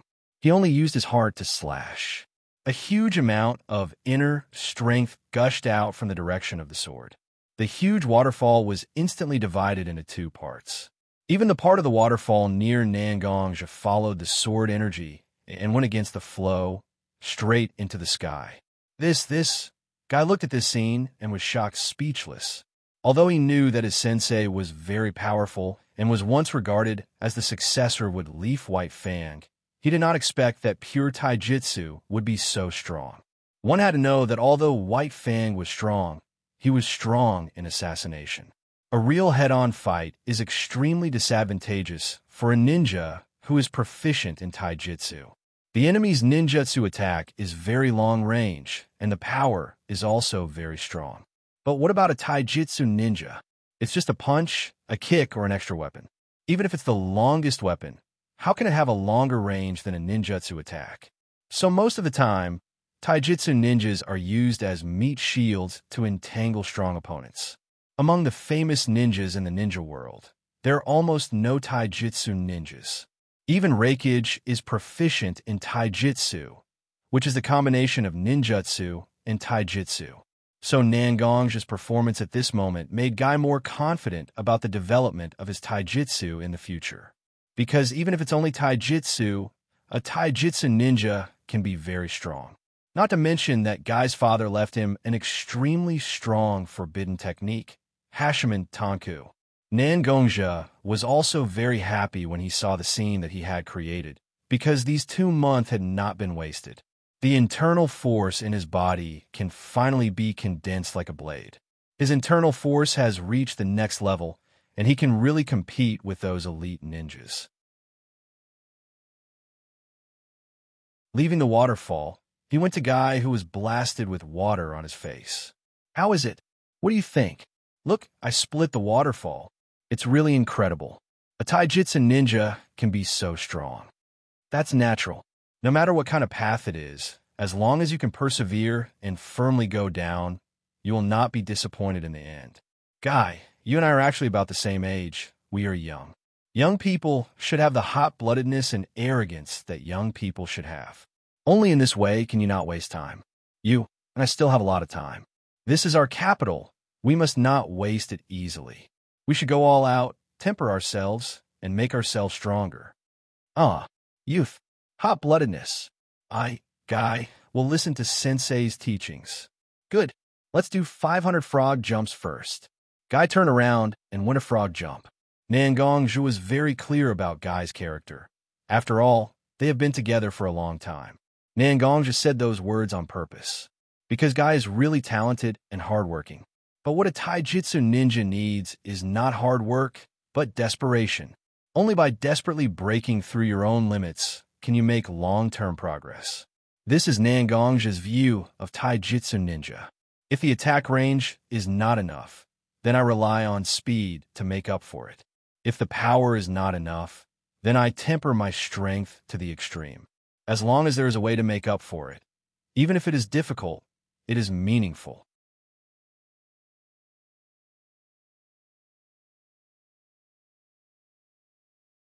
Chapter 32. In the blink of an eye, I'm going to graduate from the Ninja Academy. Nangongro looked at the falling cherry blossoms outside the window and felt an inexplicable feeling in her heart. Her brother said that he was going out to train, but he didn't take her with him. At first, he said that he was going to train for half a year and would come back after half a year. But it was delayed again and again. It's been almost a year now, right? Although they often wrote letters, Nangongro really hoped that her brother could come back and witness the scene of her officially becoming a ninja. But she still didn't receive any news from her brother. She didn't know if her brother could come back in time, or if he wouldn't come back. On the podium, her homeroom teacher, Haruno Chunin, who was also Machi's husband, was announcing the class allocation of each student. Nangongro. Haruno Chunin finally called out Nangongro's name. "Yes." Nangongro raised her right hand. "Nangongro, because you signed up for the medical ninja sequence, you won't be assigned to any other team, but will be an intern at Kiba Hospital. Nangongro's instructor will be specially assigned and will come to pick you up later." Haruno Chunin said. "That's right. Nangong Ro specially applied for the medical ninja sequence of Wood Leaf medical ninja experiments. Every medical ninja who signed up won't be assigned to a ninja squad, but all of them will be put into Kiba Hospital for professional training. In terms of combat power, there will be special ninjas to train them. Nangong Ro didn't have a lot of chakra, so she didn't have much potential to develop on the path of ninjutsu. And her physical fitness wasn't very good either, so she could only be a medical ninja or a Jinjutsu ninja who specializes in spiritual power. The most popular medical ninja mode in the ninja world is a combination of Jinjutsu and medical ninjutsu. While forming combat power, it also takes into account the high spiritual power requirement of medical ninjutsu. Yes, in fact, Nangong Ro already knew that she would make such an arrangement. After all, she was very familiar with Yabuki-san. If Chunin Haruno knew about it, wouldn't that mean that Nangong Ro also knew about it? Speaking of sprouts, he had to mention it. After Yabuki-san and Haruno Chunin got married, she got pregnant very quickly. Forget it, it would only be a few days before she gives birth. Nangong Ro might have to take care of Yabuki for a few days while she was studying in Kiba Hospital. Good. The teacher finished explaining the grouping of the class. Everyone was a group of ninjas after the Shinobi World War. They were the new blood of Wood Leaf Village. I hope that no matter what happens, everyone can work hard to improve themselves and protect their own lives. To become a qualified and excellent ninja. Chunin Haruno bowed deeply. The whole class was originally mischievous, but now all the children were crying and clapping with tears and snot on their faces as they watched Haruno Chunin walk out of the classroom. After that, the teams were taken away one by one. Nangong Ro looked at the people who were taken away and didn't think much about it. There weren't many people who chose to become medical ninjas, not to mention that she applied to be a full-time medical ninja. There was almost no combat power. Such an existence sounded good, but almost no parents would allow their children to go in such a direction. There was no other reason. It was too easy to die. Medical ninjas were always the first to be attacked in a battle. His battle prowess was also shockingly low. Why was Tsunade so famous in the shinobi world? Was there really no medical ninja more talented and excellent than Tsunade? There was no doubt that there was, but these medical ninjas were drowned in the history of the shinobi world.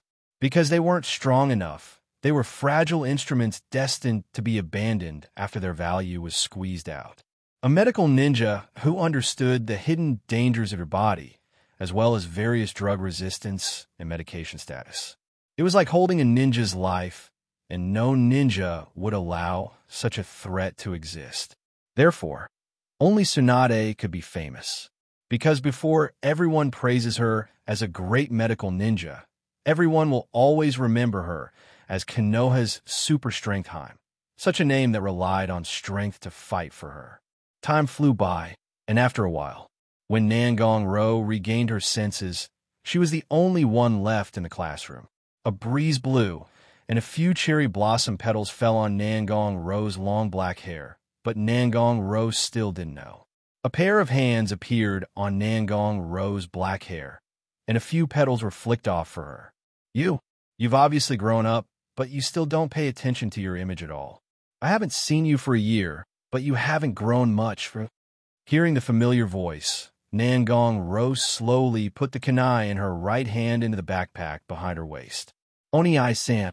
Nangong Ro was surprised at first, but then she stretched out her hands and fiercely pinched Nangong's ears. You still know to come back? You've been out with Guy for so long, and you still know that I'm a Wood Leaf? Ouch! Nangong Ro's strength was beyond Nangong's expectations. It was simply too much, and Nangong could only cry out in pain. Seeing Nangong like this, Nangong Ro's heart suddenly softened. What's wrong? Did I hurt you? Oni-san. Nangong suddenly had a sneaky smile on his face. How could I? Right? Being pinched by my beautiful sister. There aren't many people in the ninja school who have this kind of treatment. It's okay. We can pinch if we want.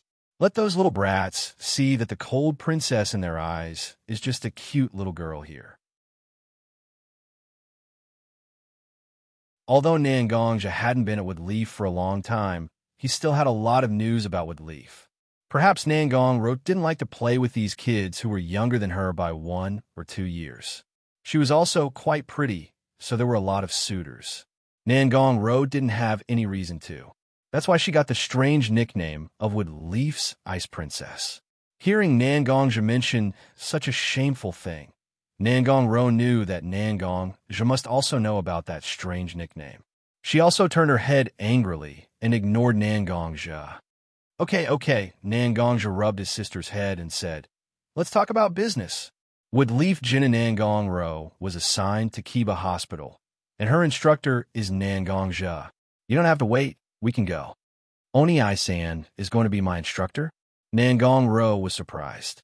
Yes, but I'm only responsible for teaching you some self-defense techniques. The specific medical ninjutsu will be taught by a Woodleaf doctor. Nangongja nodded. Why aren't we going? You haven't been back for so long. Oni Isan is missing my family's food. Oni Isan is a big glutton. Nangongro suddenly smiled sweetly, bent her finger and scratched Nangongja's nose, and quickly ran away.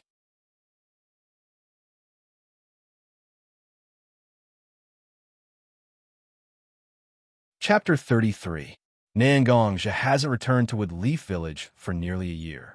Although Nangongja heard about the major events that happened during this period, he still missed them. Among them, Yabuki's marriage, Kakashi's joining of the Umbu, and the succession of the 4th Hokage. Of course, there may be more hidden news, and Nangongja will slowly learn about it. Ro, is breakfast ready? Aren't we going to see Yabuki? After Nangongja got up and washed, he walked to the living room and didn't see Nangongro, so he called out. But for a long time, Nangongja didn't see Nangongro's response. Looking around, he found a piece of paper on the low table. He picked it up and looked at it. It was Nangongro who was called by the people of Kiba Hospital in the morning. He didn't make breakfast and wrote a note to Nangongja to explain. Nangongja really didn't know how to cook. Nangongja could only go to the street to see if there was a breakfast shop or something. But Nangongja left the village for a long time, and he rarely ate outside. Almost all the food was cooked by Nangongro. With no choice, Nangongja could only walk slowly on the street with an empty stomach. Walking around, he actually slipped to the door of Yabuki's clothing store. Looking at the store that was still open, Nangongja thought about it and went in. Yabuki, Nangongja tried to call out. Nangongjun. Nangongja suddenly exclaimed behind him. Nangongja looked back. It was Yabuki with a big belly and 2 big plastic bags in her hands. Where's Chunin Haruno? Why did he let you go out to buy things with a big belly so early in the morning? Nangongja looked at Yabuki and stepped forward to take the bags in her hands. Seeing that Chunin Haruno wasn't there, he asked, "Don't mention it. Isn't that guy a teacher at the ninja school? It's time for the graduates to hand over their files. There are a lot of freshmen who have started to sign up, and he's been busy these days. Anyway, I have nothing to do. It's okay to go out to buy some food or something." Yabuki's words sounded like complaints, but she couldn't hide the smile on her face. Her whole person was exuded a happy radiance. Then, when I see Chunin Haruno, I have to talk to him. Is more important, your wife and daughter? Yayab Yabuki said Yabuki's words. Wife S. Why do you think he's a girl, is a daughter? Yabuki looked, says, I don't know either. I just have this kind of intuition. Yabuki, your child will definitely be a strong and powerful woman like you. When the time comes, if you trust me, I could be the child's master and teach him well. Nangongja said seriously. Although Yabuki wasn't a ninja, Nangongja had been with her for a long time. Although he didn't say anything about Yabuki's strong and powerful personality, he appreciated it very much. That depends on what she wants. If she wants to be a ninja, then I'll leave it to you, Nangongjun. After all, Nangongjun is one of the famous Woodleaf ninjas. Yabuki laughed. All right, I forgot about business. Nangongja suddenly slapped his head. What's wrong? Yabuki asked. I haven't eaten breakfast yet. How about it, Yabuki? Let me have a meal here. Nangongja rubbed his hands and looked at Yabuki. You Yabuki reached out and patted Nangong's head. Let's go. It must be because your sister didn't cook for you. I can guess. Nangongja and Yabuki had such a relationship, just like a pair of siblings. Nangongja was very concerned about this girl who cared about him like an older sister. Yabuki also took care of this young man who was like a younger brother. There were no other strange things mixed in. After eating breakfast at Yabuki's house and chatting with Yabuki about his experiences outside, Nangongja left. After all, Yabuki was close to giving birth, and she still needed a rest. Nangongja left Yabuki's house and didn't go anywhere else. Instead, he went to Kiba Hospital. Nangong actually came into contact with a certain amount of medical ninja knowledge when she was in ninja school. She also learned some basic things. Therefore, Nangong began living medical experiments after arriving at Kiba Hospital. The most famous one was waking up fishes that were in suspended animation. Looking at Nangong's serious face, Nangongja also smiled. Just as Nangongja watched his sister seriously studying, a figure appeared behind Nangongja. Ha! A slap landed on Nangongja's back, making Nangongja stagger. Nangongja was wondering why he suddenly didn't pay attention to his surroundings. When he turned his head, he saw a red-haired figure. Sorry. You are? Nangongja didn't know the person in front of him, so he could only ask, Me? The woman opposite him pointed at her nose and looked at Nangongja with a surprised face. You don't know me? Sorry. I'm not a ninja who lived in Woodleaf since I was young. I joined Woodleaf for only a few years. Most of the time, I was out on missions or training, so I really don't know many people from Woodleaf. Okay. The woman smiled and said frankly, My name is Uzumaki Shina Kushina. I'm temporarily in charge of Kiba Hospital. Uzumaki Shina Kushina? Nangongja thought about the name and suddenly looked surprised. Woodleaf blood red pepper? Shina Kushina slapped Nangongja's head. You're the pepper. Your whole family is pepper. Sorry. Nangongja suddenly remembered that Shina Kushina didn't like people calling her this nickname. Nangongja even shouted it out, so he quickly apologized. Then you're Watergate, Senpai, 4th Hokage's wife? Shina Kushina suddenly blushed. Although almost everyone in Woodleaf knew about her in Watergate, suddenly hearing it from someone else still made Shina Kushina shy. After looking at Nangongja, she turned to look at Nangong. She's your sister? Seeing that Shina Kushina started to talk about business, Nangongja also became serious. Yes, she's my sister. What's wrong? Nangongja was a little confused. Today, your sister came here for basic learning, and we found that her spiritual power is very high. This is an excellent condition for learning medical ninjutsu and jinjutsu. It's very likely that she will be the next medical ninjutsu after Tsunade-sama in Woodleaf. Shina Kushina said with a serious face. I see. So what's the purpose of you looking for me? You're your sister's instructor, so I hope you won't be soft-hearted. You should be stricter with your sister. People like her are the most likely to die young. I hope you could train her. Let her live a better life. Of course. She's my most precious sister.